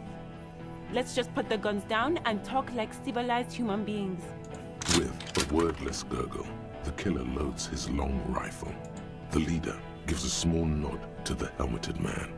You feel your fists contract as you stand there between these men, all carrying real weapons. No, it's okay. Soften him up and trust the others to attack if it comes to that.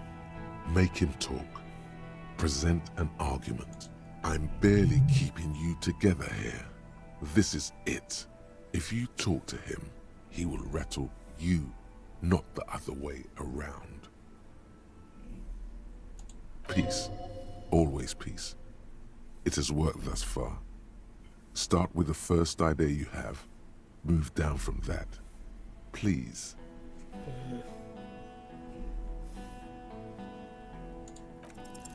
Alright, here we go. This is an illegal tribunal. Krenner would never sanction this. Who's the commanding officer? Take your pick.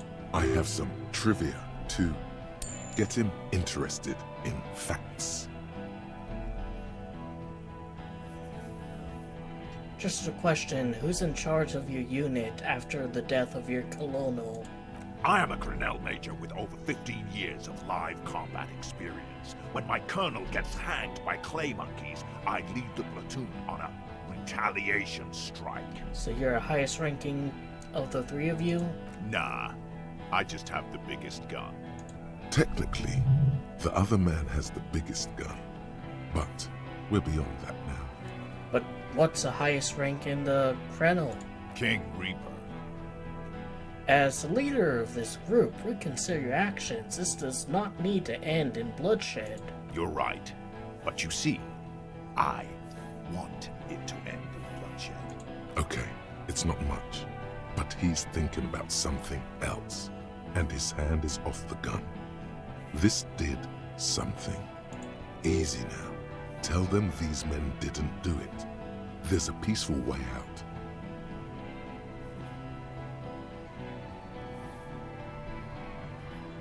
They didn't do it. Yeah? Who did then?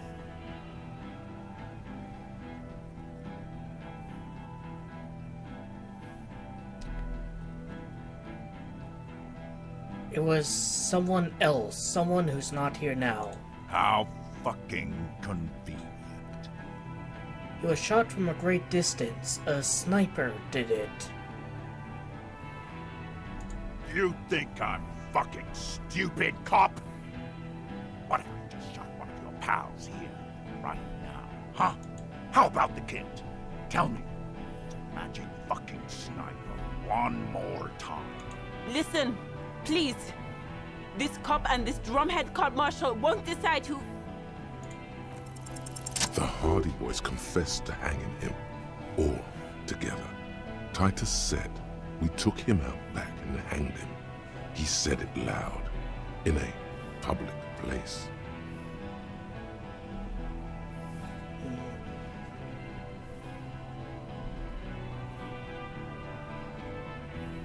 Wait, they didn't confess. You're lying, DePaul Hud. He wasn't hanged. He was shot by someone in Martinez. They're helping us find the shooter. The hanging was only a cover-up. Listen. Fucking liars. The shot rings in your ears. A low, tinny ring. The young woman stands and looks behind her. The shot has flown over her head, crashing a small pane of the glass window behind her. God, I hope it hit Kuno. I missed. I know what I heard, Corty. They said they killed him. They said it was a good way to end a Sunday night. That doesn't sound good. You need to change the topic now. What topic? Shots have been fired. Act before it's too late. This was a close call. Of course, nothing bad will happen. Talk about his dead friend. He seems stable enough to take it. Doesn't seem stable at all. Even better, it will further destabilize him, cost him time, and maybe even lives. This might be a very bad moment to come up with this, but he's Corty, right?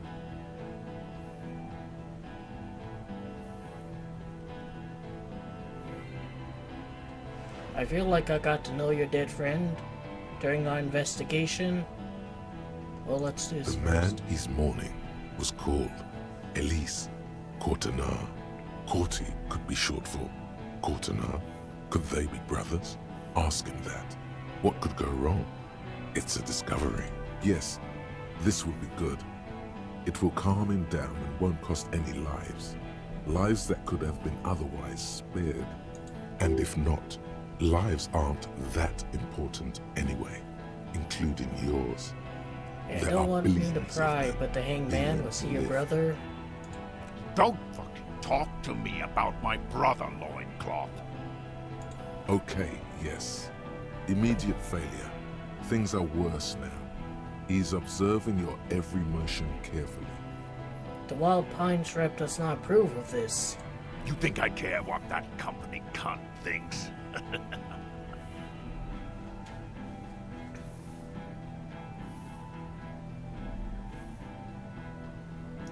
Fucking waste this fuck!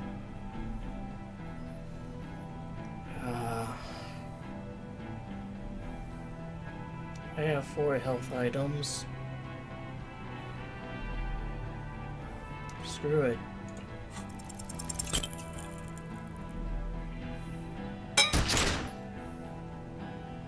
A small explosion expels the bullet from the chamber. With a puff of smoke, it hits the man square in the chest. Like dice rolling, the kinetic energy of the 9mm front-loaded bullet is distributed evenly across the chest piece and into his hands. Go ahead! Give it another try.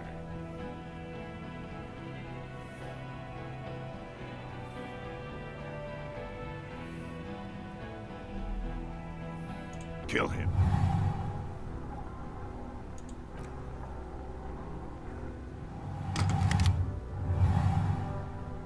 To your right, the killer raises his rifle and takes aim at you. His moves are steady, but the long barrel of the rifle sways slowly. An Easter AR-FA-7, built for taking out light armored vehicles. It will devastate you. Kim, where's Kim? From the corner of your eye, you see the lieutenant raise his pistol and aim it at Rude. He's trying to find a straight line of sight before the rifleman can take you out. Think. You stare down the barrel of the gun. You see Rude's mask behind it, his eyes in the slit of the helmet, like a camera lens, focusing on you.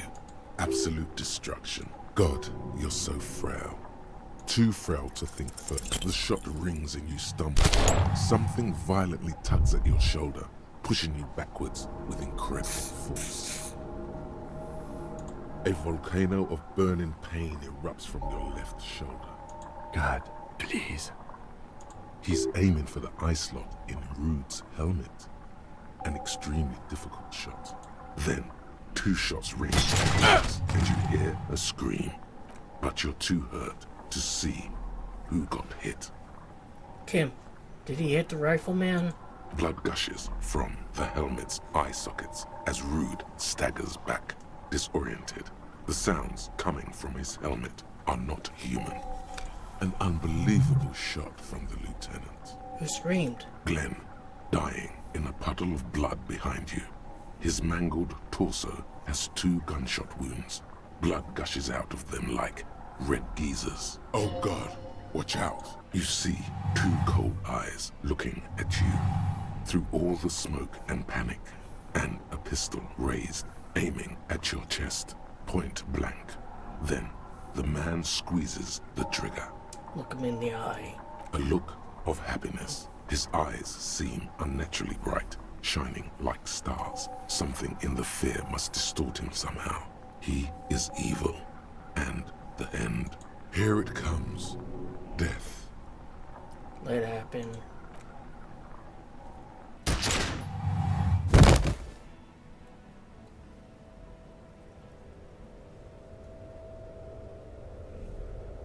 You simply blink, then something inside your pelvis explodes.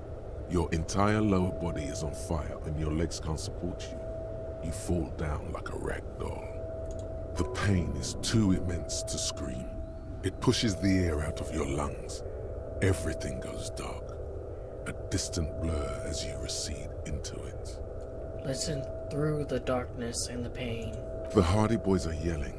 Someone is running, jumping over you. In the background you hear gunfire shatter glass, and then a man in pain. a familiar sound. Its tightest with a splat like meat. You hear bullets rip into him. His voice, still giving orders, grows fainter. A gurgle. He's not gonna make it. Touch your lower body. Feels slick and warm with blood. The pain is too strong to know what has happened there.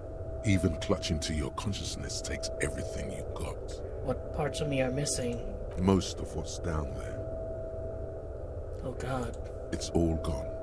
Open your eyes now. You have to see what's happening. No.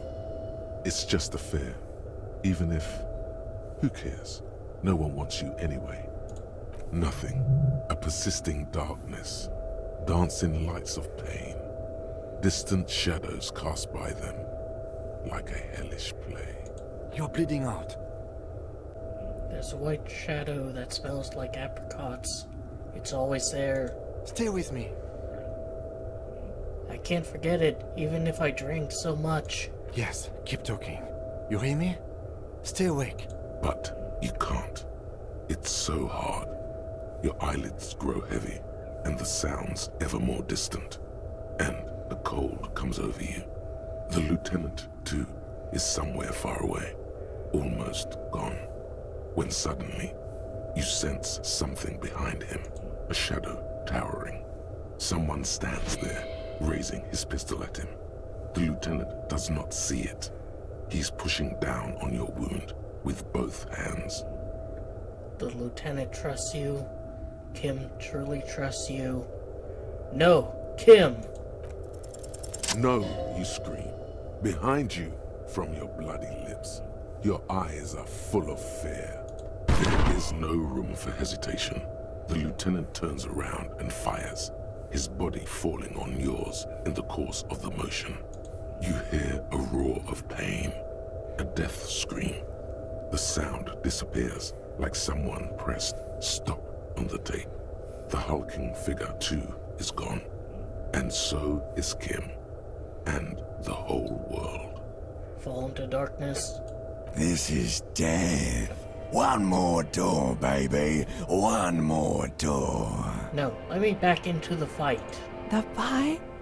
There is no fight. The fight is over. It was lost 1,000 years ago. You have laid here forever. Keep falling deeper. Take the door. He's not taking it. His body is not taking it. Oh God, no. He's not disintegrating. He's swelling up instead. Over the hours, hurting, moaning in his sleep, and rotting, and being disinfected, and smelling of drugs, and feeling saliva in his mouth, drifting in painkillers, thrashing in his wound sleep. He can't go. Not before the case is solved. That's right. There is a radio in the distance. A radio of the world. Playing sounds. Good morning, Elysium. Soon you will return to the world. That's right. I'm gonna be okay, right? Hours turn to days. Soon we will get up again and go through it again. Finally, we know what the infernal engine was outside. The clarion call. The engine of a Caprice Canema. I better get experience some money for that. No, it was him. He is the infernal engine. Can't you see? He never stops. He only gets worse. No. I got better. Like, I've stopped drinking, I stopped taking drugs, trying to turn my life around.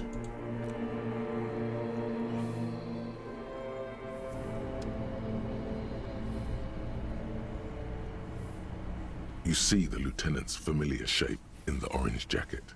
It turns double, then triple, from the pain. Kim. Sunrise, Parabellum. 10 says he's in the middle of a fleshly cleaned room, hands above his head like a halo. So, I'm sunset, tequila sunset, and he's sunrise parabellum. The piss jacket, Kim. You took it off? Yes. The joke wasn't funny anymore. I took it off. The close proximity of death must have made the lieutenant contemplate his life choices. He's done with the jacket. What did you say, sunrise? Sunrise parabellum. Sunrise, prepare for war. It's an old revolutionary saying. My gun. It's engraved on it. Cops like it. Is it war today? The gates of the harbor are boarded up. The streets are a little more empty. Apocalyptic violence is yet to erupt, I am relieved to say. I think we may have held it off, for now. Barely. Good. Yes, we have also completely failed. But that's okay. The room, it's clean.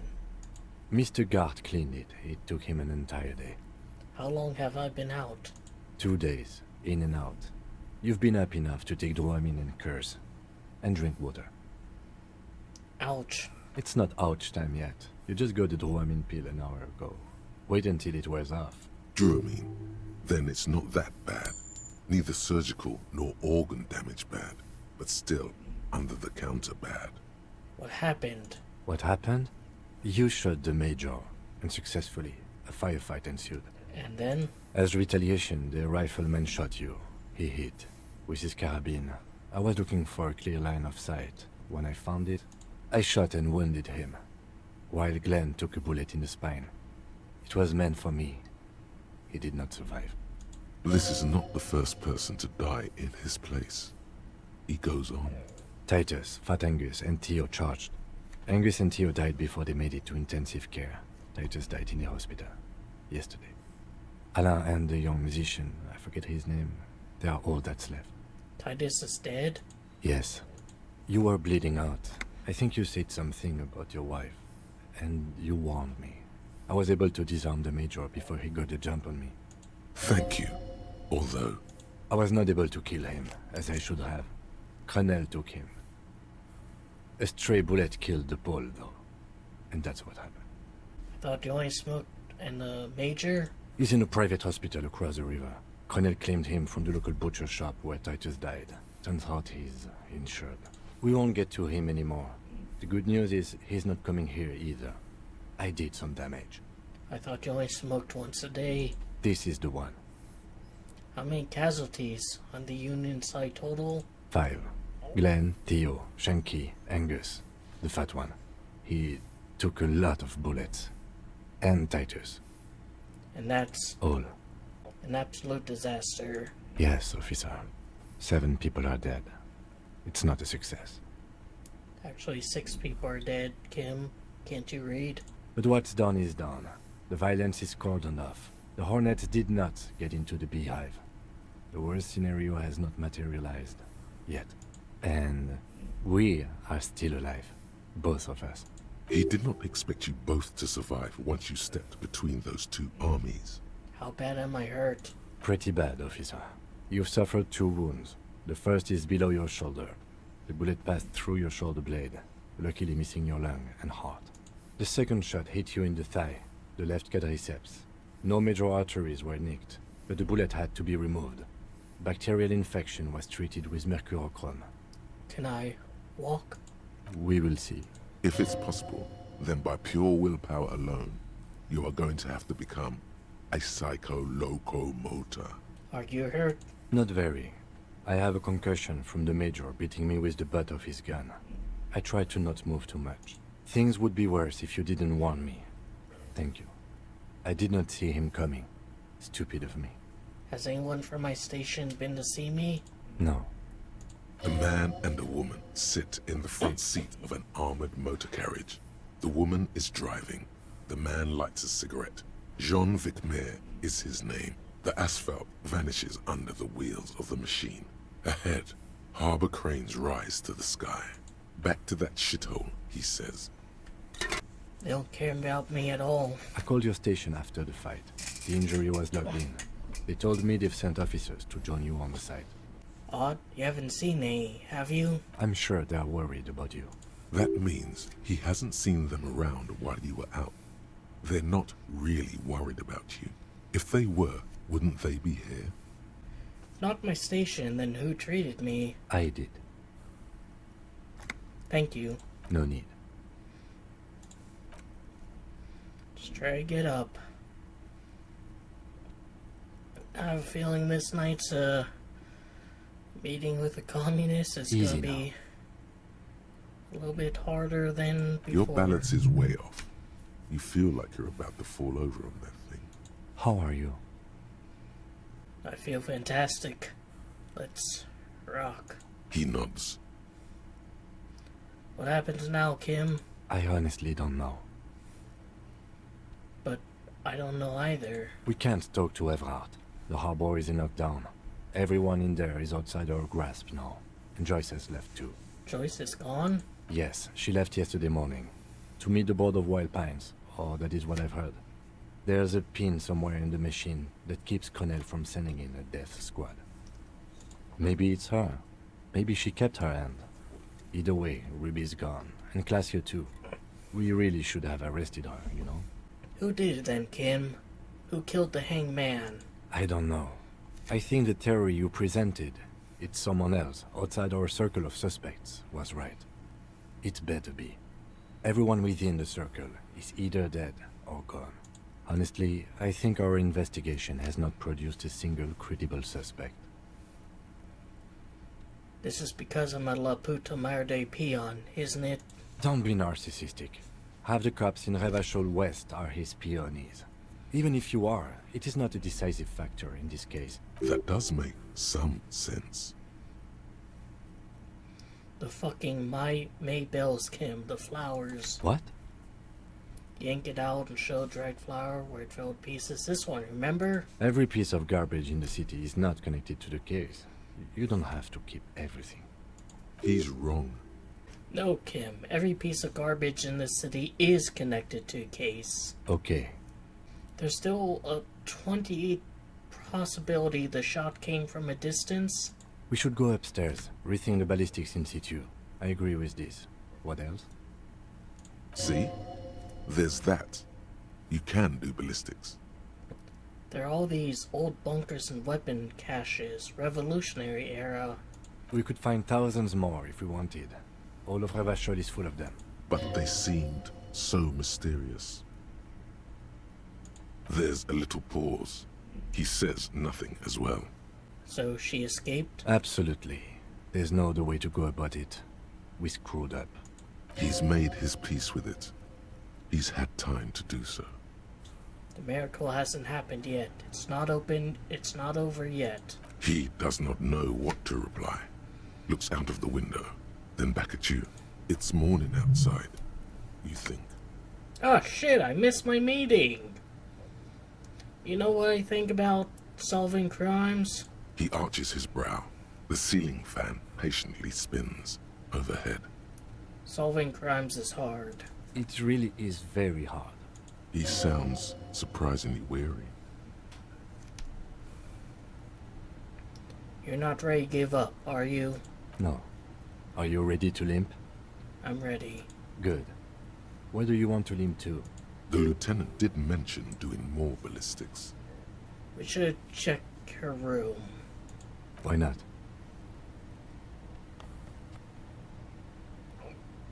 Another look at the window, perhaps? The one he was shot through. I don't know. I can't think of anything better. What's this? We're getting reports of normal, reasonable, temperate, political opinions somewhere in Martinez. This is because I keep saying none of the above political stuff, isn't it? It's also about that, but it's also more. Perhaps it's the hangover. Perhaps it's a temporary surge of serotonin. But something tells you it's time to become a citizen of the Kingdom of Conscience. Nah, fuck you. That's a pity.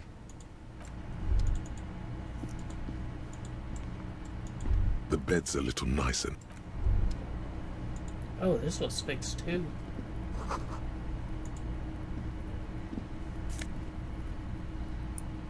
Authority and suggestion.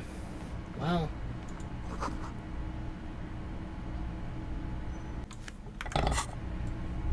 The bathroom mirror has been wiped completely clean. The faucet is quite terribly mangled, but you just might be able to twist its parts into place. You handle the chain cutters deftly, applying just enough pressure. The faucet regains a recognizable shape. The steam stops. Told you that you needed those chain cutters. Everything is connected. Everything has a purpose. The mirror begins to clear slowly without you having to wipe it. Alright. Which is much smaller than mine and doesn't even have a bathroom. These papers bear the stamp of the RCM. They appear to be fragments of the lieutenant's paperwork, half finished. You make out notes on this and other recent cases. I had Garth open the door to your room. You were running a low bacterial fever the first night. Thank you for keeping this thing alive for a little longer. It would have been easy were it not for my concussion. We both got lucky, considering the odds we faced. Let's go.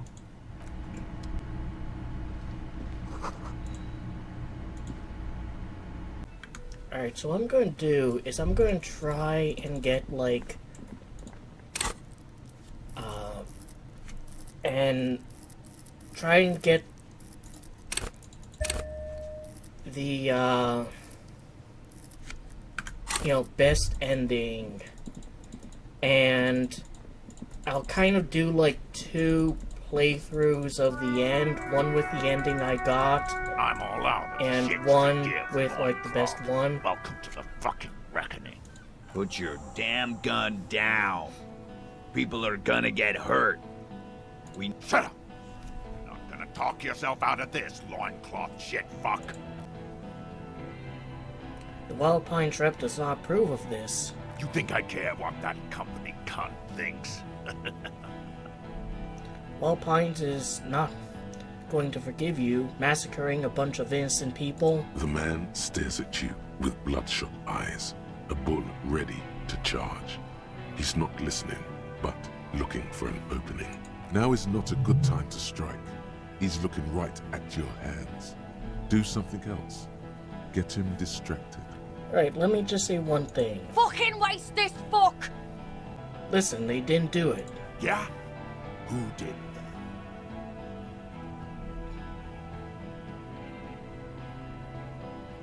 It was Cleese. The bird. You're fucking telling me a bird killed our cunt? His fingers are twitching. That's a draw reflex. He's about to draw. She was the only person in the room when he died, upstairs. You think I'm fucking stupid? What if I just shot one of your pals here, right now, huh? How about the kid? Go ahead. Tell me about some fucking room again. Listen, please. This cop and this drumhead court-martial won't decide who... The Hardie Boys confessed to hanging him, all together. Titus said, we took him out back and hanged him. He said it loud, in a public place. Wait, they didn't confess. You're lying. DePaul heard A Kiel Model 40 revolver, 8 rounds in the barrel. The gun slowly sways in his hand from the inebriation. He wasn't hanged. He was shot by someone in Martinez. They're helping us find the shooter. The hanging was only a cover-up. Listen. Fucking liars. The shot rings in your ears, a low, tinny ring. Then the Hardie Boys yell something. The young woman stands and looks behind her. The shot has flown over her head, crashing a small pane of the glass window behind her. I missed. Not true. He purposefully over-aimed and shot the window. You had him second-guessing himself, only for a second. Do not assume he will miss the next time. I know what I heard, Corty. They said they killed him. They said it was a good way to end a Sunday night. That doesn't sound good. You need to change the topic now. or there will be another shot. What topic? Shots have been fired. Act before it's too late. This was a close call. Suggestion, 92%. Dangerous. Ask about him first. You don't want personal facts about his dead friend coming out of your mouth. He has to start it. I knew you weren't a goddamn scab leader. Yeah, I don't fucking act so well. Laylee had a hard-on for making faces with you natives. Fucking food aid shit. That shit is done now. Trigger time. Who are you, Cordy? Sergeant Major Raoul Cortiner, reporting in to burn this fucking mud hut to the ground. As he moves, the interlocking pieces of his armor click softly. This man cost me like 130 real just for one room. Way out of your pay grade. Click, click, click. The realization comes to you like a picture puzzle coming together. His name is Raoul Cortiner. The dead man's name is Elise Cortiner. He's brothers with the deceased. No, probably foster brothers. Elise was put into a foster home, remember? For killing, maiming, and humiliating our commanding officer. We're all sentenced to death by lead. He had blue eyes, didn't he? Your colonel? Baby blue, yeah. Like someone fucked up and put a baby's eyes on a grown man. It was creepy, but bitches like that shit, I guess. Or, I don't know what bitches like. I just know how to mow down clots. Listen, lately, everyone says good things about him. He was a talker. Fuck do you mean, talker? We've heard testimony. People say he was charismatic, a nice guy to be around. Yeah, he liked to chat up the natives. Share leaflets, squeeze a bit of kid tass here and there. Great fucking idea that turned out to be. If Laylee was here, he would spare the lot of you. Maybe shoot one for show. But me, I'm not a big fan of public affairs, clay monkey. I'll gun every one of you down for what you did. Ready to open fire, Major. At your command. Your colonel did not deserve to go out like that. I promise I will find the killer. Find his killer. Cop, his killer stands right there. Shitting his pants, and you're standing in the way, protecting them. I know what this tactic is, Silo Sam. You're gonna die for them. Right here. This did nothing. You think you were onto something? You just wasted time. Please, act. Who is that? Rude. Rude is the killer. Rude, the killer. Owen Cloven. He doesn't talk much. All of you cunts inside out. The killer? The gunner. The raddest. The killer. What do you think he does? I'm a killer too. You're a tit-sucking pig. I'm gonna show you, killer. What are we waiting for? Let's blow that pig fucking mouth off his face. Lance Corporal, just fucking shut up and wait for your order. He is not used to commanding or leading. He feels uncomfortable. He'd rather shoot to kill. All right, here we go. This is an illegal tribunal. Krenner would never sanction this. Who's the commanding officer? Take your pick. I have some trivia, too. Get him interested in facts. You only have time for one argument. Choose wisely. Just to be clear, are you... you were called Downwell once. What happened? What always happens when you get good at your job? That name midnight raids. Fucking extrajudicial funky time. Burn villages. Shit that sounds bad on the radio. The same thing happened when we were called whatever the fuck it was. Probably won't be called Crenell for much longer, either. Not after this shit. Okay, it's not much, but he's thinking about something else. and his hand is off the gun. This did something. Let's go, gamers.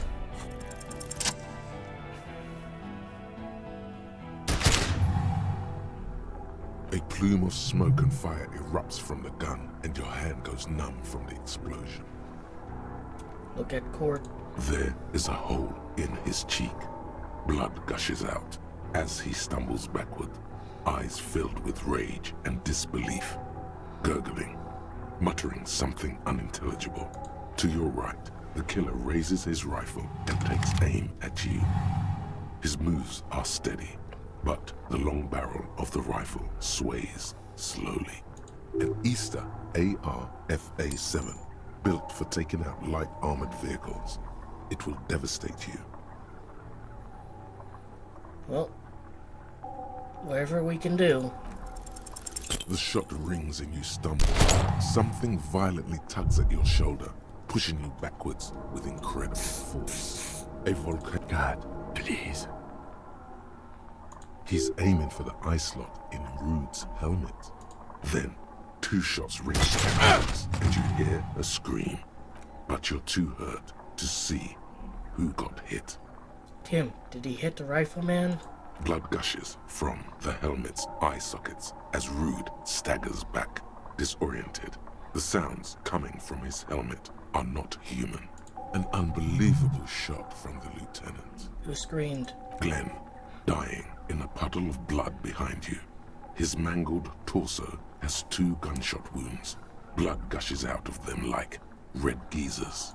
Oh God, watch out. You see 2 crazed eyes stare at you through all the smoke and the panic. With blood gushing from his face, the man raises his pistol at you. Look Then him in the he eye. squeezes the trigger. The look of the... Here it comes. Death. Oh, you're up. It's good to see you back on your feet. Did you like your room? I cleaned it for you. I did, thank you. Big improvement. You're welcome. I thought it would be nice for you to wake up in a clean place after you, let's be fair, defended this establishment and its clientele from gunfire. I give credit where credit is due, and that, sir, was a nice shot. I was watching until you hit him. Crawled inside then. Bullets started flying. He really wants you to realize that he was also on the balcony looking by, in the danger zone, so to say. I wish you a quick recovery. Also, you and your partner are staying here free now. This establishment supports cops. The stay is free, but the drinks are not. Just felt I needed to specify that. Where did everyone go? Oh, you know, people don't tend to stick around after shootouts. Turns out they're not good for business. What happened to a man with the sunglasses? I don't remember everyone who comes here, and many people wear sunglasses inside lately. Must be a fad.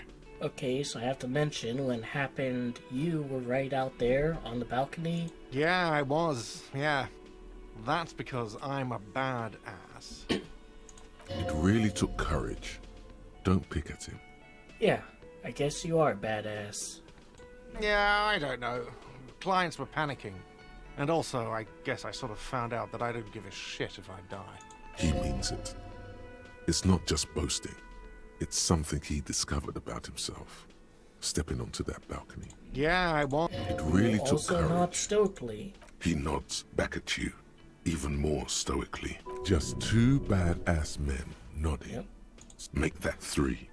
The lieutenant is nodding too, hands crossed. The animation. Alright, thanks. No problem. They'll come back. They always do. Cook isn't here. Oh, you're here though. Hi again, Gendarme. Wow, alright, so like all that and my composure isn't even Bye-bye, Gendarme. up to snuff. Alright, fine. Seeing you approach, the bruised man raises his spear in welcome. Crazy motherfucker. Didn't think you had that fury in you. But I guess I've misjudged a lot of people lately. There's no truce with the Furies. That was one hell of a shot. Hell of a shot. The fucks did not expect that. I guess what I'm trying to say here is, thank you for intervening, fellas. That was mighty brave of you. This is big. It's as big of a thank you as Titus Hardie can muster under any circumstances. It was an honor fight by your side. Likewise, Copper. Likewise. Sorry about the people you lost. Dio was old. I think he'd be pretty happy with the way he went. Never could imagine him withering away on a sickbed. But Angus, he was just a stupid kid. Didn't realize the mess he'd gotten into. Trusted me. Still, the balls on that kid. Went down fighting for someone else's shit like a fat, angry bear. Here it comes. The last one is the worst one. He only deals with it by drinking copious amounts of 8% beer. What percent beer am I drinking now? Oh no. And Glenn was my friend. Best I've ever had. I love that crazy homo like my own brother. We're all fucked without him. But what do? This job is shit. What about the Shanky fella? Dennis? That poor little rat is dead too. I always thought he'd run. But no, he stayed. Stupid, brave fella. He didn't like him. That only makes it worse. We're born in this world to die, it seems. Maybe there's redemption in that. At least it ends one day. Man, getting shot has really squeezed all the funk out of you. Mark my words. One day we'll look back at this day and remember their courage, not their deaths. That's right, Eugene. Right. But today ain't that day yet, is it? What's going to happen to the Hardie Boys now? I guess I'll take a closer look at our union members. There's bound to be some ambitious fellows there who'd love nothing more than advancing social democracy by busting some heads. Might even ask Tibbs if he's tired of replacing windows. Maybe wants to have some fun with his brother. Anyway, don't you worry. As long as Titus Hardie's standing, there will be Hardie Boys. He's right. The numbers are replaceable. In an organization of thousands of men, there are plenty who'd join. And what about the girl? Don't know. Don't care. I'll be glad if I never see that fucking woman again. Even after all that hell, he's still bitter about her? Same here, man. He shrugs and tries to look uninterested. Any idea what I should do now? Judging by the sight of you, I'd suggest crawling into bed with a bottle of whiskey in one hand and a big tit in the other. Oh, that's my ideal night. Yeah, go pay Monica visiting Janrock. She's got a knack for making men forget about their worries. Biggest pair of milkers in all Rebacho. Hell, you both look like you could use some feminine company right now. Thank you for your advice, Eugene, and you too, Alain. I do always appreciate a good use of the expression milkers. You're welcome, Bina Claude. You're all right in my book. So long, fellows. Be good so I don't have to come back here again. Take care, coppers. You two look after yourselves now. Death passed on you today, but men don't get that lucky twice. Copo loco. And normal cop, I guess. Good luck in Shamrock. Scars made the best tattoos, they say. Thanks for getting involved, guys. And if you ever feel like the uniform is holding you back, I've got a few vacancies. You'd make one hard Hardie boy, Copper. And Titus Hardie himself would make a good officer. That man was born to lead. Yeah, but I kind of screwed over Everett. Maybe I'd rather not show my face again. See ya, Titus. Alright, what about this guy? Or is he just a guy who talks about money all the time? Yeah. Just gonna save over this. And that's like the better outcome for the Union. Like, granted, there's just 3 of them. And I don't know if I could save like the others. Angus is probably dead no matter what. Swanky is probably dead no matter what. But I'm gonna do 2 separate runs of the ending. One with most of the Hardie Boys dead, and one with, well, some of the Hardie Boys alive. And we'll see how the outcome changes. If the outcome isn't any different, then I'll just do the one outcome, and I'll just put this in this video. And yeah, so we'll see what happens. In the meantime, I hope you enjoyed the video, that I gave you something to think about and otherwise entertained you. Take care.